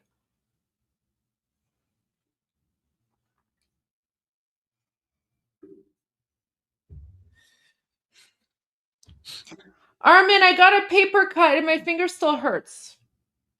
Oh, poor baby. I know. I'm injured. I don't know if I can do this anymore. Oh no. Oh my god. How was your group discussion? Oh, it's pretty good. It's pretty good. We it wasn't as good as yesterday where we had you, but it was good. Well, welcome back. Welcome back. Have you seen this video? Oh, is this the one where he kisses the picture? Yeah, so it's all good. Okay. Wow, yeah. So, all right. So you've seen this one. All right then. Why don't I show you two video or two posts, which I think you're going to appreciate. And this is going to go back to the whole Goldie and Armin are always right. Oh wow! What? Wait, no. Goldie is always right. Armin is usually right. Armin is usually always right. Okay. But this is actually what? Yeah, mad bad paper. Actually, you know what? It wasn't paper. It was it wasn't paper. It was a cardboard box. Because I was really like, bad? I was flattening the cardboard box so I could throw it out, and then I got like a paper cut, and it hurts. Put a band-aid on it so you stop, playing with it, because it's gonna, if you keep like touching it or like. Oh, okay. Başı. Okay, başı. Okay. Mag cardboard box, yeah. Okay, I don't know if you can see, but it hurts. I don't know. It's بده like یکی right بوس کنه خوب شه. بده یکی بوس کنه خوب شه. حالا به یکی میگم نگران نباش، یکی رو دارم. Anyways, usually mom's kiss does the job. It's true. Okay, so you've already seen this. All right, so remember the video earlier today from Senator John Kennedy where he was making the case? Yes. So what was it? Oh. So Republican Senator Mark Wayne Mullen voiced support for Iranian protesters on Thursday, telling Iran International that the United States wants to help the Iranian people reclaim their country while preventing Tehran from obtaining a nuclear weapon. Whoa. This is also from today. That's pretty direct. Well, first of all, I just want to say thank you for your proactive approach to this. I mean, no one is on the airways louder and pro Iranian people and the support for the revolution that's taken place than you. And you've really put yourself out there. So I have nothing but respect for what you're doing. And obviously, I think your listeners are showing their support for you. The truth is that we'll support this rising of the Iranian people to get back their country and go back to the country that they once had prior to the Ayatollah coming into power in 1979. Iranian people used to be more pro-Western, honestly, than the United States. I mean, in the 70s, you had more women in the professional workplace in the United States. You had more women elected to public office than the United States. We would love to see that again. We would love to see that relationship with the Iranian people to grow again. But the Ayatollah is there. And the Ayatollah right now is trying to get a nuclear weapon, and we can't allow that to happen. The Ayatollah and his murderous regime has pillaged the wealth inside Iran to sponsor the terror around the world. We can't allow that to continue. At the same time, we're waiting for a leader to rise up in Iran, and we would love to see that take place. There doesn't seem to be an apparent leader, and we don't want to cause another Arab Spring like Hillary Clinton and Barack Obama. We don't want to see what happened in Iraq to happen in Iran. When we pulled out of Iraq, you saw a vacuum of ISIS and other terrorist organizations going there because there was a lack of leadership. We can't allow that to take place in Iran, and so while we support the people of Iran from trying to get their country back, at the same time, our focus right now is to make sure that the Ayatollah and his murderous regimes can't destabilize the world and the world economy by having a nuclear weapon. And so that's our laser focus. And at the same time, we want to be supportive of what's taking place and with the Iranian people. And when a leader arises, we would love to circle, or as I would say as a cowboy, circle our wagons around that individual and hopefully kick the Ayatollah and his regime out for good.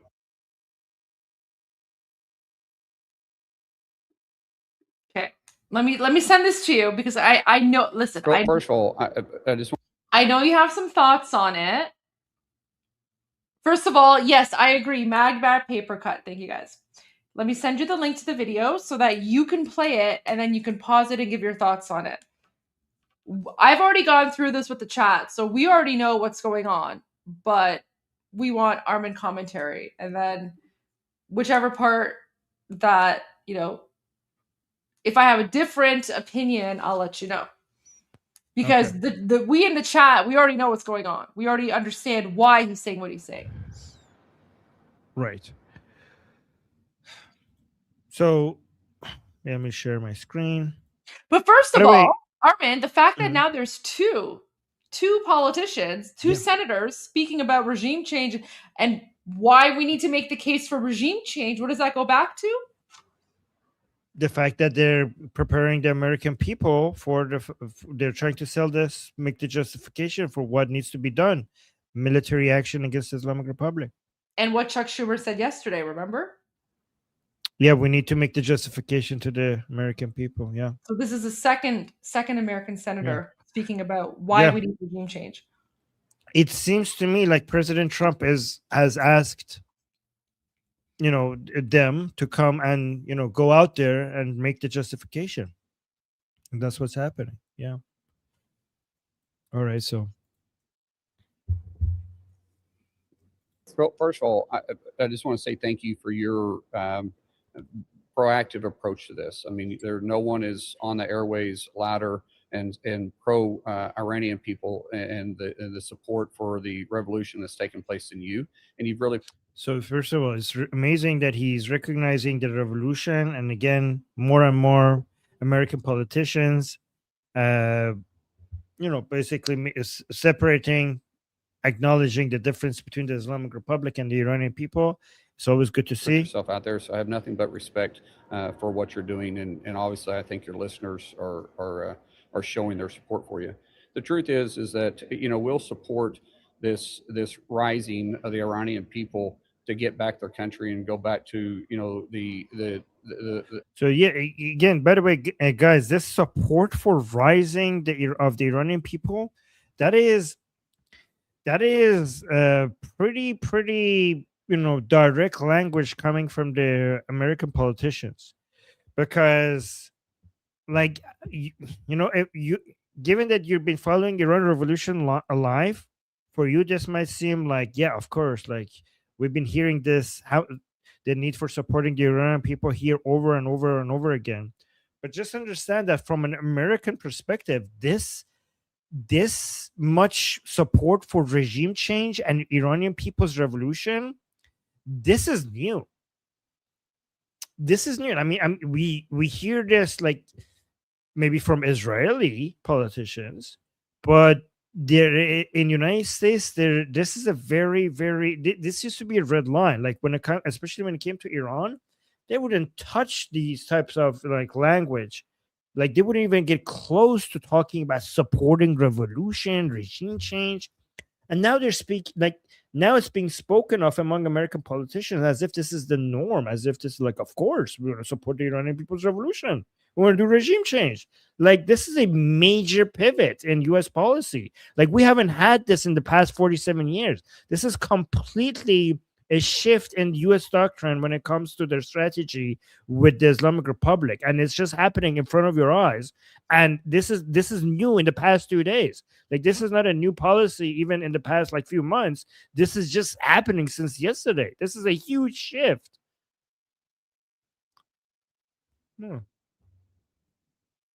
And people to get back their country and go back to, you know, the country that they once had prior to the Ayatollah coming into power in 1979.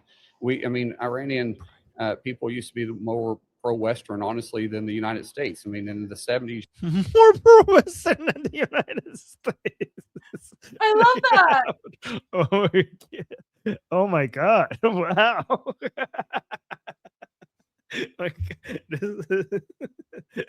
Goldie, we went from the country of Ayatollahs and Turka to more pro-Western than the United States. Literally, like what within Armin, like we've seen this shift in the last like 2 months, right? Could you, like, when we started Iran Revolution Live 2 months ago, could you imagine a US senator coming out and saying, well, Iranians used to be more pro-Western than Americans?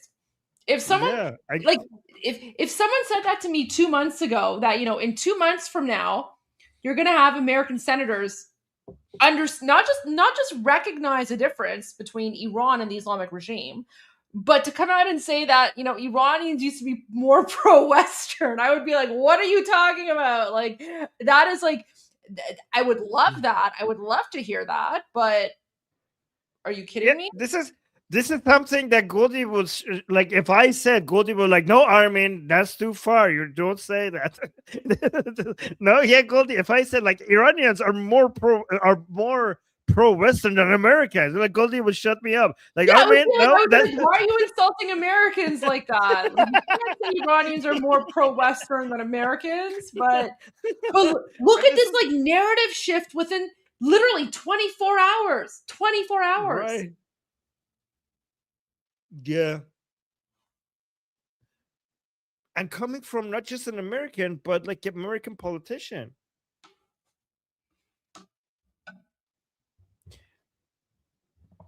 Yeah, that's crazy. Yeah. Let's continue. You had more women in the professional workplace in the United States. You had more women elected to public office in the United States. By the way, Goldie, I don't know if you agree with me or not. It's almost as if these are not just Western values; these are Iranian values. Like, it's like sometimes I don't like. Sometimes I'm thinking like, Iranians are not Western. These are just our original native values. Like, well, you know yeah, what I mean? It's just prior to the Arab Muslim conquest 1400 years ago, Iranian women were equal to men. Guys, did you know that in ancient Persia, like 2,500 years ago, not only did women get maternity pay, but when they got maternity pay, the pay was actually higher than their salary because the government, the Persian Empire, recognized the contribution that Persian women are making to the society by giving birth. Right. So the concept of maternity pay was even the concept of maternity pay was invented by the Persians during the Persian Empire. And the reason that we Iranians are assimilate very, very easily into Western society and Western culture is that a lot of the values within Western culture initially originated in Persia and in the Persian Empire. So that's why we're very, very similar in that sense. Yeah. I mean, we invented human rights, so we're not copying the rest of the world. The rest of the world is copying us. Yeah. People are saying, "Oh yeah, women had high-ranking positions in the military. Like women were top generals, like top military generals in the Persian army included women. Women were like business owners, landlords. Like women basically had equal rights to men, right? Equal rights to men, like 2,500 years ago, men and women were equal. In fact, I would say women, I don't want to say they were more equal, but women had even more advantages because, for example, maternity pay and things like that as well, which men did not have. Yeah. Government rulers as well. Anyways.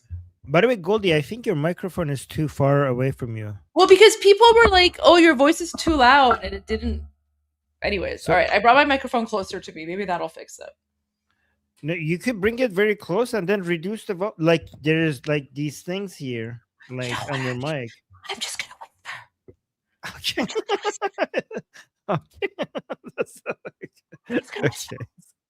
Okay. Sounds good. I mean, I think we could actually grow your channel, but double the rate if you do that. This is ASMR. Yeah, ASMR. Turka.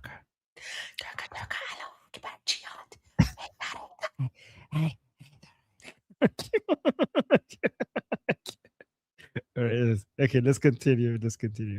Professional workplace in the United States, you had more women elected to public office than the United States. We would love to see that again. We would love to see that relationship with the Iranian people to grow again. But the Ayatollah is there. And the Ayatollah right now is trying to get a nuclear weapon, and we can't allow that to happen. They keep saying the same thing. They keep saying like, oh, they're trying to get like it seems like they all like President Trump told them to go out and tell the American people that these mofos are going to get a nuclear weapon if we let them. I think that's also what Marco Rubio said to the Gang of Eight. That guys, we have evidence that these people are going to go for the nuclear, and you need to go tell the American people that this is what's happening if we don't attack the Ayatollahs. The Ayatollah and his murderous regime has pillaged the wealth inside Iran. By the way, I love how they keep saying the Ayatollah. You know, guys, you know what the Ayatollah means? It means the sign of God. The sign of God. So it's just so like they call themselves as evidence for the existence of God. That's how full of themselves they are. Like Ayatollah, like as if you know there's God because I exist. To sponsor the terror around the world. We can't allow that to continue. At the same time, we're waiting for a leader to rise up in Iran. Okay. So this part, obviously, we already have a leader in Iran, which is Reza Pahlavi. So I'm going to say, Goldie, that maybe the reason, I mean, we have been saying this many times, that United States should not come off as they're choosing Iranian people's leaders for them, right? So this is them basically taking, okay. Farin, I'm so proud of you. Because you know God. what? 2 months ago, you would have freaked out. 2 months ago, you would have been like, what is going on? But now, yes. Now you're interpreting political speak. So proud of you. Yes. Thank you, Gold. Thank you. I learned from. I have a good teacher. I have a good teacher. And remember, well, thank you. I appreciate it. But remember, this goes, remember what Senator Lindsey Graham said in the Munich Security Conference when Christian Amanpour was like, do you endorse King Reza Pahlavi? And he's like, no, because it's not my place to do so. Right. And honestly, even if they genuinely believe this, who cares? I'm not saying they do, but because who cares? Because we know. I mean, have you seen the Iranian people support for Prince Pahlavi? So as soon as the Islamic Republic is gone, it's not like we need the Americans to come and pick Prince Pahlavi for us.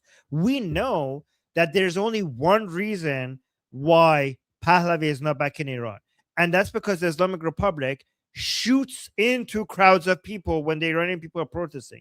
If you remove that obstacle, that is the only thing that is stopping Pahlavi rule in Iran. Yes, I'm nearly always right. Okay. Guys, by the way, politics is my fourth language because I speak English, French, and Persian. So politics is my fourth language. Yeah. But Goldie, do you agree? Like, let's say in a parallel universe where the Americans are actually believe that, you know what, Princess Pahlavi, no good, probably no use. He's probably not a good leader, but we're still going to go and attack the Islamic Republic and remove this obstacle from the path of the Iranian people. Even if they genuinely believe that, do you agree, Goldie? Just like answer me this question: do you agree that as soon as they remove that obstacle, the Iranian people will bring Pahlavi back anyway, because there's nothing that stops them anymore? So who cares? There is nothing that could stop the Iranian people other than the Islamic Republic shooting into crowds of Iranian people. Other than that, nothing else could be stopping the Iranian people from bringing Pahlavi back. So just remove that, and we have it. We Iranian people will do the rest. We will take over after that. But yeah, go on. I also want to point out. So remember what this morning. Remember what Maria Bartiromo said this morning when she introduced His Royal Highness. She referred to him as the leader of the Democratic opposition. Listen to right now is the leader of the Iranian Democrat opposition. Democrat opposition. That's it. I've never heard anybody use that wording, and it seems like a big attack on all of the people who suggest that Princess Pahlavi is not democratic. Like this was a huge FU to all of those movements all at the same time. Like, I don't know how that happened, but that was right now is the leader of the Iranian Democrat opposition, the former Crown Prince of Iran, Reza Pahlavi. When we were watching this earlier today, Armin, when she introduced him that way, just like you, I've never heard her refer to him as a leader of the Democratic opposition. When I heard that, I was like, okay, something's going on, something's happening. Yeah. So here's the thing. A reporter, journalist, right? They can say whatever they want to say. So Maria Bartiromo can 100% refer to His Royal Highness as a leader of the Democratic opposition, right? Because she's not involved in government. It seems to me as if American politicians have received the memo. Like they're basically like they've received a memo, and they're like, when it comes to Iran, just stay away from referring or mentioning any leader, because we don't want to make the mistake that Jimmy Carter made, right? Even though everyone knows what's going on, but they're like, just stay away, because we want to respect the Iranian people's right to self-determination. But that's also why when you continue listening to what he says, he's referring to the previous mistakes of the United States. And that's why he's like, we're not going to decide. We're not going to decide. But he's speaking in code. He's speaking in code. And then at the end, he says something, which is like, anyways, but let's continue on. I want to get your feedback and input on that. And then I'll give a few of my thoughts as well. Right.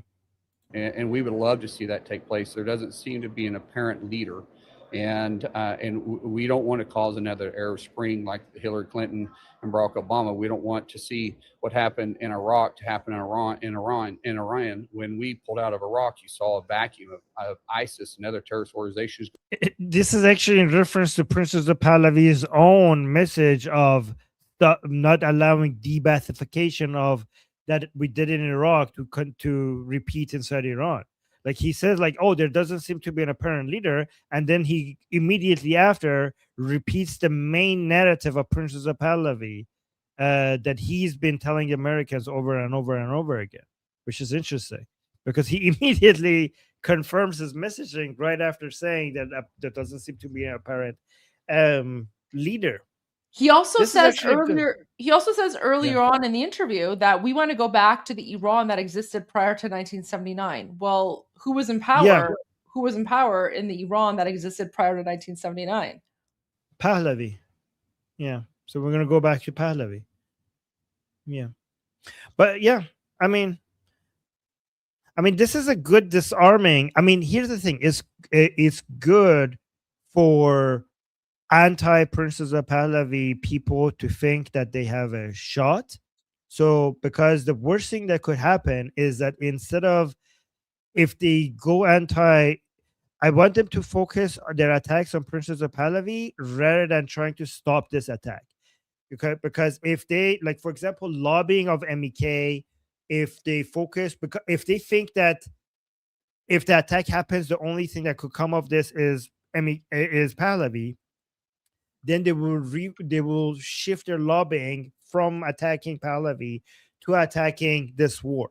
So let them think that the Americans are not pro-Pahlavi, because it doesn't really matter, because after this war, the Iranian people will not let anyone else to come to power anyways, other than Pahlavi. So this is a good way of disarming anti-Pahlavi people.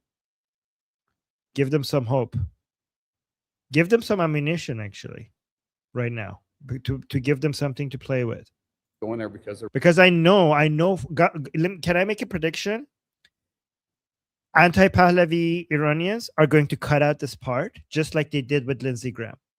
Just like the part when Lindsey Graham said no, and they're not going to put they're going to cut that part out, even though they didn't include the explanation that came after. Oh my, yeah.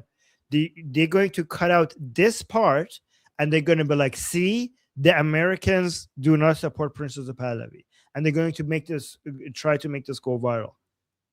So this is my prediction. We'll see if that will come true. There was a lack of leadership. We can't allow that to take place in Iran, and so while we support the people of Iran from trying to get their, that's all we need. So when he says we support the people of Iran, that's the same messaging as King Reza Pahlavi, because King Reza Pahlavi, even in the media press conferences, he says, I don't want you to endorse me. I don't want you to support me. I want you to support the Iranian people and respect what they want. And that's the same messaging that the senator is using. His exact words were, when they asked him, why are they not supporting you? His exact words, because I'm not asking for it. I'm asking them to support the Iranian people. Armin, I think all of these amazing American politicians, they got the memo. They're like, don't mention Pahlavi. So now they're basically trying to explain it in their own way. Like they're dancing around not mentioning Pahlavi. Yeah. And this is what it means for us to be democratic, right? Because the anti-Pahlavi people are like, oh, Pahlavi is not democratic. We should basically reject Pahlavi rule. But we are so confident that Iranian people want Pahlavi that we're like, yeah, fine. Let's just let democracy, like, they're afraid of democracy because they know the result of democratic democratic process would be Pahlavi. So we're like, okay, you know what? Yes, democracy. Do not support Pahlavi. Just let the Iranian people become free and let them choose. That's how confident we are, and that's why we are actually pro-democracy, because we know what the result is going to be. And this is basically self-determination, right? Because we are deciding for ourselves who we want without Right. anyone telling us what to do, which is actually an amazing thing for the United States as well, because the United States also doesn't want to be seen as like, installing someone, because all of us, like Americans, Iranians, Israelis, we're all done with the jihadi propaganda and nonsense, right? Like we just want to Right. go back to being allies and having like the normal countries that we used to have. So this is a very, very good thing. Yeah, in fact, now that I think about it, Goldie, it would even be benefit. I'm not saying they should do that, but like it wouldn't be that harmful if President Trump, for example, said something against Princess of Pahlavi, No. because that will. No, I'm not saying they No. should. I'm not. No, but no, like I'm just saying, even in a hypothetical situation, I'm not saying that should happen. But even if that happens, then when Princess of Pahlavi becomes the leader, nobody could claim that it was picked by the Americans. You know what I Well, mean? President Trump did say something. He didn't say something negative, but remember it was like Yeah. maybe a month ago. Someone was asking him and he was like, I don't really know the guy. I don't don't know. know. Yes. He's like, I don't know. I don't know how much support he has. I mean, we'll wait and Exactly. see. It's up to the Iranian people, right? So President Trump has already said that. It's not a That negative is thing, helpful. but he's already It's said not it. negative. It's not negative, but it's helpful so that when Very we helpful. eventually have him as a leader, we will basically like, how is this an American pick?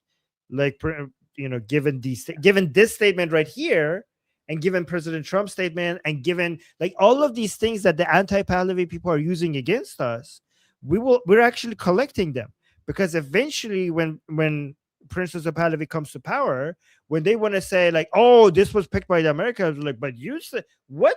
You said, like, you were throwing these things at us. Like Lindsey Graham said no. He said this. President Trump said, like, I don't know how much support he has. So these will be our points to use against them when eventually we choose Princess of Pahlavi as our leader. And even this senator said, well, we're gonna support the Iran. If you go back a few seconds, he says we stand with the Iranian people. We support the Iranian people. Right.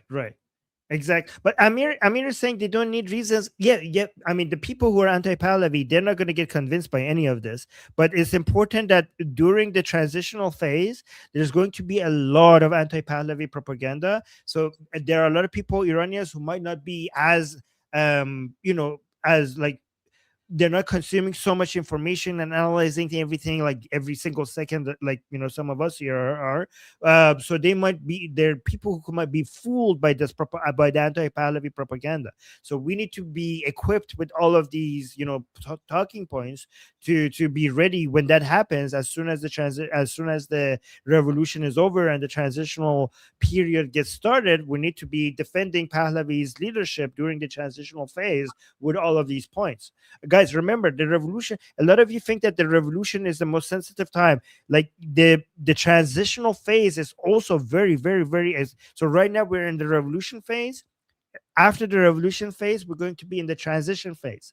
So the transition phase is going to be a very key moment. Like we need to become extra active, like especially given that now there like the media, the narrative wars, the information war is going to become even more important at that time, because at that time even the people who are fighting in the streets, now they're going to join us on the narrative war as well, because there's no more fighting in the streets. So even the media war and the narrative war and the information war is going to become even more important during that time, and we need to make sure that we get things right during the transitional phase.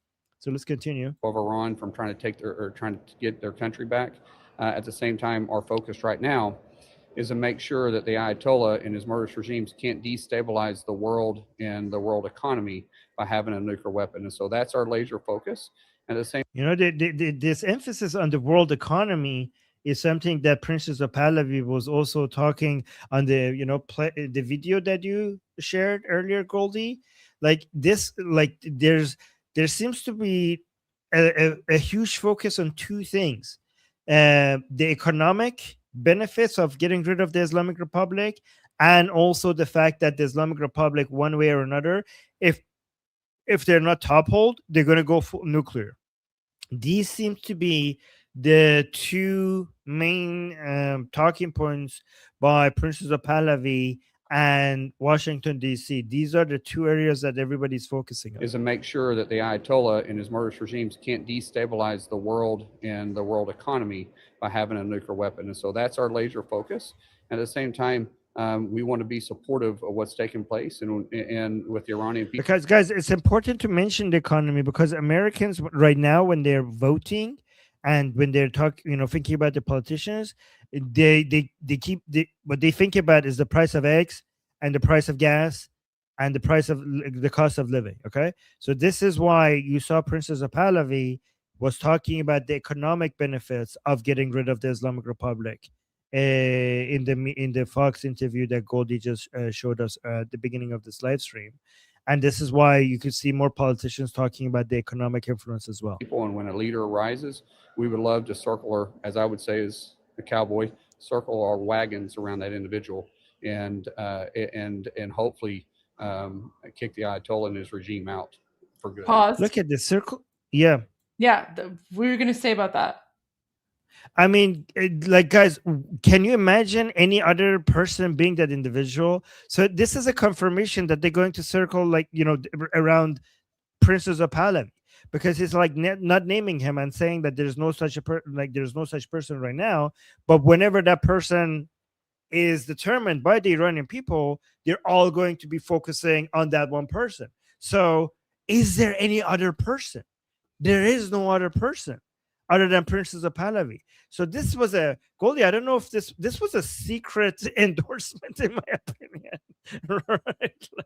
This was like a secret endorsement. Like, there's no one right now, but eventually, when there is, we're all going to be united around that one person. And then he says we also want Iran to go back to what it was before 1979, but we don't know who the leader is going to be. But we want it to be like it was before 1979. Come on. Yeah. See, Armin, you're so good now. See, now Armin, you can now translate politics. Look at this. You're like a professional, political translator. I love that. Oh, okay. Well, thank you. All right. So now that you've translated, you want to go back and listen to the whole thing with no interruptions, because now you know what's going on. Exactly. I should bring an apple for my teacher next time as a thank you. That's good. Well, first of all, I just want to say thank you for your proactive approach to this. I mean, no one is on the airways louder and pro Iranian people and the support for the revolution that's taken place in you. And you've really put yourself out there. So I have nothing but respect for what you're doing. And obviously, I think your listeners are showing their support for you.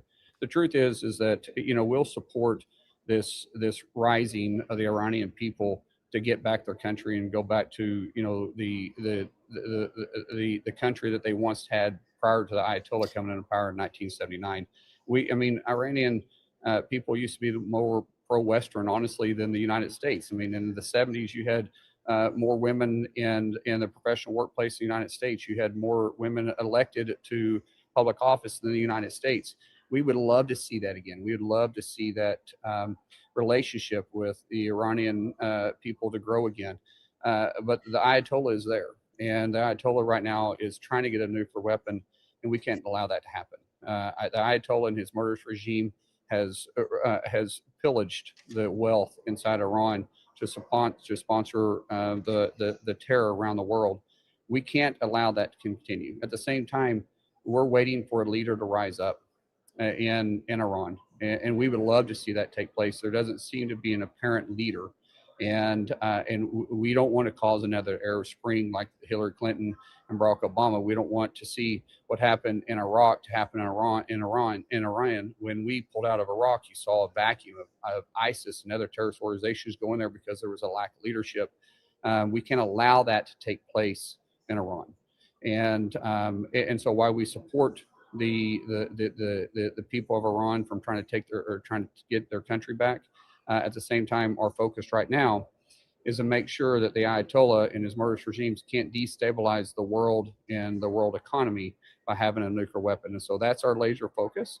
At the same time, we want to be supportive of what's taking place and with the Iranian people. And when a leader arises, we would love to circle, or as I would say as a cowboy, circle our wagons around that individual and hopefully kick the Ayatollah and his regime out for good.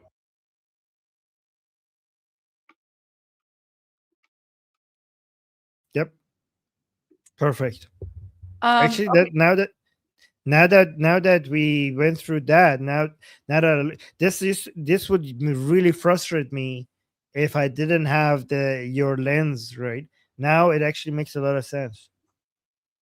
So Armin, we've now seen 2 American politicians today make the case for why regime change is in the best interests of the United States.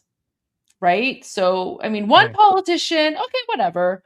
2 politicians, maybe it's a coincidence. What would your reaction be if 3 American politicians are talking about regime change today? What? You have a third? Do you have a third one?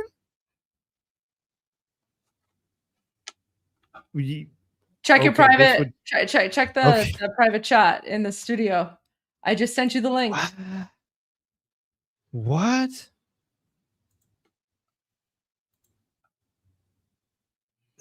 Senate Majority Leader says Iran action should pursue regime change. What? Who's? Okay. Wow. Senate Majority Leader John Thune. Am I pronouncing it right? Thune told reporters on Thursday. Okay. In my view, if you're going to do something there, meaning Iran, you better make it about getting new leadership and regime change. Senate Majority Leader John Thune told reporters on Thursday. What? What the hell is happening? Like this, guys, just yesterday, this was not U.S. policy at all about Iran. 47 years of U.S. policy, U.S. doctrine on Iran is completely being shifted but in just a matter of hours. Guys, this would have been headline news everywhere just like a month ago if even a single U.S. politician even ever suggested this. And now we're hearing it again. By the way, this is thanks to President Trump, because this was slowly normalized by President Trump. Remember, he said like, hey, like first during the 12-day war, he flirted with the idea of regime change, and then he took it back a little bit, and then eventually he came out and said that regime change would be a good idea, wouldn't be a bad thing, and then he started reposting other people suggesting that. So he slowly, this was such a taboo thing to talk about in Washington, D.C. And then President Trump, by slowly introducing this into the politics of America, now it's just becoming the norm. Do you guys agree that this is happening because of the slow normalization by President Trump regarding talking about regime change in Iran? Do you guys agree with that? So then it continues. It says, the president, I don't think, to my knowledge, has made any decisions, but I think they're gaming out what contingencies might look like and what's in our national security interests. Of course, first and foremost is to prevent them from having nuclear capability. But there are also other threats that they represent in the region, Thune added. Guys, so this means that like they're going beyond nuclear. This is what we want to hear. So he's probably talking about range of the ballistic missiles. But Goldie, do you agree with me that none of this would be possible without President Trump slowly, since the 12-day war, bringing up the regime change and normalizing it? Oh yeah, the Gang of Eight. It's a little more than that. He's part of the Gang of Eight. Oh, this is the... So I was looking this up today because I didn't know what the Gang of Eight meant. So the Gang of Eight is a colloquial term for a set of 8 leaders within the United States Congress who are, according to law, briefed on classified intelligence matters by the executive branch. So he's the Republican equivalent of Chuck Schumer. So remember when yesterday Chuck Schumer came out with like that 7-second thing where he was like, the matter is very serious, and the Trump administration is going to have to make the case. That was right after Marco Rubio met with the Gang of Eight. Yes, that was after the presentation. Yeah. So, this gentleman, sorry, I forgot his name, Senator Thune, he's part of the Gang of Eight. Yep. So he also knows what's going on. Right? Yeah. So he was also briefed. He was also briefed. He was there with Chuck Schumer. Yeah, exactly.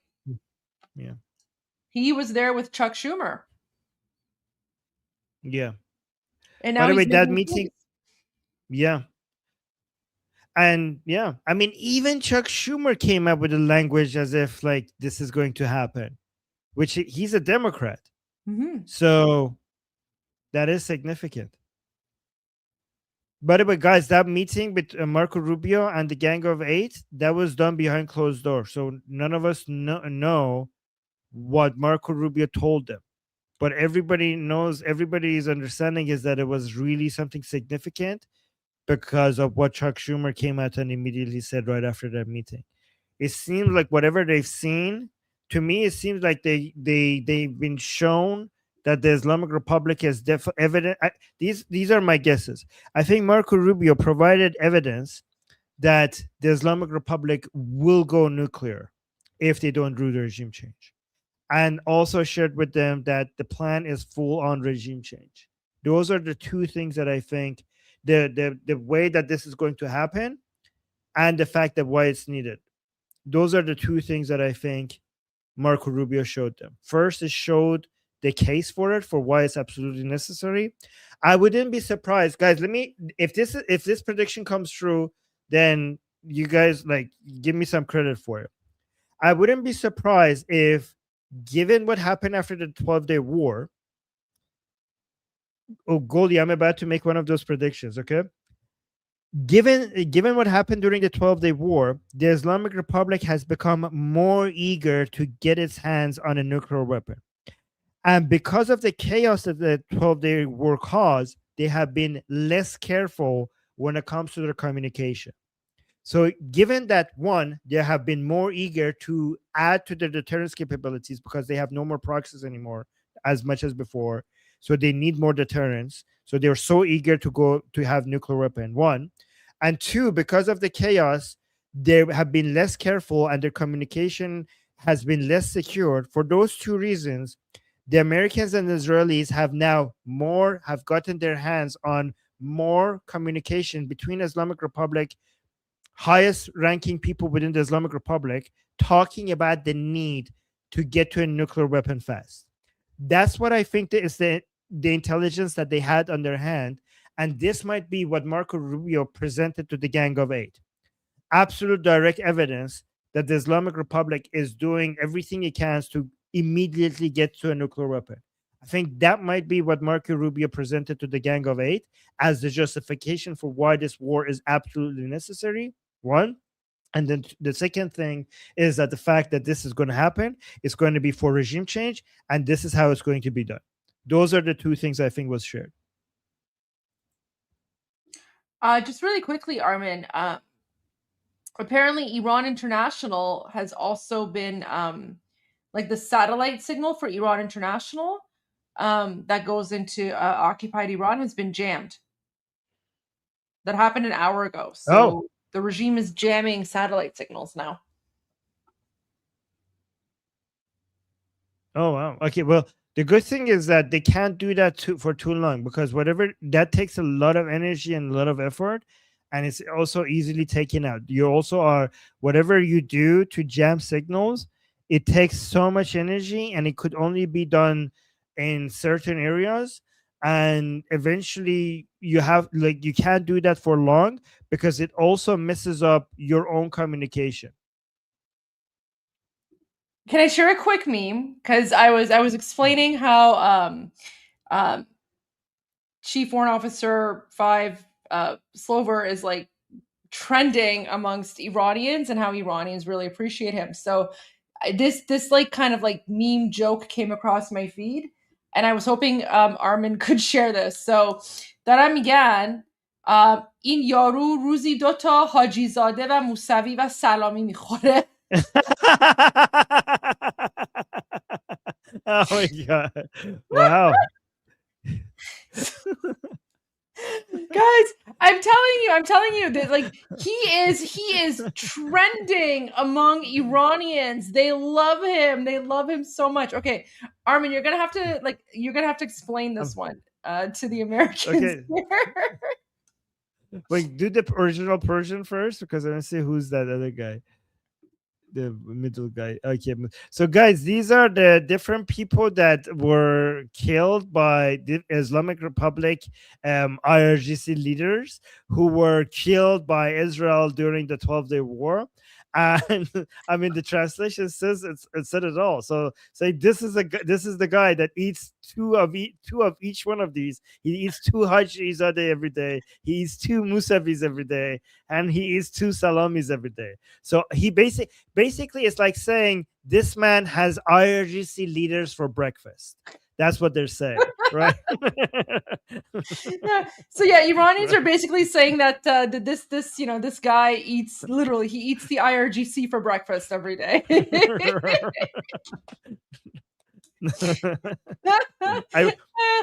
this one. Oh my god. 5.5 thousand likes already on this Wow. one. Like I just had this disturbing image of him like preparing his protein shake and then shoving an IRGC leader into a blender to just prepare to drink for his blend. Like, imagine opening a cupboard and like just grabbing like a tiny little IRGC leader and putting it in a blender and just Yeah. Ew. Weird. So they're saying this guy literally Yeah, eats no. the regime like for breakfast. So which is of course a big compliment, right? So there you go. I just wanted to share that. There you go. There's some Iranian humor for the Americans here. Yeah. Oh my god. Oh, we did it. I don't know if we played this from Marco Rubio earlier today. Marco Rubio, there was a video.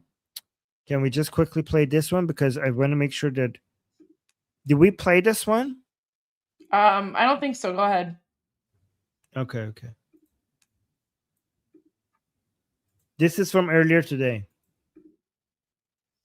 Oh, this is double the speed. Oh, No, but you're on mute. Your screen is muted. Oh, okay. He's just speaking this fast, apparently. They're trying to achieve intercontinental ballistic missiles. For example, you've seen them try to launch the satellites into space. You've seen them increasing the range of the missiles they have now. And clearly they are headed in the pathway to one day being able to develop weapons that could reach the continental U.S. They already possess weapons that could reach much of Europe. I don't know. I mean, it's normal speed. He's just speaking that fast. Well, can you no, go to your speed. Check your speed. Yeah, it's fine. Yeah, one more time. The continental U.S. They already possess weapons. Now it's okay. Go back to the beginning, please. Okay, because it said 1 here. Obviously, they're trying to achieve intercontinental ballistic missiles. For example, you've seen them try to launch the satellites into space. You've seen them increasing the range of the missiles they have now. And clearly they are headed in the pathway to one day being able to develop weapons that could reach the continental U.S. They already possess weapons that could reach much of Europe already now, as we speak. And the ranges continue to grow every single year exponentially, which is amazing to me for a country that's facing sanctions, whose economy is in tatters, whose people are suffering, and somehow they still find the money to invest in missiles of greater and greater capacity every year. This is an unsustainable threat. They're trying to achieve it. This is an unsustainable threat. Guys, everybody is using language to suggest, like all of these US politicians are using language to suggest that we need to get rid of this threat. And guys, look at this. This he sounds like Israel's concerned. Like it's not nuclear. This is ballistic missiles range. And the fact that Europe is now, by the way, I don't know if you guys know this. The Islamic Republic has officially threatened Europe with its ballistic missiles, like on the record, transparently and out there, reminding Europe that their ballistic missiles reaches Europe. I don't know if you guys knew that. This is something that they have done. So, and they're working on making sure that their ballistic missiles reaches the United States as well. So listen to this one more time, because all of this is in line with this is just from a few hours ago. And it seems like everybody is just trying to make a case for why this war is going to be necessary for Americans. They're trying to achieve intercontinental ballistic missiles. For example, you've seen them try to launch satellites into space. You've seen them increasing the range of the missiles they have now. And clearly they are headed in the pathway to one day being able to develop weapons that could reach the continental U.S. They already possess weapons that could reach much of Europe already now as we speak. And the ranges continue to grow every single year exponentially, which is amazing to me for a country that's facing sanctions, whose economy is in tatters, whose people are suffering, and somehow they still find the money to invest in missiles of greater and greater capacity every year. This is an unsustainable threat. They're trying to... Unsustainable threat. Guys, so I have a video of the Islamic Republic's TV reporting on the negotiations. And this was a bit funny. Okay, because let me just play it. Let's just play it, and I'll just want to play it one way through. And guys, let me know if you understand what happened, like Iranians, and then I'll explain it to everyone else. رو مطرح کرده و تعبیر وزارت امور خارجه عمان این هست که دو طرف از پیشنهادهای هم استقبال کردن. اما خب اگر این رو بذاریم کنار سخنرانی ها و موضع‌گیری هایی که در ساعات گذشته مقامات آمریکایی دارن، کمی متناقض به نظر میرسه، چرا که صحبت هایی کردن شروطی I didn't pause it. خب متاسفانه ارتباط ما با همکارم خانم شوبیری، خبرنگار نظامی خبرگزاری صدا و سیما به ژنو سوئیس قطع شد. همکاران من در تلاش هستند که مجدد این ارتباط را از سر بگیرن. وزیر Okay, I need to explain what just happened. But you need some context, okay? Okay. So yeah, exactly. Look at this. Wait, let me highlight this. Wait, not this one. This one. Yep, that censored. All right, so guys, what happens is that in every one of these negotiations, so just earlier today, we had the results of the latest rounds of the negotiations between the Islamic Republic and the United States. IRGC being the main representative of the Islamic Republic, and Witkoff being the main negotiator from the United States side, right? So this is something, by the way, I predicted every time we have these negotiations, the Islamic Republic's narrative, from at least from IRGC's side, would be always that, hey, so this is how everybody would react. I told you last time that this would repeat again, and I was right. It happened exactly like I predicted. So the Islamic Republic will come out and say, we would never give in to the demands of the United States. That would be the hardliners. The reformers, like IRGC and the reformers, would say that negotiations were going well. And every time they want to point to the fact, to the idea that the negotiations are going well, they will point these things out. They will say that we had an agreement on what? On the nuclear, on the proxies, on the range of the missiles, on not killing the Iranian people. No, they will keep using the word agreement, but they will use it for this, on the fact that we will meet again, and they will say that as a win. They will take that as a win. And another thing that they constantly do is like, oh, the negotiations were very well because it was very technical and because it was very respectful. And they will try to sell these as a win. That's what IRGC will try to do. And the reason why they will do that every time is because, first of all, IRGC needs to stop the value of the rial, the currency of the Iran, to falling. He needs that, so he needs to put out these positive messages out there, and he also needs to put this out there for internal consumption on the Islamic Republic state media. That's what he needs to do. And as I mentioned before, this is going to happen again, and it happened exactly as I told you in this round of negotiation. However, this reporter did an oopsie. So look, I will translate what she's saying and look at what happens. Okay, so this reporter did the mistake of reporting the actual facts on state TV. You're not supposed to do that. You're not. That's not what you get paid for. You don't get paid for reporting the facts. You get paid for repeating the Islamic Republic narrative. So for some reason, this lady all of a sudden thought that she has to actually report what's happening. And for that, they cut her off. Okay, so let me tell you what's. Let me translate. رو مطرح کرده و تعبیر وزارت امور خارجه عمان این هست که دو طرف از پیشنهادهای هم استقبال کردن. اما خب اگر این رو So she's saying like, okay, so the interpretation of the foreign ministry of Oman is that both sides, like, things went well and both sides accepted. وزارت امور خارجه عمان این هست که دو طرف از پیشنهادهای هم استقبال کردن. Oh, so both sides welcomed each other's suggestion.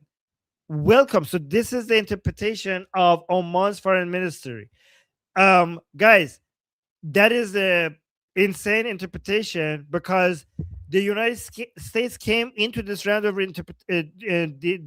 these rounds of negotiation, and what they put on the table is that how about this is what we want. We want 0% enrichment of uranium with no sunset clause, and in return, what you get is not a missile up your bum. How about that? How about these were the terms of the United States, that we won't bomb you, and you do 0% enrichment of uranium with no sunset clause. How about and in response, the Islamic Republic pretended like la la la, we didn't hear that. We're gonna pretend like you didn't say that. We're going to negotiate a completely different deal, and we reject talking about with getting rid of our enrichment of uranium completely. And like that's not even on the table. And we want to talk to the United States about removing our sanctions. What the F are you talking about? That's what the Islamic Republic put on the table. And their entire focus on these rounds of negotiations was sanction removal, which was not even something the United States was talking about. So they live in La La Land. They're completely delulu. They were negotiating something that was not even on the table. So this lady right now said that, oh, the foreign minister of Oman said that both sides were welcoming each other's suggestion, according to the foreign ministry of Oman. However, this is the part that she makes a mistake. She says, however, استقبال کردن. اما خب اگر she says اما she says however این رو بذاریم کنار سخنرانی ها و موضع‌گیری هایی که در ساعات گذشته مقامات آمریکایی. She says, however, if you put this claim next to the speeches and the statements from American officials, دارن کمی متناقض به نظر. It seems contradictory.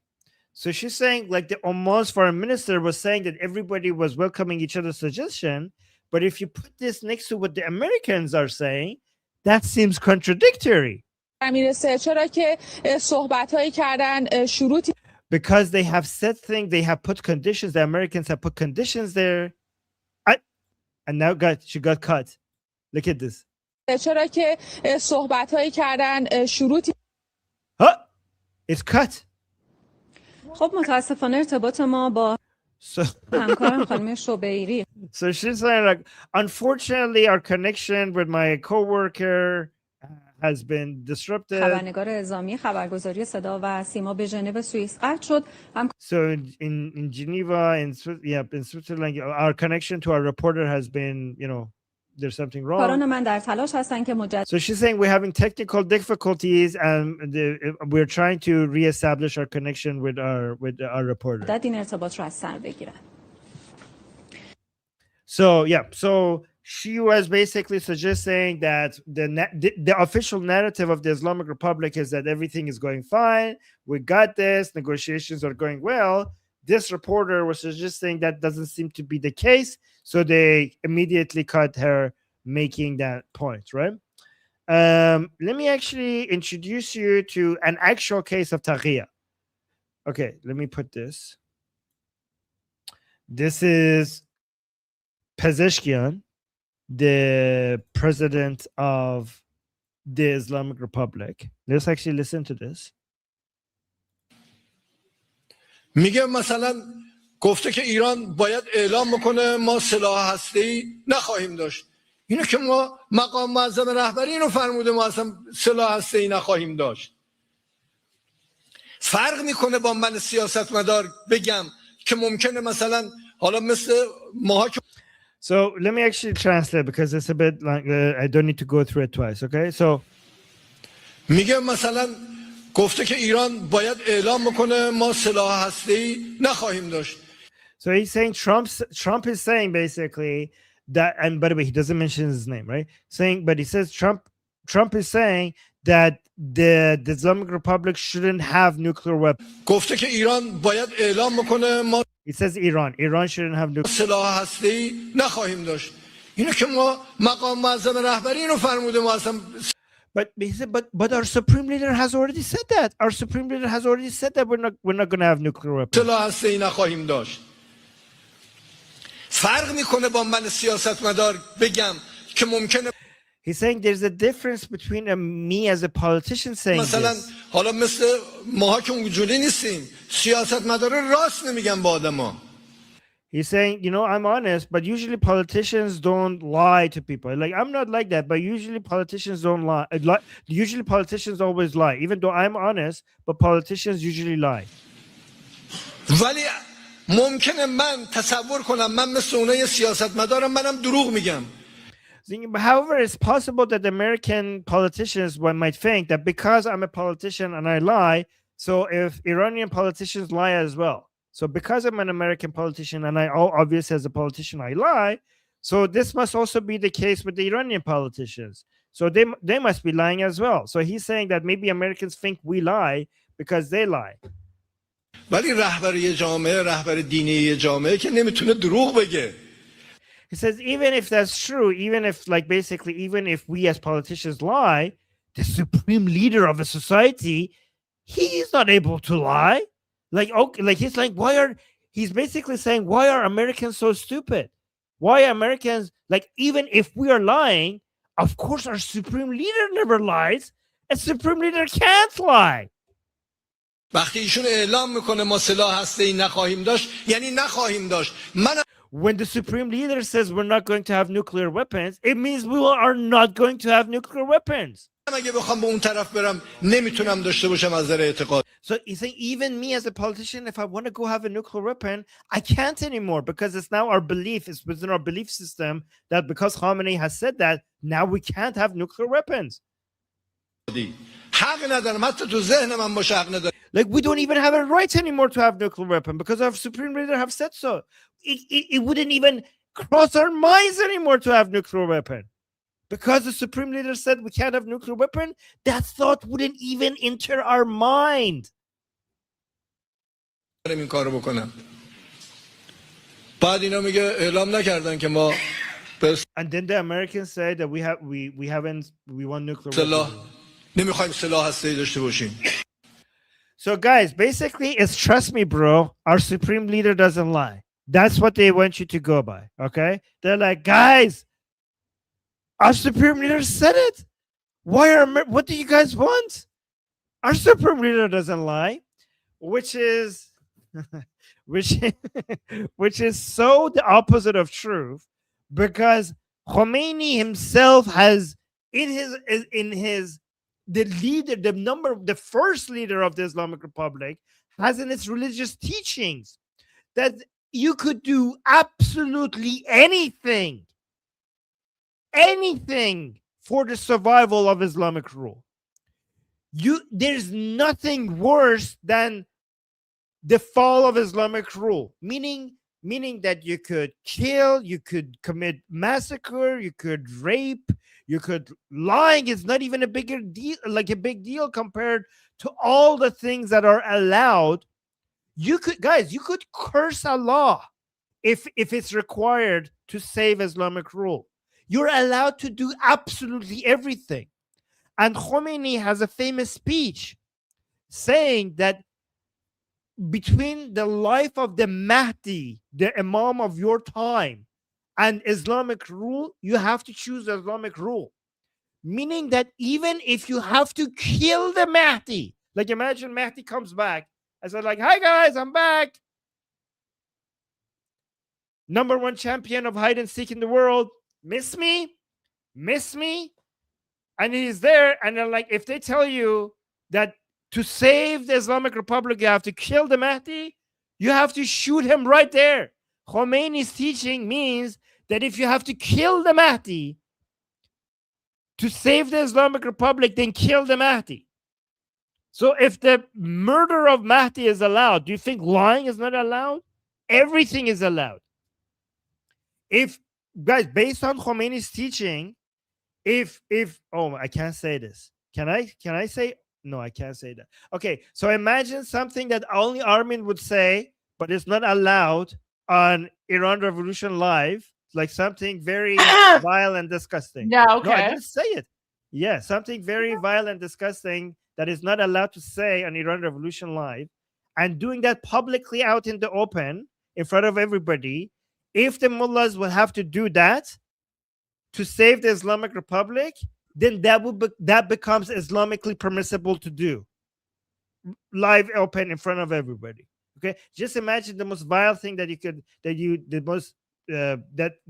publicly in front of everybody.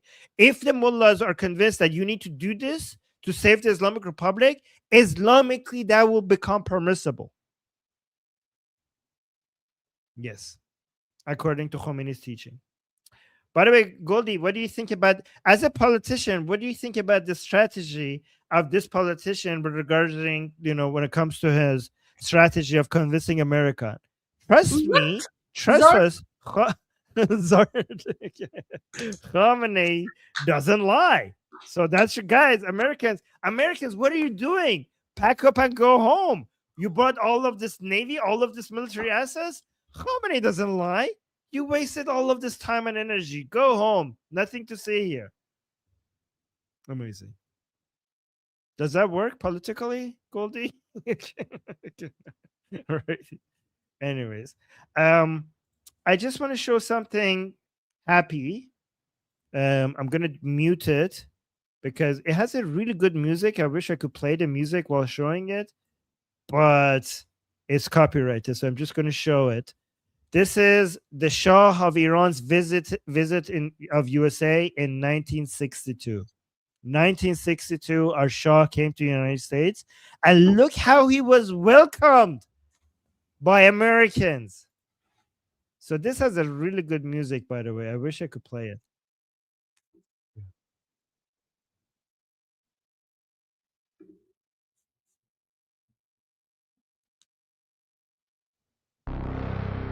Man, this is... Oh, there. Oh, yeah. Let's go from the beginning with the music.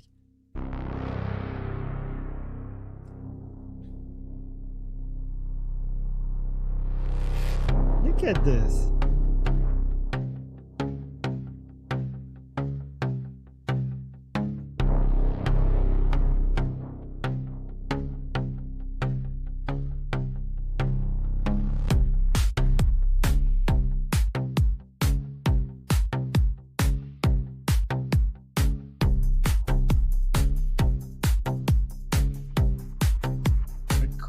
Our queen.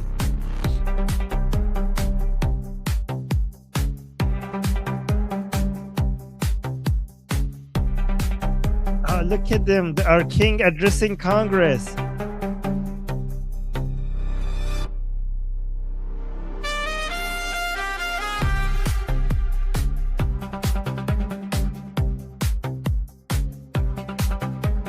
Look at this. Look how beautiful our queen was. Amazing. Look at, and is actually. Look at this. Guys, look at us. We were such close friends.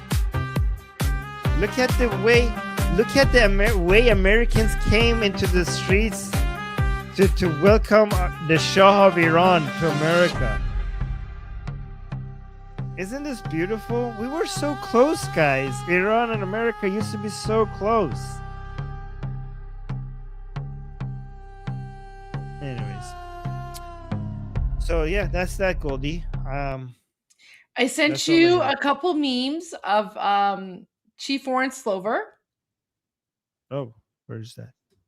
To share with our American friends, because I was not exaggerating when I said that he has gone viral. And Texas, I saw, you know what? Texas, I saw your post earlier about how like this was not by accident. I agree with you 100%. There's a reason that President Trump wanted the world to see an American superhero like Chief Warrant Officer 5, Eric Slover. 100% there's a reason. And he's gone viral. He's gone viral. Oh, guys, look at this. Read the caption first, at least. Like, oh my gosh. Okay. Make the tweet big. Like, click on the post. Like, click on the tweet.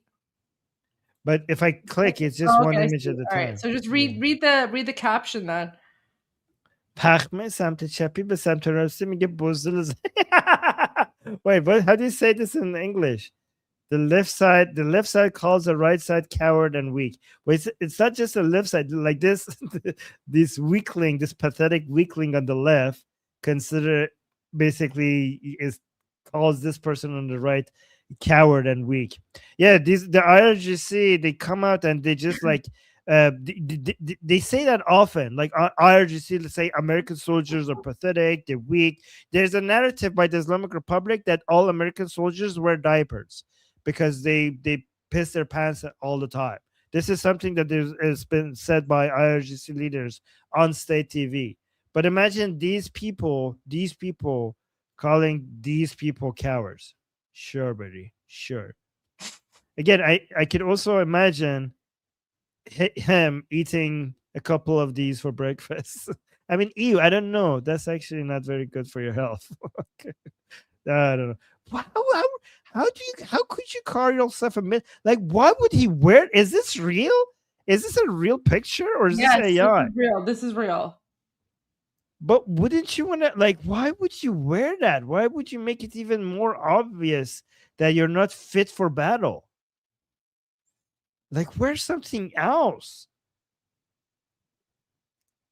I don't know. I think actually this could be dangerous if you just roll them into enemy soldiers. Like, I don't know. If you throw, like, the only way that this could be considered dangerous if you throw it at the army, then it could do serious damage. Let me see. Just go through the ones I'm sending you, like, in order. So this is the first one. I sent you another one.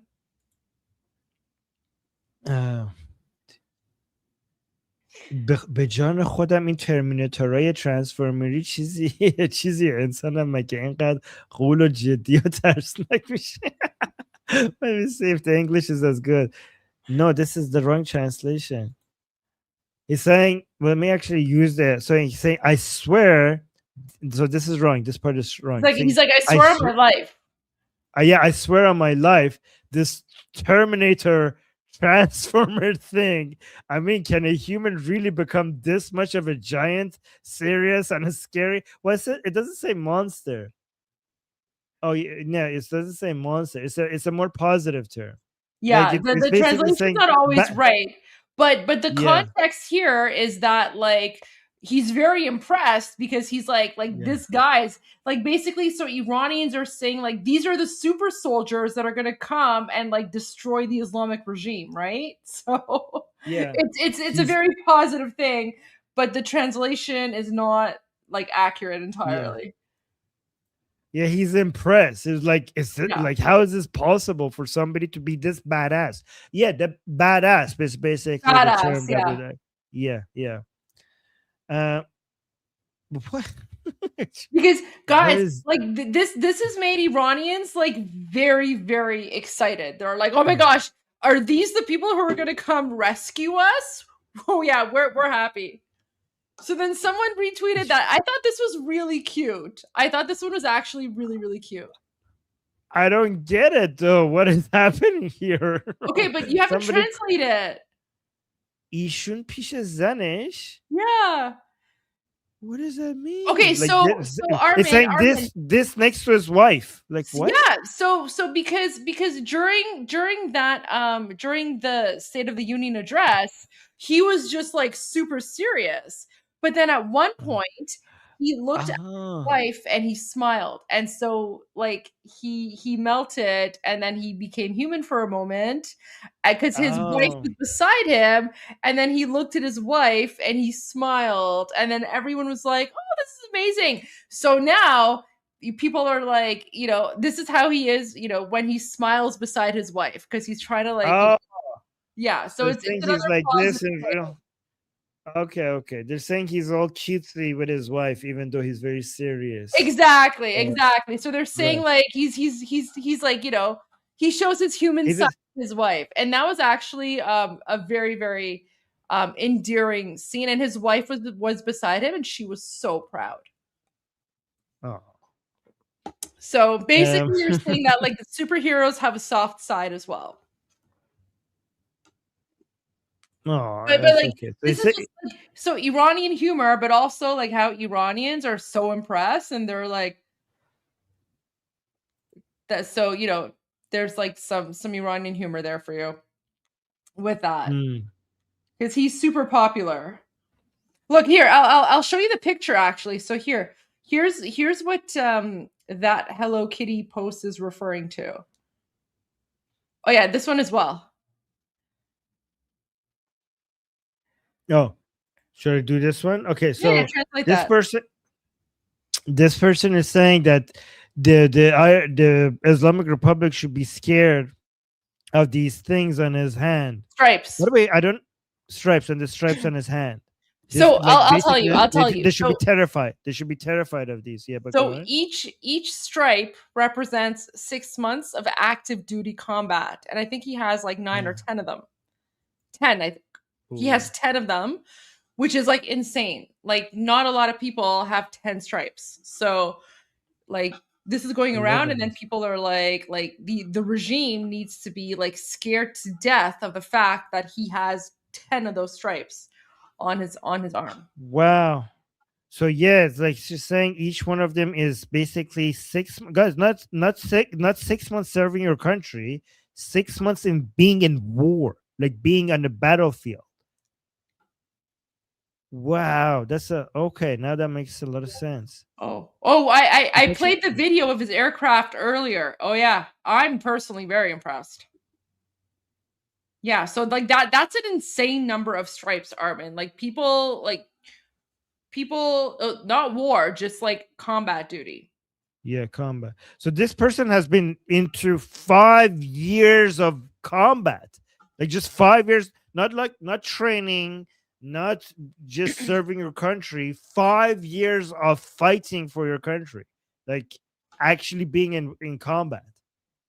That's crazy. Okay, Jesus Christ. So that's why if you go up and you look at the Persian caption, so now you can translate that. So yeah, they're saying that they should the Islamic Republic should be scared like it as much of a. I mean, I don't know if that translates to English very well. Like as much of a like a dog. They should be scared like a dog. It should be more like a chicken though. Scared like a chicken. Like a chicken. Yes. Oh yeah. So in English they use chicken as the animal for being scared. In Persian, in Persian we use dog as a word for chicken. So yeah. So basically they should be terrified. They should be terrified from the stripes on his arm, on his hand. So, guys, by the way, guys, isn't this so? Look how embarrassing it is for us to have the Islamic Republic occupying Iran, because look how unusual and unnatural our situation is. For Iranian people to be celebrating like this, the army of basically like we should have our own army for us to be able to celebrate this way, right? But this is such a unusual, unnatural situation.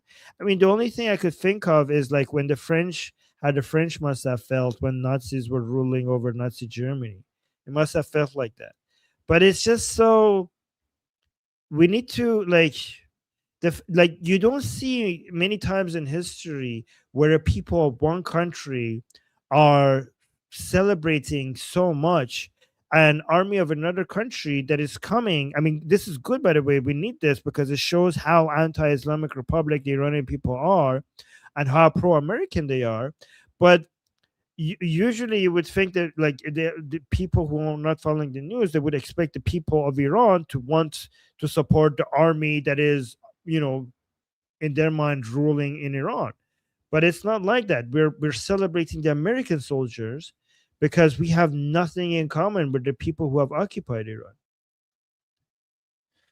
Anyways, Goldie, I have only a little bit more time. That's fine. We're gonna end it anyway. I think I sent you one more because that will provide that'll give context to the Hello Kitty Batman meme. This is so cute. Look at this. Oh my god, that's so beautiful. This is one of my favorite moments from the evening where, he's the entire time he's very stoic, very serious, but as soon as he turns to look at his wife, he smiles. Oh, look at how proud she is. Look at that. Look, she's so proud of him. Oh, yeah. That's adorable. So that's where the Hello Kitty Batman meme comes from, because now, now that meme's referring to this photo because the guy's a superhero, but it's when he's with his wife, he lets his guard down and he becomes a little bit more feminine-ish, right? So anyways, Iranians. It's not feminine to love your wife, though. But I know that's what I know. Yeah, well, that's why it's a cute meme because it's just showing that he can be confident in wearing anything, and he's confident even though he's the status that he has and the experience that he has and the fact that he's a hardcore military person.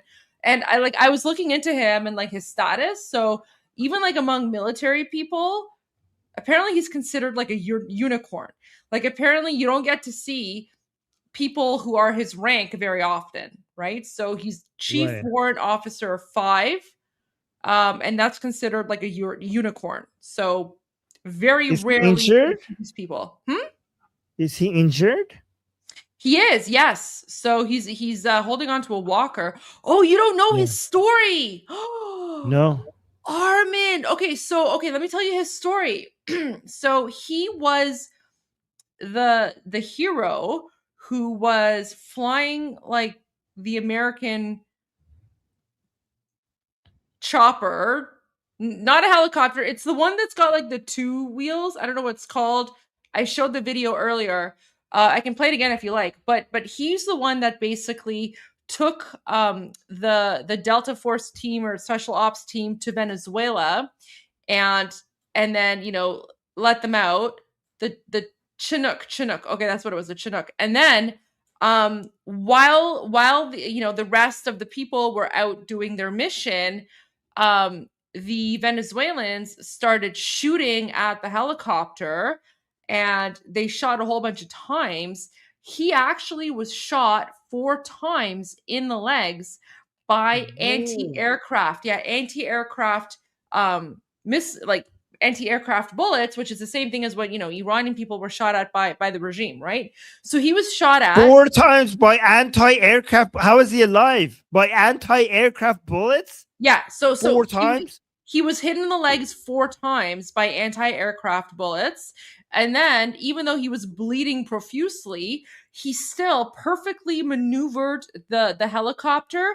And then he turned it around. And then I guess one of his colleagues was at the door. And then his colleagues neutralized the people that were shooting him. However, he was still bleeding from the legs.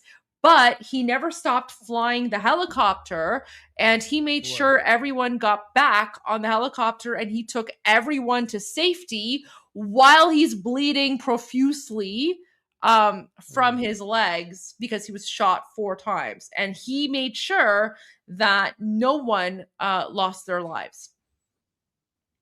Amazing.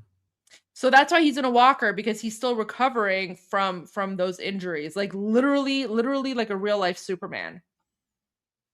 Yeah. Okay. And people are saying, oh, look at this. So I totally forgot. People are saying you need your legs for the pedals. So even though his legs were shot 4 times and he was injured, he still flew the helicopter perfectly with injured legs and made sure everyone got back to the United States safe and sound. So literally a real life hero. Anyway, so this is the photo where, you know, his wife is smiling at him, and like he turns and he looks at his wife and he smiles. So that's where the Hello Kitty like Batman meme comes from. So Oh my god. Okay. All right. Okay. That was nice. Thank you for that. That was beautiful, Goldie. Yeah. I appreciate Anyways, I showed the Vaz video though. I was like, Americans need to be scared because you guys might have a superhero who can, you know, fly helicopters even though their legs are injured, but we have, you know, the Vaz. We have the Vaz. You know, if the Venezuelans just had one of those Vaz, you know, thrown at the helicopter, that would have been it. And twerking as well. I also shared the twerking video. All right, guys. Thank you everyone for joining tonight. This was fantastic, and we had a lot of news. And I think honestly, Armin, with the wait, why is someone calling me? I can't speak right now. Why is this person calling me? Anyways, with the political information coming out, I have a feeling we're going to see a lot of interesting developments in the future. So thank you everyone for joining tonight. Really appreciate it. And Armin, thank you for everything. Thank you, Goldie. Thank you. And I hope I made you proud when it comes to absolutely. Your political analysis today was amazing. Guys, this is such an honor for me to hear this from Goldie. There you go. Thank you, Goldie. All right. All right, guys. See you guys tomorrow. I'm Israel Chai, Javid Shah, Payande Iran. Love you guys. Take care.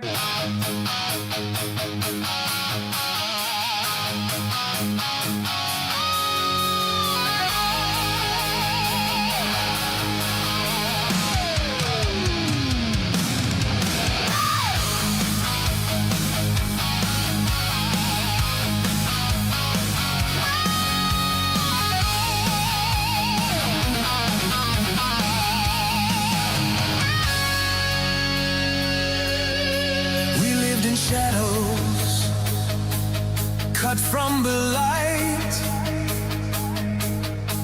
sirens and gunfire in the dead of night. They took our voices, they shut the net. The night our will, not our regret. Now hear us say, without any apology, America, send your angels of liberty. Angels of liberty, unleash your fire, and the Islamic regime lift us higher.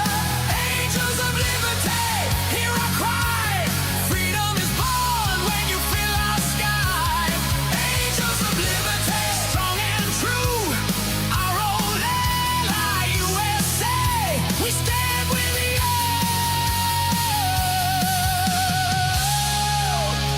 Boss and cheat are on every street. IRGC boots marching to beat. 40,000 killed, buried unnamed. 50,000 caged